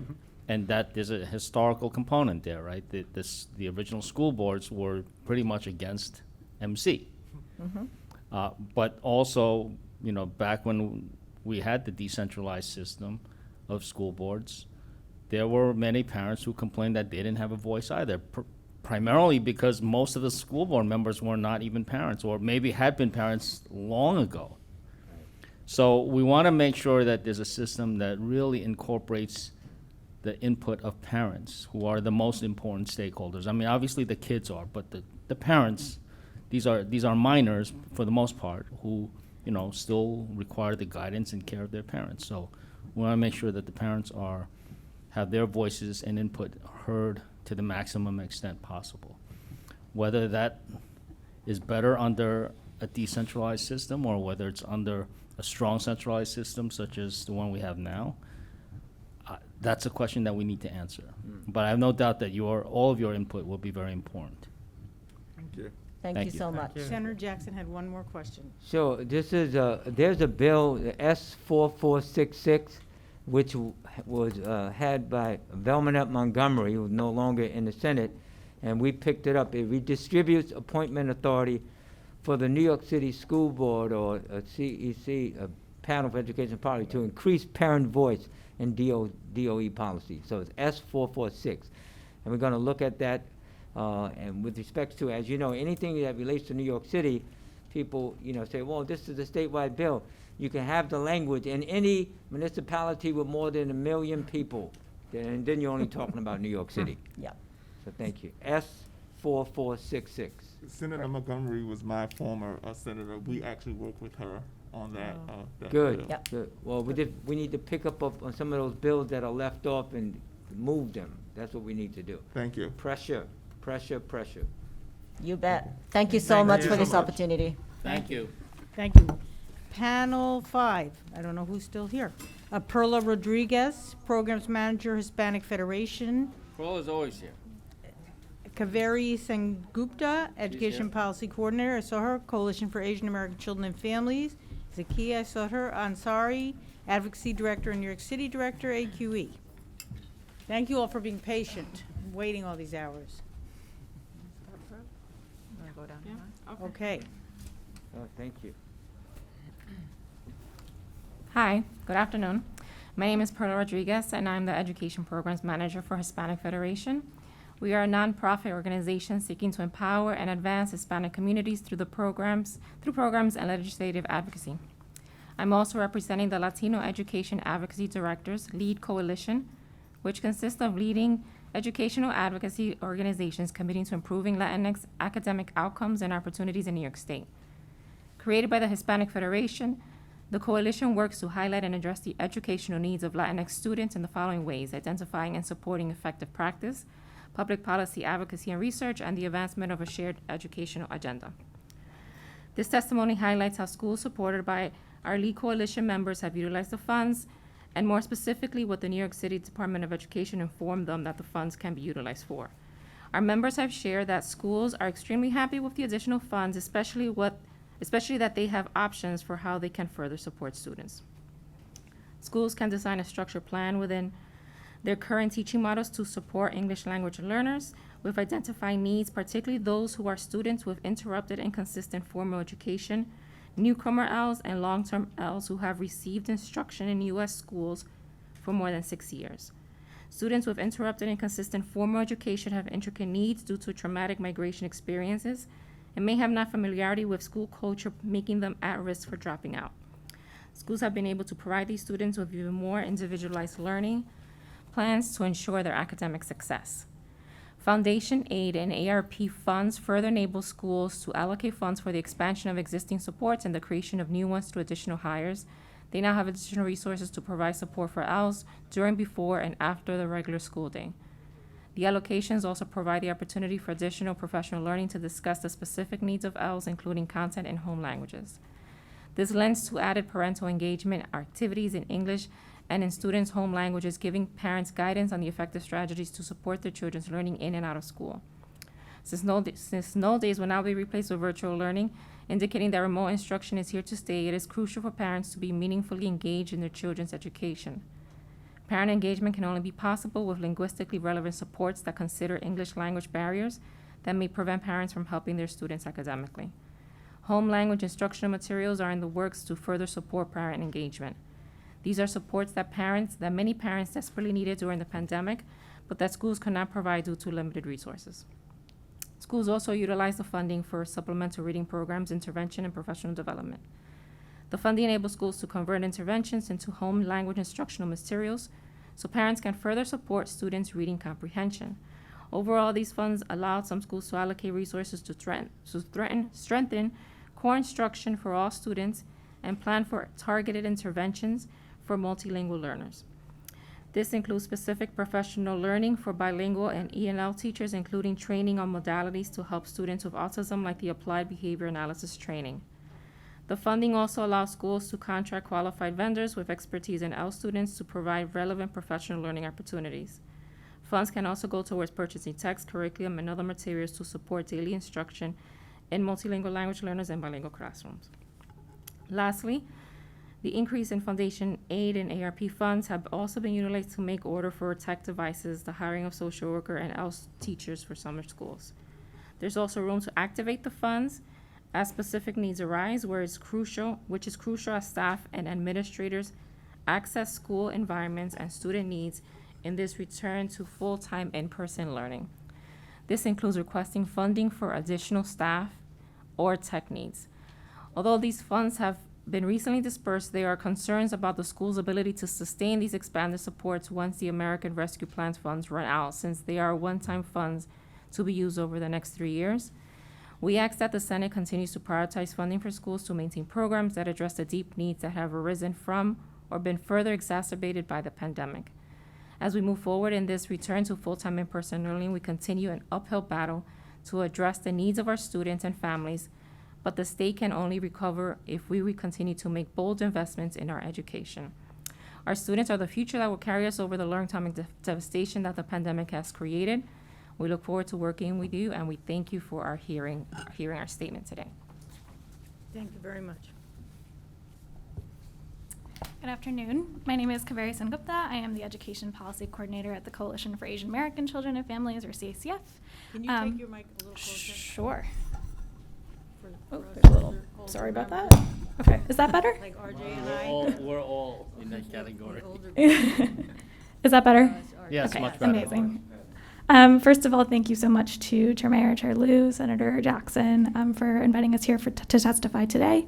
And we also want to say a huge thank you for the full funding of foundation aid for the next 3 years. We're also very pleased to see the historic infusion of federal funds into our districts as well. For 35 years, CACF has been the nation's only Pan-Asian children and families advocacy organization. We bring together over 70 member organizations and partners across the city, including many organizations providing youth services and supporting families. And we lead the fight for improved and equitable policies, systems, funding, and services to support those in need. Today, CACF is speaking to you to uplift the needs and experiences of our diverse Asian American and Native Hawaiian Pacific Islander students, or AANHPI, students and families across the city, particularly those most marginalized, who are often overlooked around issues of educational equity and inclusive community engagement.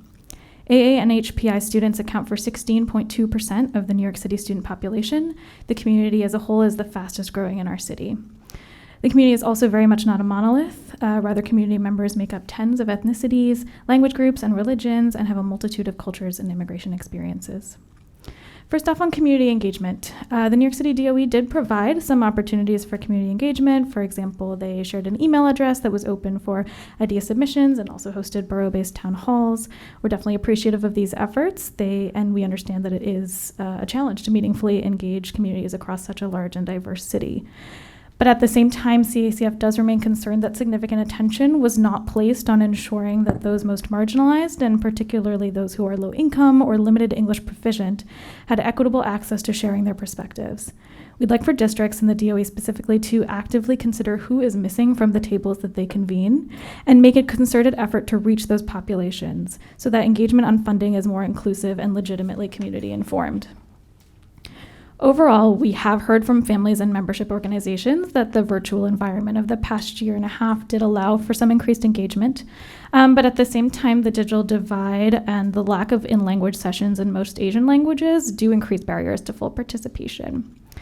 And we also want to acknowledge that those who are most marginalized in our community, as well as across communities, are often focused entirely on survival. And so any broad systemic conversation about decision-making may not ultimately be something they prioritize. However, these are the exact communities we believe that the DOE must intentionally reach out to. These families are often facing the greatest barriers to full inclusion. They are the targets of much of the funding in question, and they should be served in a way that empowers them to speak out on what they need to see. CBOs, community-based organizations, can really be the key to connecting families to systemic issues. And so CACF strongly recommends that whenever DOE is seeking engagement on any topic, they reach out to CBOs with more direct ties to community members to potentially co-facilitate sessions. And in our written testimony, we have some more information on how CACF went about doing something like this for the past few months. Next, I just wanted to turn briefly to one application of the funds. So as students across the city return to school, one of our main priorities has been to advocate for the social, emotional, and mental health supports for our students that are really centered in cultural humility and are accessible in language if necessary, particularly for English language learners. This has been a priority for students and families that they've shared with us over the course of the pandemic and prior as well. Many Asian American, Native Hawaiian, Pacific Islander students have been profoundly affected by the pandemic, by the increase of anti-Asian sentiment and violence, and also by continued microaggressions at school. We're thus pleased that the city is going to be investing in hiring additional social workers, administering mental health screenings, but we do remain concerned again that in spite of the influx of additional dollars, the real needs of our on the ground of our students will continue to go unaddressed, particularly due to the insidious nature of the muddle minority myth. And we have seen students reporting that their school administrations kind of tend to prioritize academics at the expense of well-being. So without an intentional effort to hire culturally humble professionals attuned to the needs of our students, without properly addressing the stigma that's associated with mental health in our communities, and without generally lowering barriers, even that students may face when attempting to access resources, even when they are technically available, the funding may not accomplish its intended purpose. And finally, on assessing and measuring impact, CACF continues to advocate for comprehensive data disaggregation to be implemented at the Department of Education, and specifically in this case for its use to assess the impact of programs adopted using Foundation Aid and American Rescue Plan funds. So for example, literacy, college and career readiness, more comprehensive supports for students and disabilities. These are all opportunities for the DOE to collect and make transparent to the public accurate data that measures program impact and disaggregation of these data by students' ethnicity, gender, home language, L status, ability, and socioeconomic status. They also need to be able to provide the ability to cross-reference between categories and analyze disparities in this data to better understand impact. Data disaggregation is pivotal for the incredibly diverse Asian American, Native Hawaiian, Pacific Islander community to be truly seen, as the umbrella Asian category hides disparities. It will also give advocates and other, It would also give advocates and other stakeholders a far more nuanced ability to hold the DOE accountable in delivering on the investments that it makes. Better data will give the DOE the opportunity to understand the scope of impact system-wide and develop overarching strategies to address issues sooner rather than later. And if done properly, no subgroup should be left out. The one last thing I just wanted to mention is that CACF was also part of the Fair Student Funding Task Force, and I want to echo Shino around the necessity of adopting the recommendations that were put forward in the report. Thank you so much. Thank you. So thank you for the opportunity to testify today. My name is Zakia Ansari. I am the Advocacy Director for the Alliance for Quality Education. Thanks to the New York State Senate's commitment to fully fund Foundation Aid and give guidance on the federal ARP funding that New York City received, constituting a massive infusion of funds to support children and their development. New York City received $530 million increase in Foundation Aid and about $7 billion in federal funding. In regards to parent engagement, the New York City Department of Education was required to engage with all stakeholders, including parents, before making plans for the new resources available to districts. AQE worked to inform communities of the new federal and state aid coming to districts by hosting information sessions for AQE parent leaders around the state, including 4 in New York City. Parents were eager to learn about the new aid coming to their communities and the potential uses of these new resources. Communities were ready and eager to provide input in district plans to adequately address the needs and demands of Black, Latinx, and low-income families, educators, and students in each community.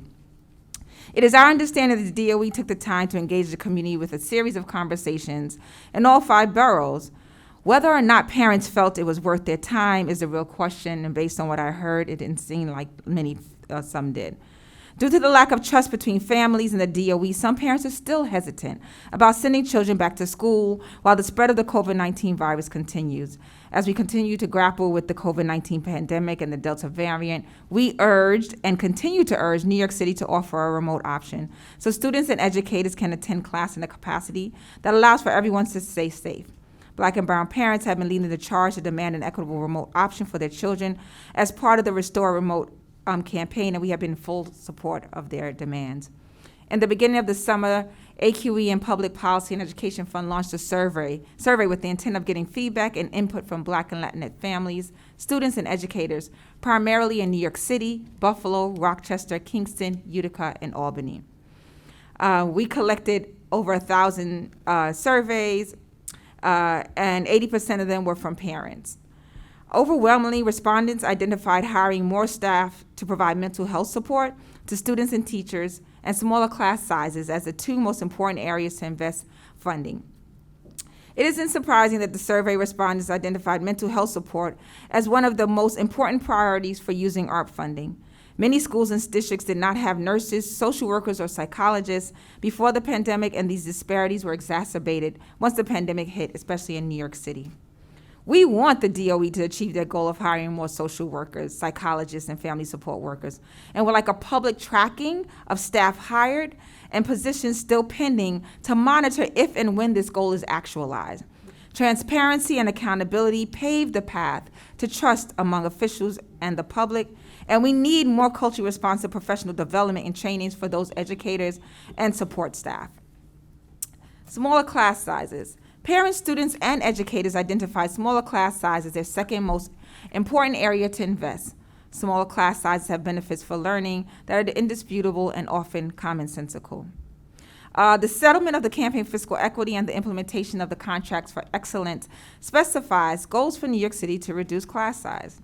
Needless to say, we asked the DOE of their intentions, and they pointed their finger at the state education department. Ultimately, we urged the New York State Legislature to re-examine the section of law and revise the requirements connected to the Contracts for Excellence as districts continue to receive increases in foundation aid.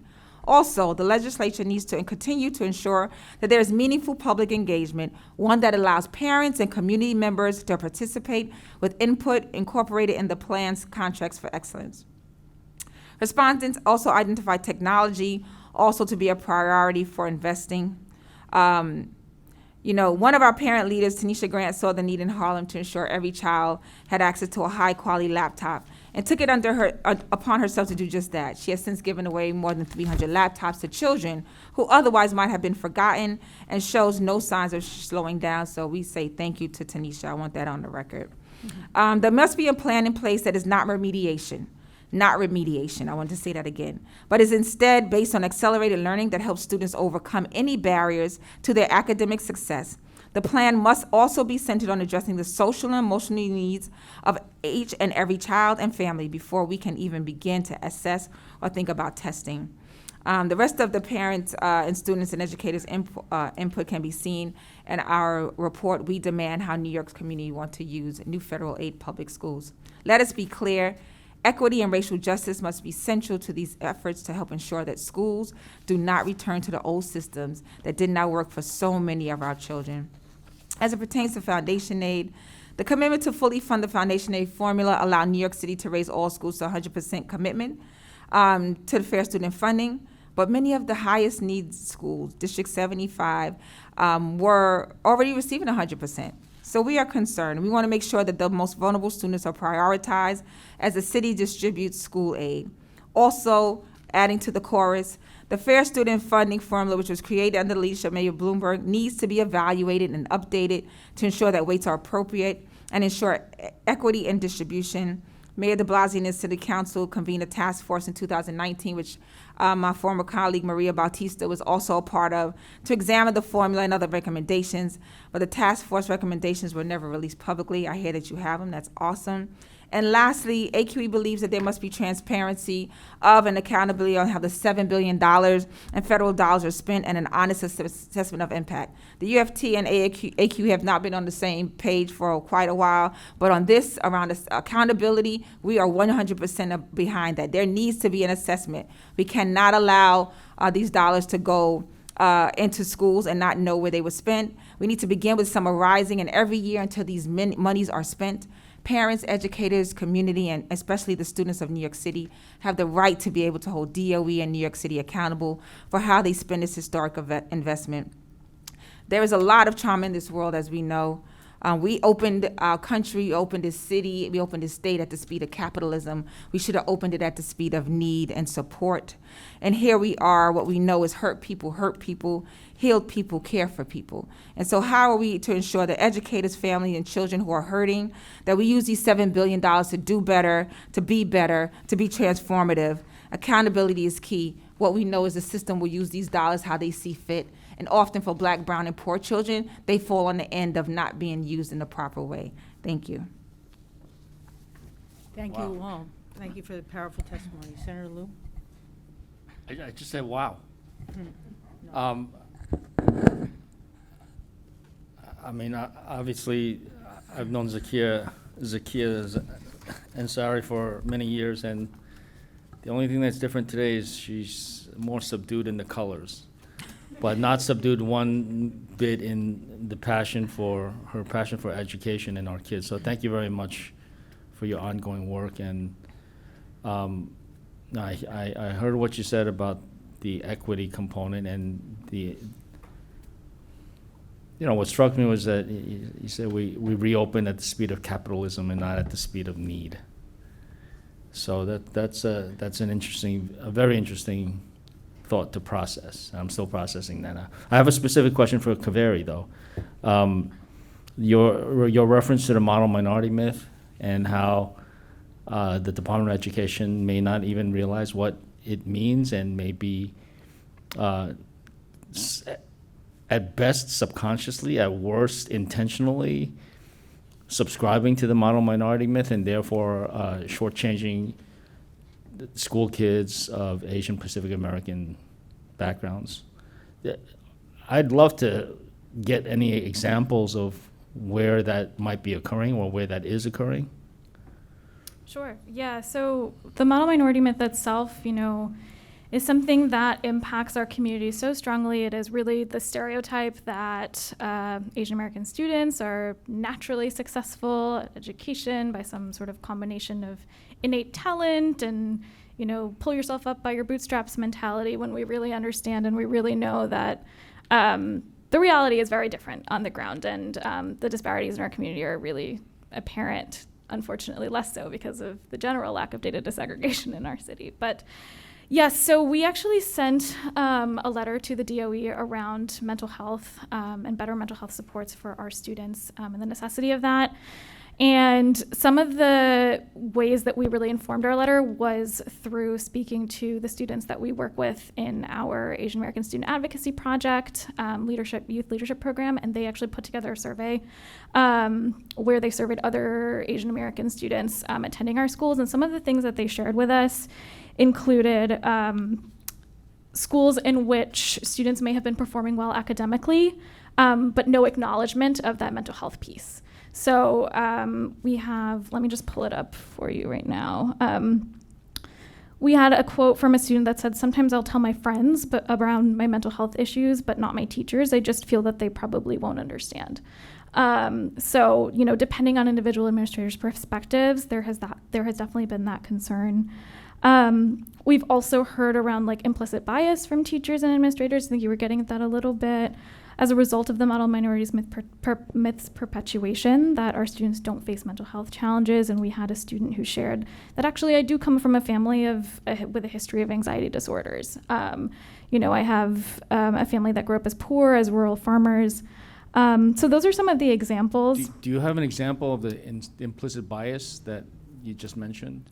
Well, I think we've definitely heard from students that, like I said earlier, they might go to a school where they're very high achieving academically.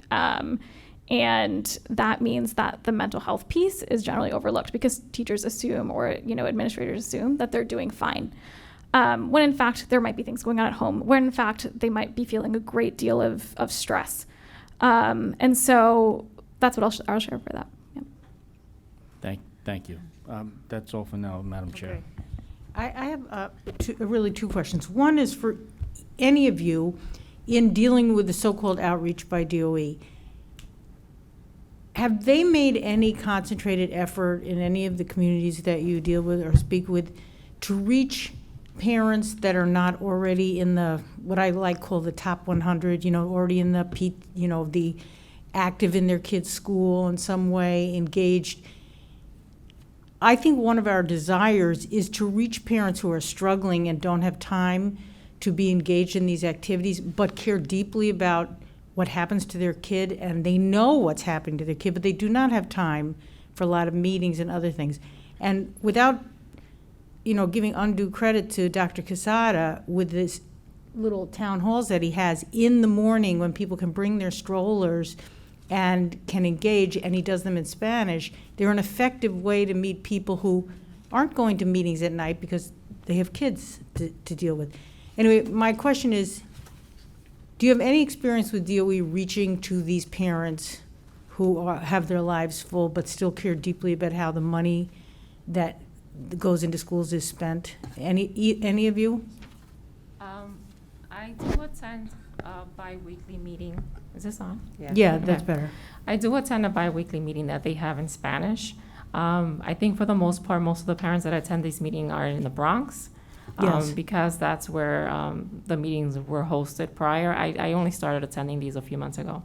But what I do find in these meetings is that parents do come on. Sometimes it's the same parents every 2 weeks that come on. And they do have serious complaints and worries and concerns.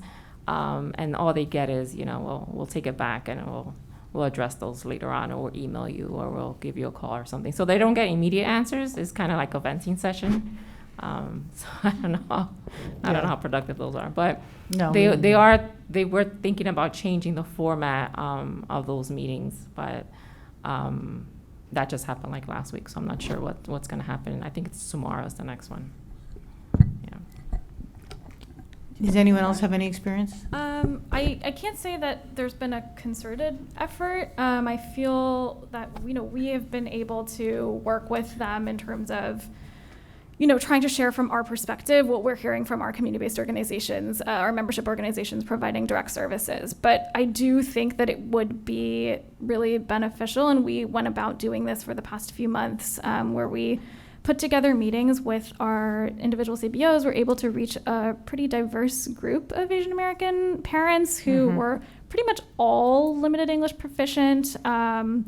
And we did so, at times when they might already have been interfacing with the CBO, like they might have already been going to an ESL class. Right. Because I've heard the DOE say, oh yeah, we do it at all different times of the day, and we try to make it convenient. But the truth is, like, logging onto a different Zoom is sometimes like enough of a barrier. So, we wanted to make sure that it was, for example, a Zoom link this sounds very rudimentary, but it was a Zoom link that was provided by the CBO itself. There was always someone from the CBO itself in the room, or, the fake room, the Zoom room, when I was having the conversation with the parents. So it felt like a familiar environment, an environment where they could access somebody trusted. Because I think, Zakia brought this up, this lack of trust and this discomfort is sometimes prominent with officials from an administration. So that can be something that's helpful. I would just also say that, as AQE, as I shared, like we do a lot of, especially since the pandemic, we've been remote, doing a lot of trainings and bringing folks in who, many of them are part of some of the structures, but some are not. And so we really have focused on that by also having a relationship and conversation. So what's shared there, we bring back because we have relationships internally with DO. We bring them back, try to get responses, et cetera. And, not to defend, but I can't even imagine the daunting task it takes to multiple languages, 1 million or less than 1 million kids, right? How do we collectively do this together? That's why we have those trainings and those workshops, is because we know they can't reach everyone, but also there's the level of responsibility regardless that we have to collectively figure out. So if all of them are doing their thing on their front and we are, the question becomes when we bring it back to you, what is the response? And I think that's where the problem has been sometimes with parents. Understood. The other thing I just want to point out is prior to COVID, and as some of you may remember, I fought for and got $10 million statewide for children's mental health for schools prior to COVID, because everyone said mental health was the issue. This was earlier. That money, and I will lay some of it on the footsteps of our former governor, was allocated to the department, the Office of Mental Health, to do jointly with the State Education Department to create a grant program. My only point is there's money to be spent in addition to this other money to address children's mental health with respect to school that we're now going to have to fight, and hopefully we have a governor who's willing to work with us to get the money out the door. But to the extent, and I know you all are great advocates and we'll hold our feet to the fire, but we want to get this right with this money that we put on the table and we fought for and you fought for. And to the extent that there are technical or specific things that you think we should improve in this transparency, accountability, and in the intended uses, I hope you will share that with us as we get closer to next year's session. Yeah, I mean, I think something that was said, I think Senator Luce said this, you know, I remember when my kids were in school and I was going up to Albany and saying, if you don't put it must, it should, it meaning like the word that says something, it won't happen. So now we're in this moment where you put that parents had to be a conversation, but the word meaningful or other words that really show that this has to be done, we're not there. And so if we're not ready to actually put something in there concrete across the board, it's not just for New York City, across the state that says meaningful or something that really represents that we can actually as parents say, it doesn't say you have the right not to, it doesn't say you can, you might not have to, it says you must. That allows us to organize our voices as we have already been doing, hold them to the fire and bring y'all along with us to be like, yeah, that was the intent of this language change up or whatever that you had to, and what it looks like is this. Right? And lastly, I'll just say, like, the thing around assessment of what happens is really important. We have already spent some money on summarizing. Is there a way to begin to assess this? To your point, Senator Liu, in January of next year, people will already be starting about what is summer school going to look like. And we will be switching money to say summarizing did well. Well, maybe it did, but who knows if it did or not, right? And these federal dollars are too precious. They'll be gone before we know it. The year is just flying by. We're already almost in year 2 of these dollars. We must ensure that these dollars are being spent and they are being impacted. Again, we know people will say 4 years from now, the federal government is going to blame our babies for not doing well. We have to say not on our watch. And we have to be able to say, you know what we spent that $7 billion on? And pull out the receipts. Because without receipts, all it is talk. And we cannot afford, we can do transformative work with these $7 billion. Transformative work that we had never thought we were going to get these dollars. Shame on us if we don't make sure we get it right this time. Shame on us. Thank you. Senator Jackson. Wow. Good luck, RJ. That's the type of energy that we need. Yeah. Yes, we agree. So, understanding the Hispanic Federation and the Coalition for Asian American Children and Families and AKIA with HUE, a statewide organization, I'm more interested in knowing, can you describe the success of DOE's interpretation services for families at the school level where their primary language is not English, and whether it's Chinese, Mandarin, all different type of languages that our city has, and especially with you at the ground level, meaning dealing with communities where their primary language is not English. How is it, what's the success rate at the local level in essence? I'm not sure what I'll say that for Spanish, I think it's pretty good. I think everything that our parents and the communities that we service they are getting everything translated to them in Spanish. I haven't heard any complaints otherwise. The only thing that I have heard from communities is just the tech, just understanding Google Classroom in Spanish and understanding Zoom like way back when. I mean, a lot of parents are getting the hang of it now. But just language around tech and using tech is lacking, but everything else is in Spanish. Around text? Yeah, tech support. Okay. So like helping your child get on Google Classroom, getting on Zoom, and all the things that they use in school. Right. I think that in that aspect it was lacking, but everything else, all the other newsletters and updates and things like that, they were getting that in Spanish. For Asian languages, we've heard that it's a mixed bag. I've definitely heard from families who have said, yeah, you know, every time I request an interpreter, I do receive it. My school knows that I have the right to an interpreter. We have heard other families who say, my school had no idea that, you know, they are legally required to provide me with an interpreter. And they often will utilize the CBO that they go to as that interpreter when, you know, the DOE is actually supposed to require it. Obviously, we have Bengali, Chinese, Urdu, and Korean as the 4 languages that are covered in terms of Asian languages. And the problem, again, is that obviously the community is so diverse. There are so many languages that our communities speak, and it is difficult to access certain materials depending on what language community. So for example, I was recently talking to a group that works closely with Afghan folks, and you know, they were requesting, oh, you know, is it possible for us to get translated materials in Farsi or, you know, the other languages that they speak? And so I'm gonna have to make that request, and I hope that it happens, but I'm not sure. I do know that T&I, Translation and Interpretation, have hired or planning on hiring some more interpreters. They did receive the funding to do that, so I'm excited about that. Zakia, any input on that? I know our partners at Make the Road, again, I think it's the same thing, like a mixed bag, and especially now with parents not being able to enter schools unless they're vaccinated and all these things, like there's a struggle to actually have folks who are interpreting for parents so they have a better understanding what's actually happening behind the school doors.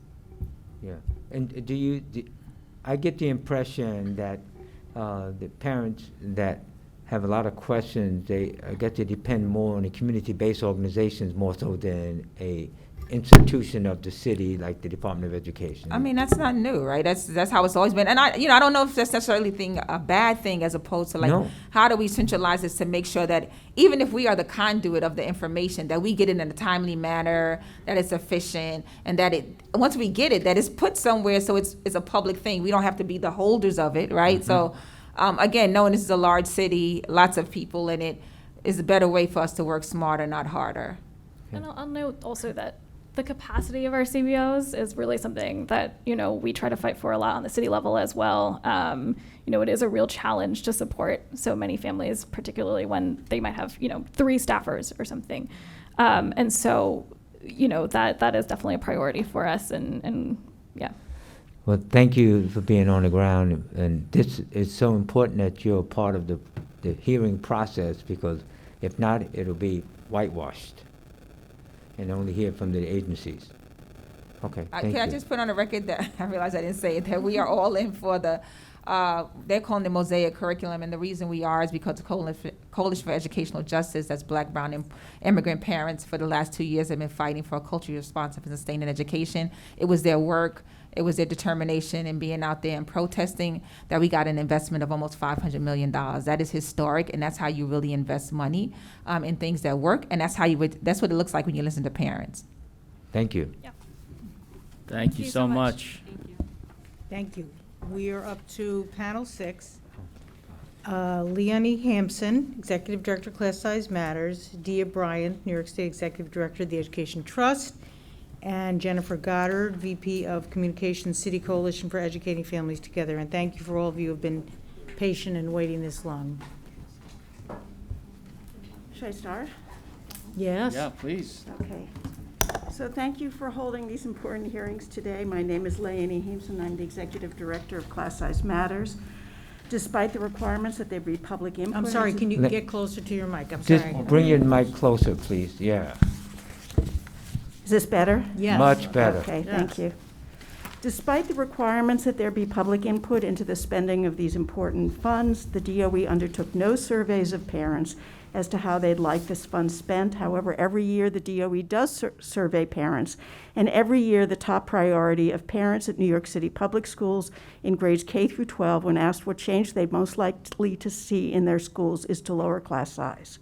Given the critical need for social distancing and the additional academic support required to make up for a year and a half of disrupted education.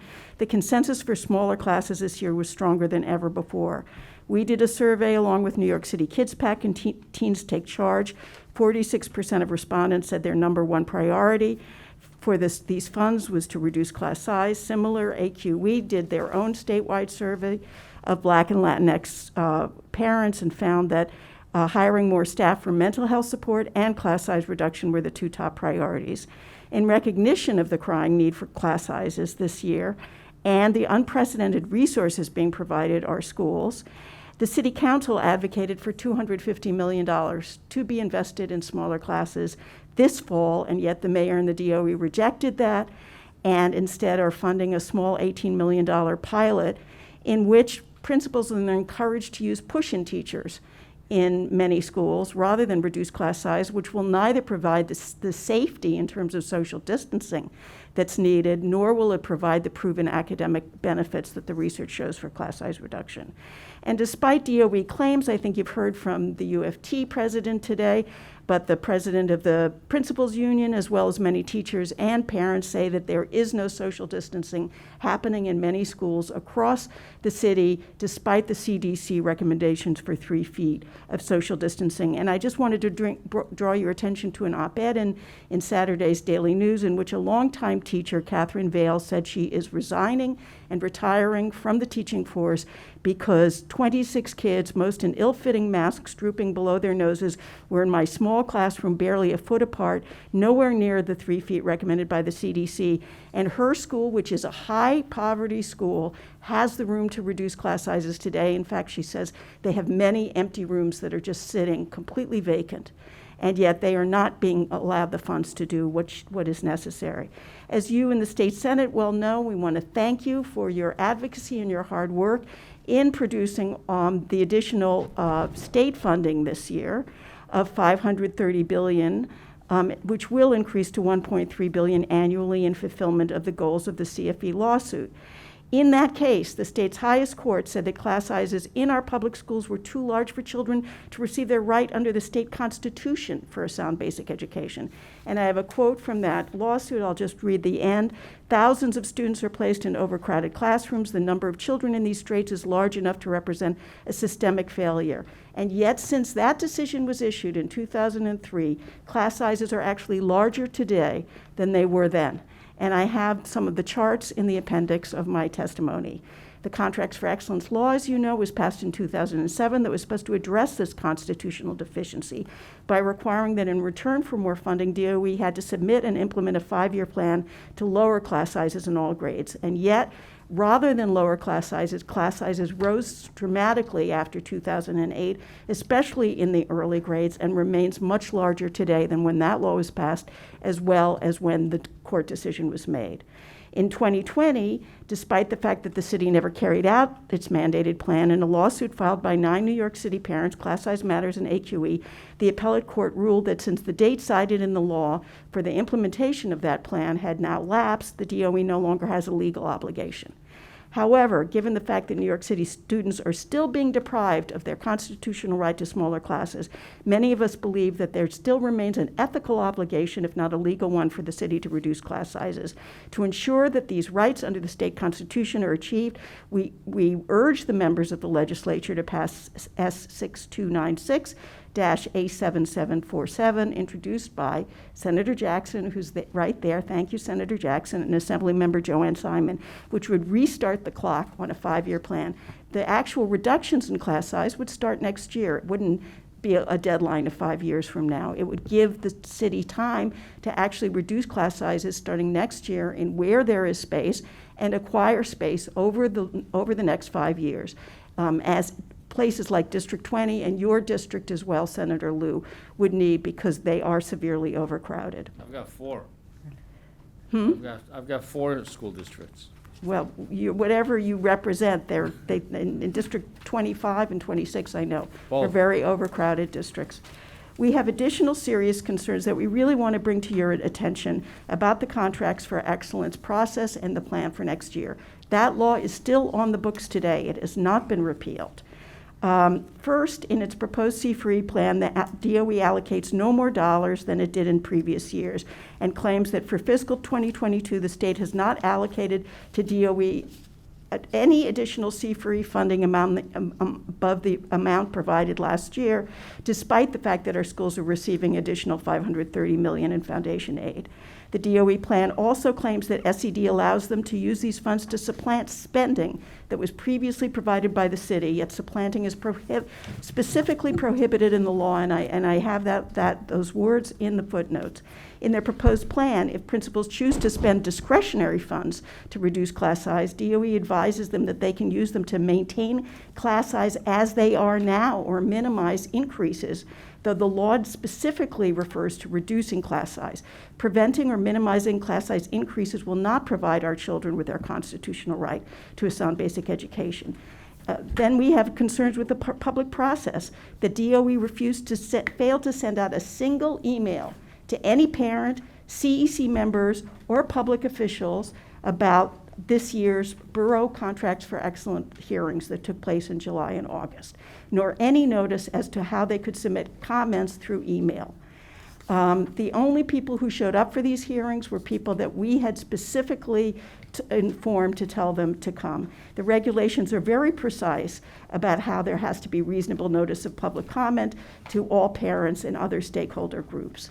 The sorry performance continues a long record of DOE's failure to comply with the transparency and public process provided in the law and its regulations, which require districts to post summaries of the comment and an assessment to explain the reasons they incorporated these suggestions into their final proposed plan or not, which the DOE has never done to this day since the law was passed.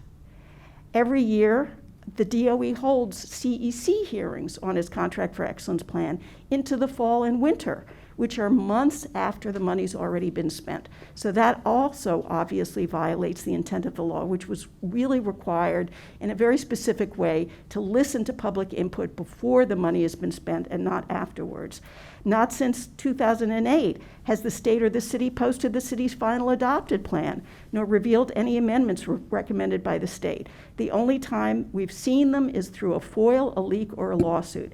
And that also violates the regulations, which say districts shall, within 48 hours, post a copy of such amended contract on its website. I have asked the state and the city as to the status of this year's proposed plan, whether the DOE has yet submitted it, whether the state has approved it, and have gotten no response either from SED or from the DOE. And last week I had to FOIL for that information, but I am not all that hopeful I'm going to get that in the near future either. Given that the city is at long last due to receive the full amount mandated by the CFE lawsuit so many years ago, it is more important than ever that the requirements that the DOE seriously consider the input from stakeholders before submitting its plan or spending these funds be adhered to, and that one day soon, New York City students finally receive their right to a sound basic education, which will not happen without providing them with the smaller classes they need and deserve. Thank you for this opportunity. Thank you. Thank you so much. Dr. Bryan? Thank you. Thank you for the opportunity to offer this testimony as you review how school districts are spending new resources from the increase in foundation aid and the new American Rescue Funds. I'm Dr. Dia Bryant. I'm the Executive Director at the Education Trust New York. Ed Trust New York is a statewide nonprofit organization dedicated to advancing educational equity. Our mission is to attain educational justice through research, policy, and advocacy that results in all students, especially those from low-income backgrounds and communities of color, in achieving high levels of education from birth through college completion and into the workforce. Our work is data-driven and student-focused, and we work in close partnership with civil rights, parent, education, and business organizations across the state in the New York Equity Coalition, the Raising New York Coalition, and the Reach New York Network. The term equity is used often. In fact, given what we've all collectively experienced over the last year, the killings of Black Americans at the hand of police, a global pandemic that has disproportionately impacted Black and Latinx people, and civil unrest, equity matters now more than ever, especially for our students. Educational equity is a civil rights issue, and it requires that we enact policies that remove systemic barriers and close opportunity gaps, especially when it comes to the use of fiscal resources. The commitment to fully fund state foundation aid, along with resources provided by ARPA, are necessary responses to the pandemic and its devastating impact on students of color and those from low-income backgrounds. Yet, it is not enough that these funds are available. It is the responsibility of our government, education leaders, and broader community to ensure that these resources are used to alleviate the ails of the current moment, as well as narrow long-standing opportunity gaps that existed even before the pandemic. The American Rescue Plan includes unprecedented safeguards to ensure states maintain their share of education funding and to prevent states from redirecting public investment away from the communities that need them most. The strategic use of resources is the only way to ensure a full and equitable recovery. The funding will be present until at least 2024, and districts across the state have the obligation to focus on several areas. First, include parent voice. Throughout the pandemic, the Education Trust New York has conducted 6 statewide polls. The purpose has been to understand how parents and students have experienced academic instruction, student support services, and communication from school districts. In each poll, parents consistently report being concerned about their students falling further behind academically. Parents are increasingly worried about their students' learning, how it will be measured, how we will be supporting students in ways that they need, and how resources will be directed to those who need them most. In our September 2021 poll, parents are mostly satisfied with their child's school's handling of the coronavirus this far this year. However, they continue to be concerned about their children's academic development, with heightened concern amongst Black and Latinx families and those from low-income households. These parents reported that they would find many resources helpful that schools are still not providing. It is important that I highlight a few of these gaps. 23% of parents report having little to no information about contingency plans if there is a need to quarantine or close schools. 94% of parents are concerned about their child's school supporting their mental health and well-being, yet 35% of parents had received any information about their child having regular access to a counselor. Finally, while there is much conversation about remote learning amongst education leaders over the last few months, more than 1 in 3 parents across all racial and income lines and nearly half of Black parents say that they would choose a remote option if one were available. This number is even more significant in New York City, where 79% of parents would choose a remote option if one were available. Commissioner's Regulation 100.11 requires a district plan for participation of parents and teachers in school-based planning and shared decision-making and suggested processes to assist districts in evaluating the success of building level teams in relation to the district plan standpoint. With the number of resources being made available, policymakers should rethink, revisit, and write upgrades to this policy and others to ensure that parents' voices are not only heard, but included. This is the only way to ensure that funding is aligned to the goals, values, and aspirations of the communities being served. Second, address unfinished instruction. More than 4 out of 10 parents report receiving little to no information about whether or not their child has suffered from instructional loss or fallen behind grade level expectations as a result of the school closures. The fact is consistent across all racial groups and all household level incomes. 79% of parents report that interrupted instruction has had a negative impact on their child's progress. Districts across the state must see this as a priority issue to be addressed, yet very few have posted a plan to do so. New resources should be used to address the opportunity and learning gaps that we know have been exacerbated as a result of the pandemic conditions. The solution lies in a few things at the core of teaching and learning: high-quality teachers, high-quality curriculum, and academic acceleration. I will highlight 2 of these. Despite common narratives, it must be said that teachers are not interchangeable. As a former middle school math teacher, I know that I just wouldn't be good at teaching global studies. even as a temporary substitute. Prioritizing the construction of a high-quality, diverse educator pipeline is more important than ever right now. Our students need a high-quality, diverse teacher workforce that is prepared for the contemporary challenges in a post-pandemic society. In December of 2019, NYSED published a report on the state of educator diversity outlining critical steps that would improve the recruitment and retention of educators of color. After 19 months in pandemic conditions and civil unrest as a result of racism, we must ensure that we are investing in the mechanisms that will improve educator quality and diversity.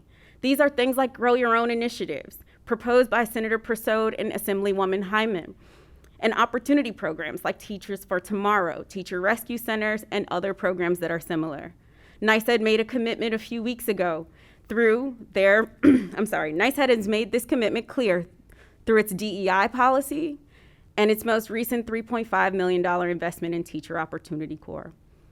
The influx of resources comes during a time when diverse educator workforce is critical for the psychological safety and academic progress for all students. We know that diversity is the greatest tool, one of the greatest tools that we have to interrupt systemic biases that disproportionately advantage white and affluent students. In fact, in 2018-19 school year, 56% of students in New York were American Indian, Asian, Black, Latinx, or multiracial, compared to 18% of the teacher workforce and 25% of school principals. Also, nearly 10% of Black and Latinx students were enrolled in schools with no same race or ethnicity teachers. And nearly 350,000 white students attended schools with not even one teacher of color. Academic acceleration through advanced coursework is also on our path to recovery. Even this year, as we look forward to voting for New York City's next mayor, only 9% of offers made by specialized high schools like Stuyvesant or Bronx High School of Science went to Black or Hispanic students, down from 11% in 2020. Improving access to advanced courses requires eliminating barriers that all too often exclude students of color. Our research reveals that many school districts put in place unnecessary and inequitable barriers to advanced courses that disproportionately disadvantage historically underserved students. Students who are low income, Latinx, Black, American Indian are less likely to attend schools that offer these critical courses. All enrollments should be accompanied by explicit academic and social emotional supports. Supporting legislation like S 1111, sponsored by Senator John Liu, will help reduce barriers and increase opportunity statewide. Third, we must invest in critical one-time capital investments. New York City Public Schools is slated to receive $7 billion. Buffalo Public Schools is set to receive about $1 billion. One big question remains is how do we measure the impact of all this spending? Districts across the state were supposed to post budgets for the state funds July 1st. Very few districts created them, and very few were actually posted. The same can be said for the American Rescue Plan dollars that were due on August 31st and extended to September 30th. In order to know how these funds were spent and the impact thereof, we must increase transparency. It would be terribly unfortunate to have these unprecedented investments miss the mark on narrowing opportunity gaps. Our polling shows that parents support increased investment of public dollars in childcare infrastructure, mental health supports for students, academic tutoring, expanded technology, reading supports, high school transition supports, integration and desegregation programming, support for English language learners, and broader access to advanced coursework. Without transparency and oversight, there is no way for the public to know that these areas are being prioritized. Our students and their families need policymakers and state education leaders to create a clear structure for reporting so that the public knows what's happening. Thank you for the opportunity to share some of the opportunities that lie within our reach. The historic infusion of fiscal resources is one that we've never seen, and it's one we've always wished for. So I hope that we can interrupt disruptive patterns and prime our systems for a fruitful and prosperous future. Thank you very much. Thank you. Thank you. Ms. Goddard? Hello. Can you hear me okay? Hello, good to see you again. Thank you, Senator Liu, for always being the staunch advocate that a friendly face I can see. And it's very good to meet you, Senator Jackson and Senator Mayer. Thank you. I'm here representing New York City Coalition for Educating Families Together, which is a parent educator coalition in, pardon me. I am here on behalf of them, as well as on my own behalf, because I'm a parent of a public school student who has an IEP and is at home right now in medically necessary instruction. First, I want to thank you for inviting us and thank you for the public comment. This is obviously, everybody said, a historic moment for us. We're here to let you know that we're also a group that's going to be holding the City Hall and the DOE accountable for whatever they do going forward. I want to share with us the vision for what a fully funded school system looks like to us in New York City. What would be a viable, healthy use of funds? It's more than just teacher salaries. It's more than hiring new teachers, right? We're talking about a lot more than the current formula allows for. So, oops, wow, that thing is sensitive. It's more than that. It's providing safe schools for our students to go to, where they're not going to feel at risk for violence or feel at risk for contracting a potentially deadly virus. It means being able to receive individualized instruction in the classroom and having a large enough space to do so, as well as the technology and all of the professionals present that can support that kind of an environment. It means rigorous, culturally responsive curriculum, enrichment programs across the spectrum, career technical schools, academic community initiatives. It's this breathless array of things, having new buildings, repairing old buildings, creating buildings that can afford, to have STEAM built into them so we aren't like trying to retrofit things all the time. Expanding dual language programs and creating pathways for parents to be more educated. So if you have an accurate formula at some point and you have all this money, we now have the opportunity to take a pause and to say, what has the pandemic taught us? A lot, right? We've highlighted a lot of inequities here that have been going on that we can address, including, as everyone has touched on at this point, mental health and medical systems. But you have the problem of asthma and diabetes as being the number 2 top comorbidities for children who are currently in pediatric ICUs across the country. Those just happen to also be the 2 top comorbidities of our students in this city. So having a school nurse, just a school nurse at every school, is vital. But why not go a step further and have a wellness clinic at the school in addition? Have like some sort of a community resource that everyone can access and not just a couple of schools being lucky enough to have a nurse. Having a nurse's aide, having a nutritionist on site, to teach children so that we can hopefully address some of the issues with diabetes. Our children facing a mental health crisis right now. We have parents within our group that have absolutely heartbreaking stories that were shared last night, actually, with your colleague, Senator Sepulveda. And it's a moment that we really need to walk the walk and talk, not just talk the talk anymore. We're going to hire this army of social workers that have yet to materialize. Meanwhile, children are genuinely suffering. So what does that look like in a school system? It's the counselors, it's the social workers, it's a psychiatrist. It's having the people on site ready to go who can best provide interventions, targeted interventions and services. In District 75, you have children who have gone without services and children who are in the system with IEPs. I myself, my son, when I went twice before the IEP committee, I was told both times when I asked for a paraprofessional and occupational therapy that there just aren't resources for it. I'm very sorry, but there's no staff for that and you'll never get it. I've been told that twice. I don't think it's right that any student or any parent should be told that, particularly in this city where we pay a lot of money in taxes on top of what we already pay for the state. And now to talk about $9 billion almost in funding, there's just no excuse to have any child go without. The pandemic also highlighted the importance of having the community come together to support each other in a crisis. I think that the school that my son goes to has this wonderful resource that would be great to have at every other school if we could. It's a community garden. This is where you could teach children about nutrition. This is a place where people can gather and support each other and talk to each other. You want to talk about parent engagement, that's where it's really happening. Like after school and at my son's school, the teachers are out there because it's a nice place to hang out, you know.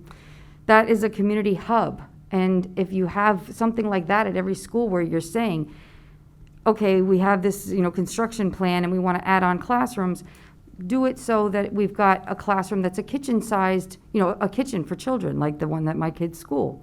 People come in, they share over culture, you know, cultures over food. Food is whatever joins everybody, right? Everybody can talk about food. So there are things that we can create to build up a community. I don't want to say organically. Really, it's literally organically by using things like community gardens. The pandemic also highlighted the need for remote learning, right? Which obviously we don't have, and we've talked about that. And it doesn't matter; they're not listening anyway. So I feel like. But I think if you have the funding now, I don't want to put that remote learning discussion on the shelf or that tool on the shelf, because this is something that, yes, some children did not benefit. Some people have said that, you know, their children suffered, of course, but there are other children that benefited from it. And for those children, that's an immediate relief to overcrowded classrooms. That's an immediate way to just like we did last year. There's only, 30% of children were in New York City schools last year. You know, I can't even imagine what those classrooms learning was like at that point, but I'm sure it was probably better than having 100% of children in the classroom squished all together, and now even more with the teachers, shortages. So one of the pillars of our group, I just want to, try to wrap this up, is parent engagement and education, and it's something that the DOE talks about an awful lot. I thought I was a very active parent. I was one of the top 100 that you mentioned, like on the SLT, Title I chairperson, helping the PTA out whenever I could. But preparing for this hearing was the first time that I'd ever heard about this formula. It was the first time I ever heard that I could have a say in how the money was spent. And I've been to several trainings now. So I don't know, I'm like, was I asleep during these trainings? How did I miss this? It's a really important, aspect, and I've never talked about it during our SLT meetings in terms of, we've talked about things that we would like to do, projects we'd like to do, but I've never sat down and looked at a budget and said, X is going to this, Y is going to that. So I think the important part of this group is educating parents so that they can be their own best advocates. I think the DOE gets away with a lot of stuff because a lot of us just don't know that we can ask for it and that we deserve it. So, that's just something that I think that funding, you have the parent coordinator who's always an amazing, resource for you, but why not also have a parent educator on staff? Someone whose job is literally to just educate the parents as to what their responsibilities and their rights are. I could see why the DOE wouldn't want to have a person like that on staff, but, and then, fully funding schools, it's just the basics, right, that we're always asking about. But as a parent, I really would like to not spend $200 on school supplies every year. That's a little crazy that the schools would expect me to pay for their photocopy paper or their glue. And I know a lot of parents within our group have been asked as recently as last week to bring in hand sanitizer. It's a really frustrating, and I don't know if it's out of tradition that they ask for these things, like we always print out these lists, but going forward, I don't think parents should be tasked with providing any materials in a school. Like I grew up in the 70s, and my mother never purchased anything for my school because she had paid her taxes, right? And Dad should have taken care of that, we're square. But no, I think nowadays, my mother is aghast at how much I spend on school supplies. She was with me at Staples and her jaw dropped. So, that would be nice. I know this is only a 3-year span of money, but I think going forward to build that into the budget where school supplies are a thing of the past, like, hopefully. Anyway, I think now is just the time that we are in this really unique moment because of a horrible crisis, and we have the opportunity to try to get it right moving forward.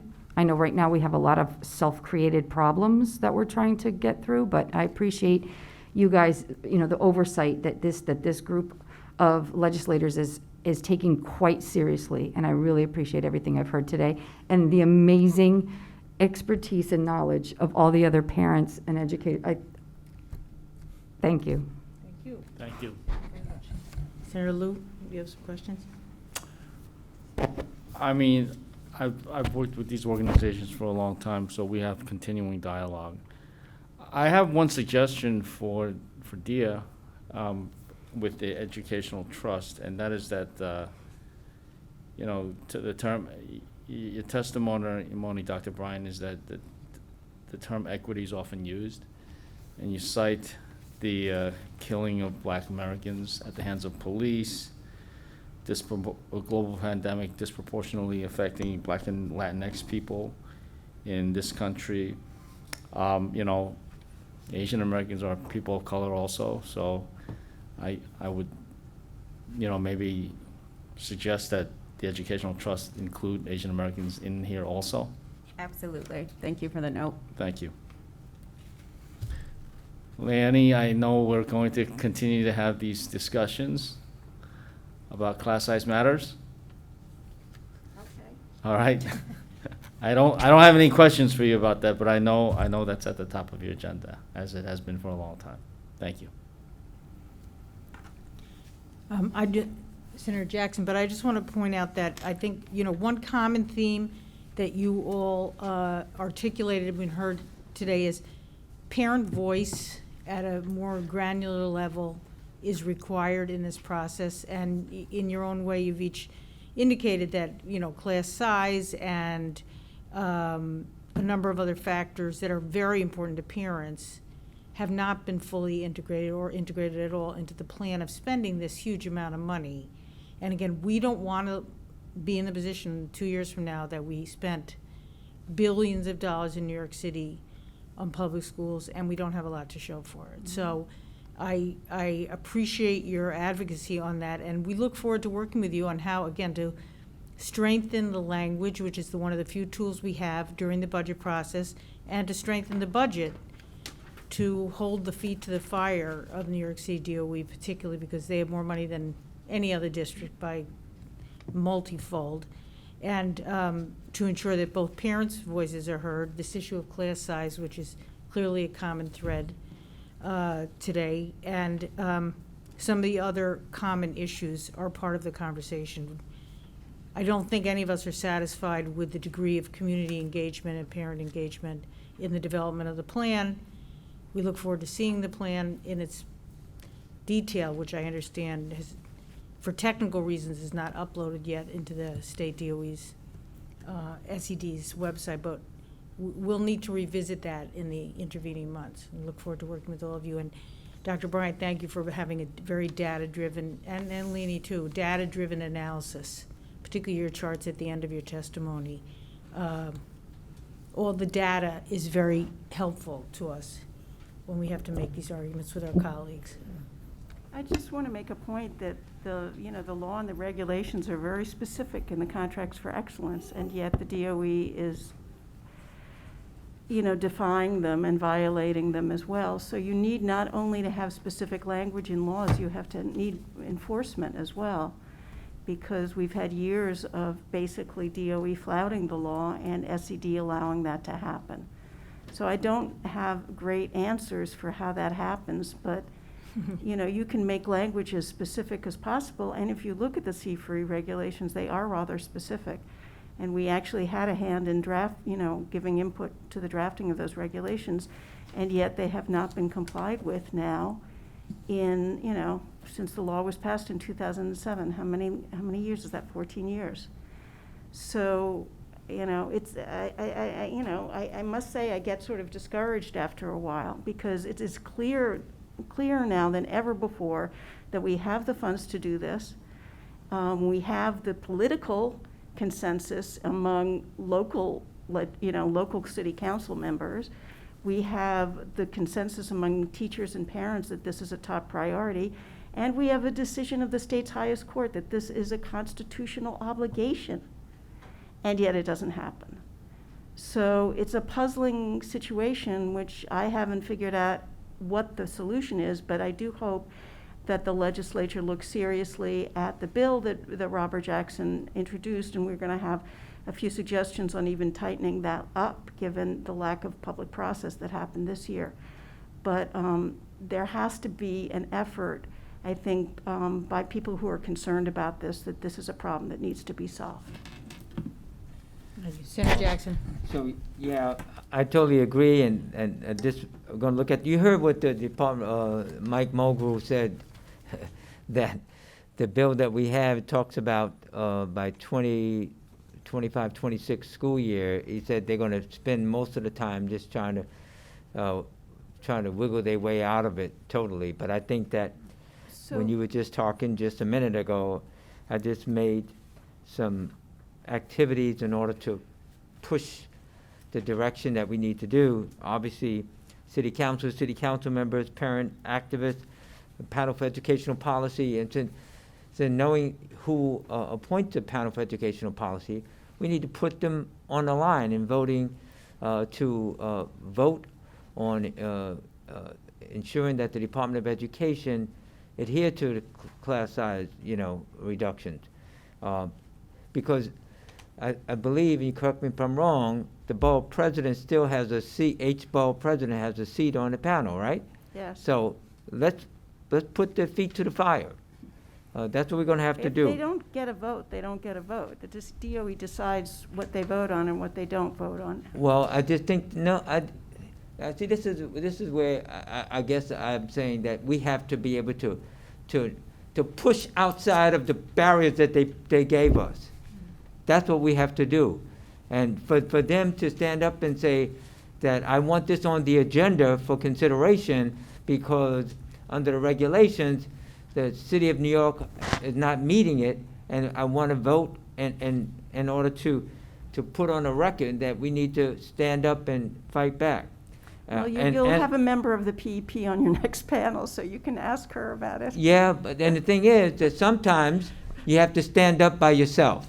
You remember going back when the mayor wanted to hold back third graders. Yeah. And several people were not going to vote in favor of that. Mm-hmm. And you know what the mayor did, right? He fired He them. removed, the Staten Island Borough president removed their member, and the mayor removed one in order to get a yes vote on what he wanted. So some people have to stand up and just resign rather than go along to get along. And lawsuits have to be filed. So, and that's what we're gonna have to talk about, strategizing. And I maybe want to see 100,000 signatures for class size reductions. We need to do stuff like that. Well, I just want to also point out that this, the ECC that you heard from earlier passed a resolution in favor of class size reduction. The Chancellor's Parent Advisory Council passed a resolution in favor of class size reduction. Many CECs passed resolutions in favor of class size reduction, both in the city bill and for the legislation that you introduced. Mm-hmm. And so there is a very large, strong consensus on that issue. There are petitions which have thousands and thousands of signatures. For example, the petition for remote learning. In a system of mayoral control, it's very easy for the person in charge just to ignore all of that. And I hear he you, has. Lainey, and I think that we have to build it even more, where that the mayor will look so bad, and whoever the mayor is, do you know? And we know, obviously, de Blasio is on his way out, and either Curtis Sliwa or Adams is on their way in. And I know who I think is going to be in. But no, seriously, I mean, that's the type of pressure that we have to put on ourselves collectively. No, really. And so let's work a little harder, including me. I got to work a little harder too. No harder for RJ. And thank you, the other two panelists. Thank you. Thank you. Doctor, I wanted to know, you did a survey, a lot of the information there. And how extensive were the surveys or questionnaires that you did in order to come with the opinions as cited? Yeah, over the last 3 months, we've conducted 2 surveys. One survey was about the state of early childhood here in New York City, and that was 1,501 New York City residents who were both parents and residents. I'm happy to share those results with you. And then the most recent survey was 812 folks across New York State. And so around 800 is pretty standard for what you see in the news for polls.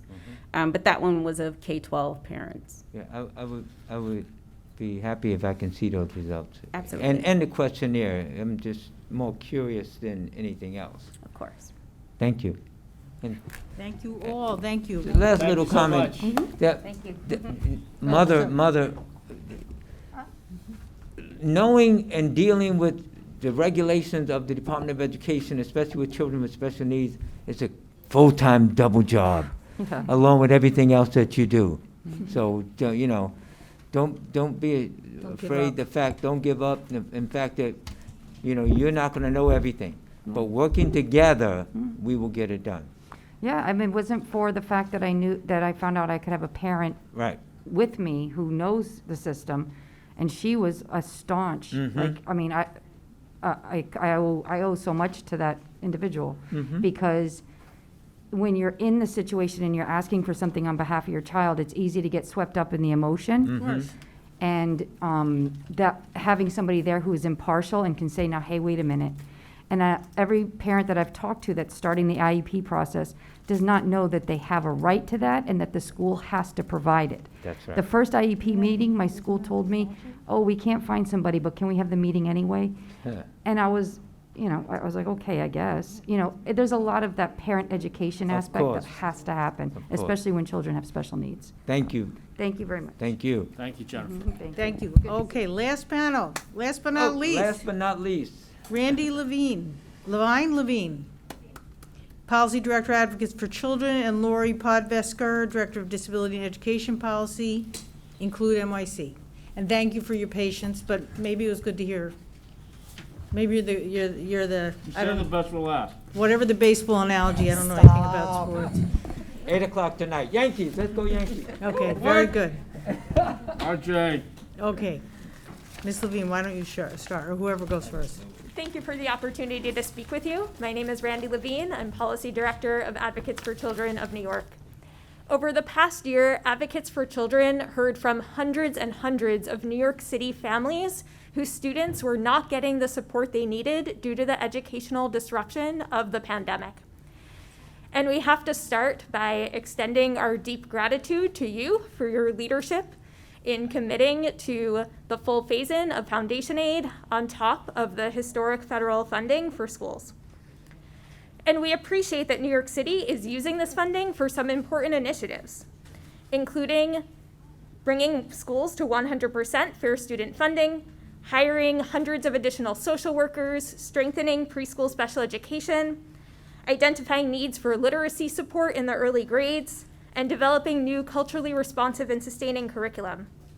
At the same time, we worry that there is still inadequate detail about how New York City intends to use this funding and inadequate funding for key priorities.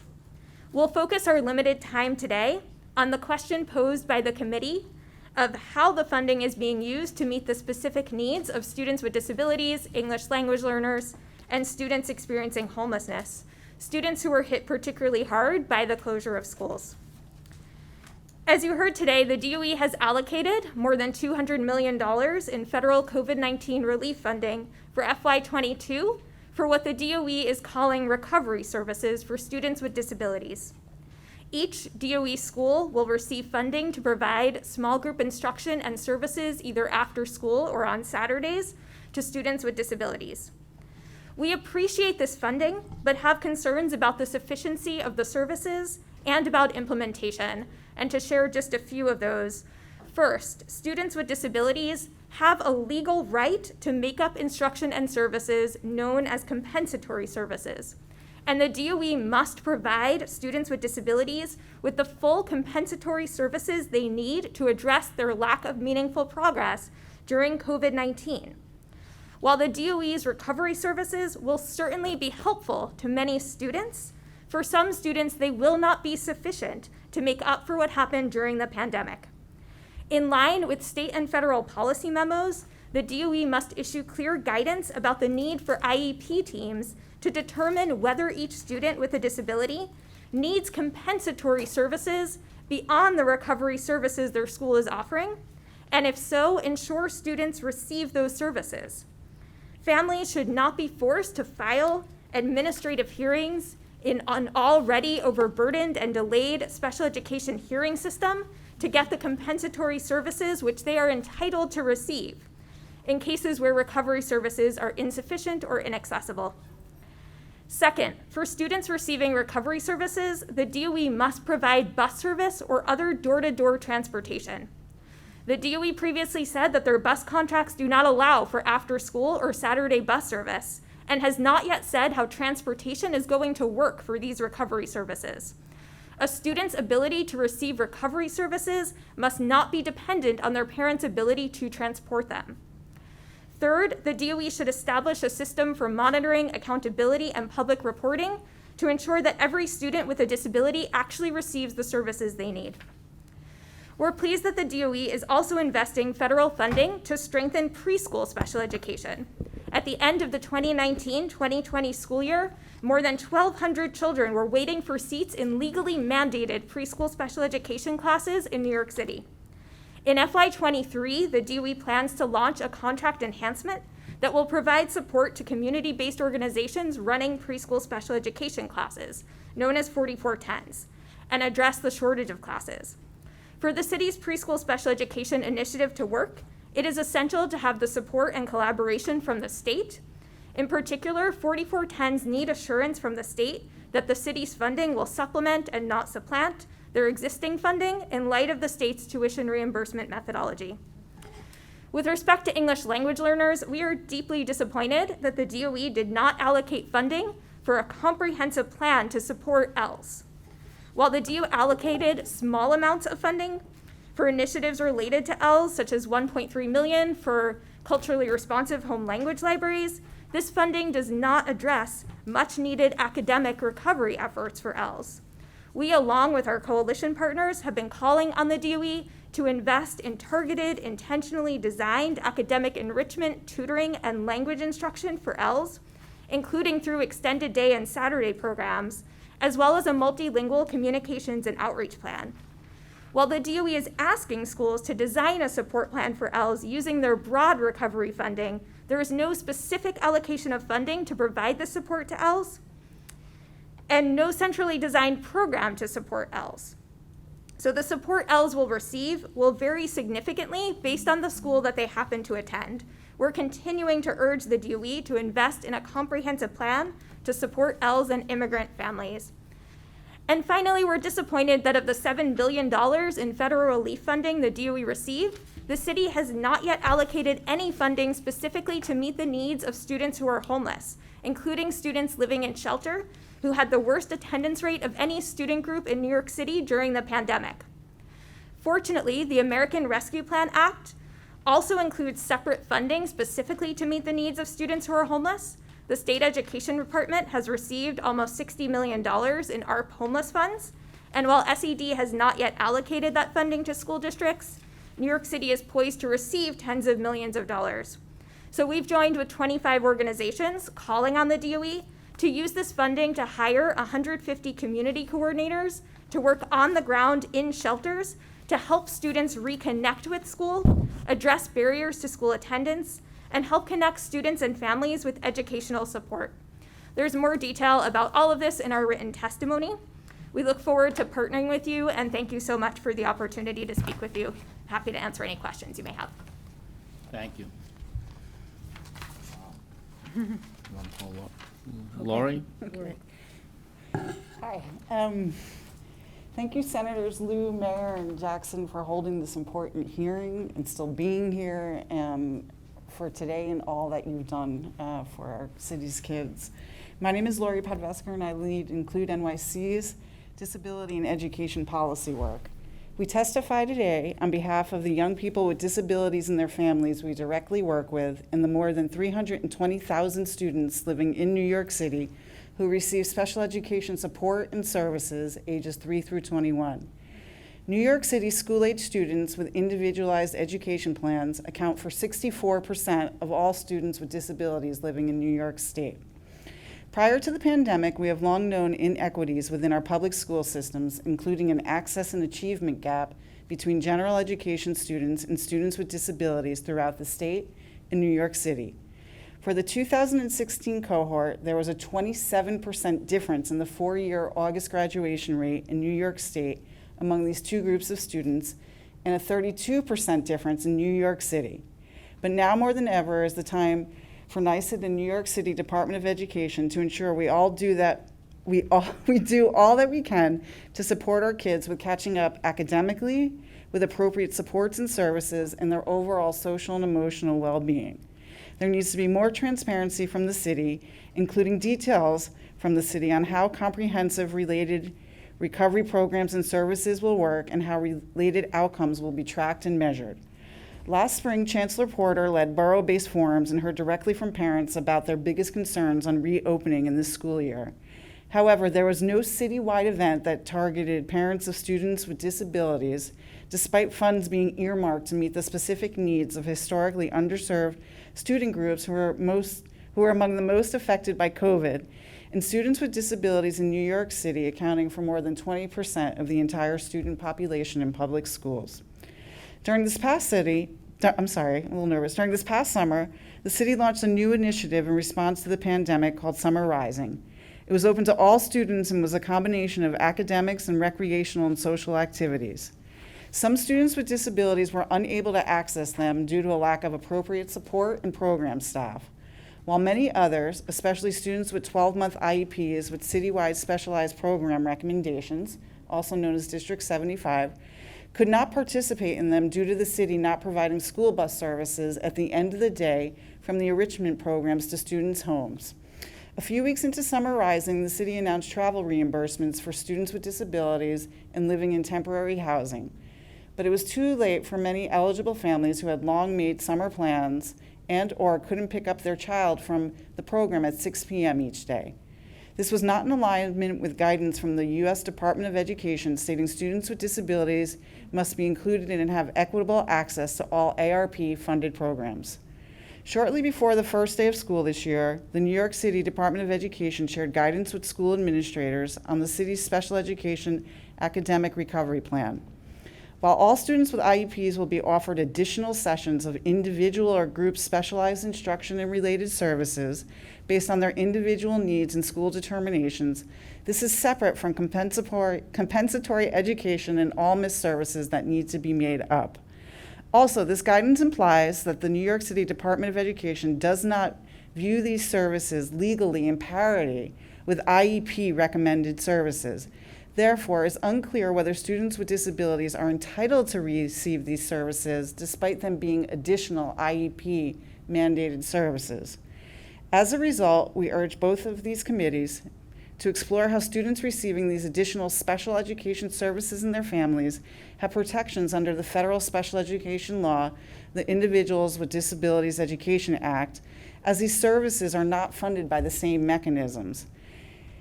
Academic recovery plan services are intended to supplement IEP services, not supplant them. We are concerned that the city has yet to release details on how transportation will be provided to and from these new after-school and Saturday programs. We are also concerned how special education recovery-related data will be collected and used for accountability purposes. We have concerns with longstanding issues with the city's current special education data management system, CSIS, that Senator Liu knows a lot about, and its inability to effectively communicate with other New York City Department of Education applications and systems such as ATS and STARS. We are concerned how ARP-funded programs will account for individual educational progress when it typically is measured for students with disabilities by the extent in which their individual IEP goals are met. Also, the city has not yet shared the criteria it will use to account for the delivery of these services. Happy to answer any questions as well. Thank you. CSIS is still around? CSIS is on the verge of going through its next iteration, and it's on the agenda for tomorrow night's PEP meeting. And this round, the Department of Education is handling all the IT and it's not being contracted out. I have some questions. Let me just first, Ms. Levine, I'm glad you drew attention to these three sort of categories: English language learners, which frankly we did not hear enough about from the chancellor; students experiencing homelessness. You said we are disappointed the city has not allocated any funding specifically for these students. How do you know exactly where they've allocated money? As you've heard today, the DOE has issued various plans and documents that outline how they're using the funding. And it's certainly true that you have to put together a lot of different materials in order to understand where the funding is going, and that we still do not have a perfect understanding of where the funding is going. But based on our understanding, I see. While there are services that will help all students, including students who are homeless, we have not heard, and I think the city would be quick to tell us, we have not heard about any specific allocation of funding targeted at helping students who are homeless. But there's not a single document. You've pieced together, based on what you know, that there's no McKinney, what is it called? McKinney-Vento is the law. McKinney-Vento right. funding, which is a line in the application specifically to SED, that when we look at the application, ultimately we'll be able to see. But to the best of your knowledge, there's no allocated funding for that. From the $7 billion in art funding and Carissa funding generally, as I noted, Congress did allocate a separate funding line, and that has yet to make its way down to the DOE. So that will have to be used for students who are homeless. Yeah, I got but that. We were hoping that some of the $7 billion would also be targeted at meeting the needs of We were students who are hoping too. The other question, a point that you both made, which I think is an important legal issue, is they've created this category called recovery services. It's not quite clear, as you point out, that mandated compensatory services are included, or that this covers everything. They're clearly using a different word with an intention that it's treated different legally. I share your concern about that, because we know that this compensatory services for this population is one of the things that we are most concerned about, and why we fought for so much money. And by the way, I just point out, we fought with Senator Schumer to get language expressly to prohibit the state from holding this money, with the goal of compensatory services, particularly for students with disabilities. So we look forward to working with you on this issue. I'm sure you'll keep us posted. Lastly, I had one other point here I just wanted to make sure I raised. On this issue of transportation that we heard some reference to, Senator Liu asked questions earlier with the chancellor. We are concerned where the city has a legal obligation to provide 12-month services and must provide transportation, that they cannot sort of say we couldn't do it. They must do it. So to the extent that that continues to be an issue, we hope that you will keep us apprised. I think that we sent a letter, Senator Liu, Yeah, we did. with your leadership to them earlier, saying that we will not accept their sort of excuses on this subject. So please do keep us posted on that. We will continue to apply pressure. Thank you. But thank you both for speaking up for this community of students that we are very, very concerned about. Yeah, and let me just ask the both of you, first of all, thank you so much for staying till the very end of the hearing. But this is important information that you've imparted to us beyond your written testimony, because we had that in advance.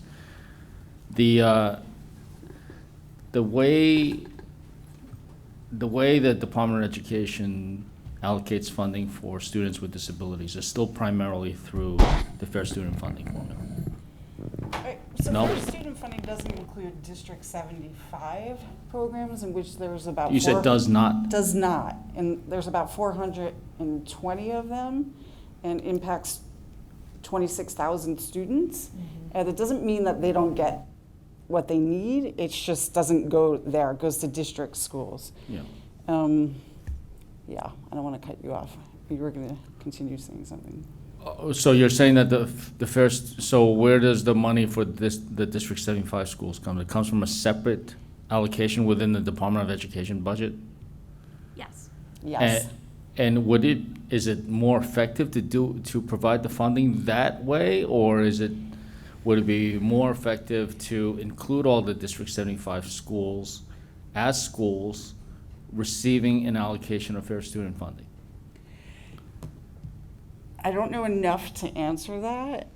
What I do know is that traditionally, District 75 school staff, the retention rates are greater than school staff in district schools, and the attrition rate is less. I don't know what that means in comparison, except that they stay longer at schools. And I think that shows people's commitment to the population. I just want to flip it around for a bit, in which, I have a almost 19-year-old son who attends the District 75 program, and I work for a disability organization, and we couldn't figure out how to get him to a summer rising program because I had to be at work, and he attends a program in a different borough. And you heard from someone earlier today, I think the gentleman who's a president of District 20 Council, the majority of students in District 75 do not attend school in their home school district, their home neighborhood, or even they do attend it in their borough, but nonetheless, they are segregated. And so everybody in District 75 takes a bus. So it is not feasible to rely on parents to get District 75 students home at the end of the day, and especially as it relates to these new programs that are happening, which will start for the first prioritized group of students on November 15th. We need information as families proactively so we could plan around that and do what we need to do if we can. Otherwise, our kids are not going to have access to these programs. I just think it's my general idea that New York City does not do enough to educate students with disabilities. And as I suggested to the Department of Education earlier this morning, with the increased foundation aid, perhaps a large proportion of that should be directed towards bolstering the city's efforts to educate students with disabilities. Now, at the end of the day, you got to go through some budget analysts. I'm just trying to understand where how that funding would be most effective towards educating students with disabilities, whether that be in increasing the line items for District 75 or increasing the weights for students with disabilities in the Fair Student Funding Formula, or maybe, try just reinventing the whole process by which the city funds education for students with disabilities. I don't know the answer to that, but I think that your organizations are closer to the answer than I would be, and perhaps the DOE would be as well. Yeah, I do want to say that District 75 students, although they are a significant number quantitatively, they are a very small percentage of the overall student population with disabilities, and that the majority of students with IEPs have the classifications of learning disabilities and speech and language impairment, which typically is used for younger students. That being said, I think we have a real problem with the quality of academics and the overall delivery of related services, and something to think about is focusing on the academic parts of education, and we could see that in outcomes and the achievement gap, like we quoted in our testimony, and specifically, or in addition, for District 75 students in which 60% don't take standardized tests, I'm speaking about this with my parent hat on. I long gave up on academics because it didn't seem within reach, and there's something profoundly sad about that. And I think it is a universal issue in which we don't know as a country how to best reach kids with intellectual disabilities.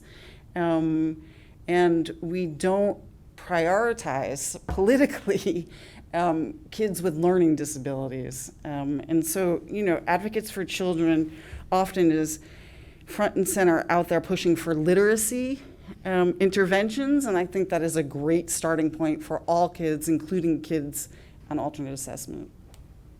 Well, Lori stole my thunder, but I was about to say that we think that focusing on literacy in this coming year is going to be essential and would love to continue that conversation. And as far as the funding, we need to look at targeted evidence-based literacy curriculum and intervention in addition to the different formulas. But I'll just say quickly on the topic of the formula, I was also on the city's Fair Student Funding Task Force. And as Lori mentioned, District 75 schools don't go through the Fair Student Funding formula, nor do specialized programs within our District 1 through 32 schools. So programs like ASD Nest for children with autism are also not funded through Fair Student Funding. Fair Student Funding is really funding is the primary source of funding for the instruction happening within District 1 through 32 schools. So there's separate funding for related services like speech therapy and occupational therapy. That's not through Fair Student Funding either. Okay. So we do need to look at this broader picture. And certainly as part of the Fair Student Funding Task Force, we heard that the weights for students with disabilities were often not sufficient. So do want to look at those weights, but then need to look much more broadly to get the full picture of special education funding and how to improve outcomes for children. Okay, well, that was pretty thunderous itself. Thank you. I just want to thank you both for your advocacy on behalf of children, and children that need the most help. And believe me, I have experienced myself when my wife and I thought that one of our daughters was not performing at the level that we felt that she should have. And we've had her tested privately, and the group in the schools, and the bottom line is she's an average child. And that average child has 2 master's degrees and is a math specialist for the entire district in Virginia. But parents, as the other parents came, you don't know everything. No one knows everything. And we depend on us working together in order to help us refocus about what we're doing in order to advocate for our children and for the children of the state of New York. And so I thank you for your leadership, but I still think that we have to refocus continuously, and even more so, and fight the system to make the system do what it's supposed to do. And then when you were talking, I was asking myself, all of the things that have to be done and knowledge about this, that, and the other, and federal funding, state funding, local funding, and all of the regulations. And then I asked myself, does really the Department of Education have enough staff to carry out all of that in the timely manner that they're supposed to? Because, when people sometimes call us as elected public officials, and it's there, that's a priority at the moment. If it's not done, that just goes down, and sometimes it says, hey, I spoke to you 2 weeks ago, and you said you were going to do X, Y, Z. Then you try to bump it back up, and then no, seriously. And I think that that's what's happening in DOE, and there's not enough people and electeds putting pressure on them to make it happen. And I'm just saying that because that's what I see what's happening overall, and we just have to keep pushing and fighting. So let me thank you. You're advocates forever, and I appreciate that. We appreciate it. Thank you for holding this hearing. I just want to add one thing that we haven't mentioned. So last year, in addition to creating a committee on New York City schools, the majority leader created a committee on disabilities in the Senate, which we hadn't had. And it's chaired by Senator Mannion, former teacher with a child with intellectual disabilities. And this is a challenge that you have described, Lori, and that you're both talking about for the entire state. We're very mindful of it. We've tried to do some incremental things, as Senator Jackson said, that's not always sort of enough, but we will work with you.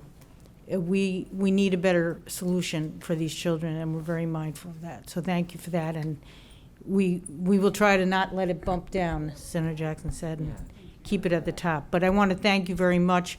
Thank everyone today for their hanging in there. Very, very instructive hearing in which we heard a lot, largely from the city, but our downstate communities as well. So thank you to all. Senator Liu, would you like to? And thank you to our staff that helped put this all together. Certainly from my team, Andy Booter and Georgia Shudo. From Senator Liu's team, Lisa Delaquila, Xian Liu, and Sujin Choi. And then I'm sure there's others. Senator Liu, you want to add, or Senator Jackson? Ellen Rose. Ellen our Rose. Policy Director. Yes, thank you. Woo. Well, I believe that concludes this hearing of the State Senate's Education Committee and New York City Education Committee. We also want to thank our media services and all the folks in Senate services. Thank you. And really, the input that we've received today is invaluable. Thank you very much for your participation. Thank you all.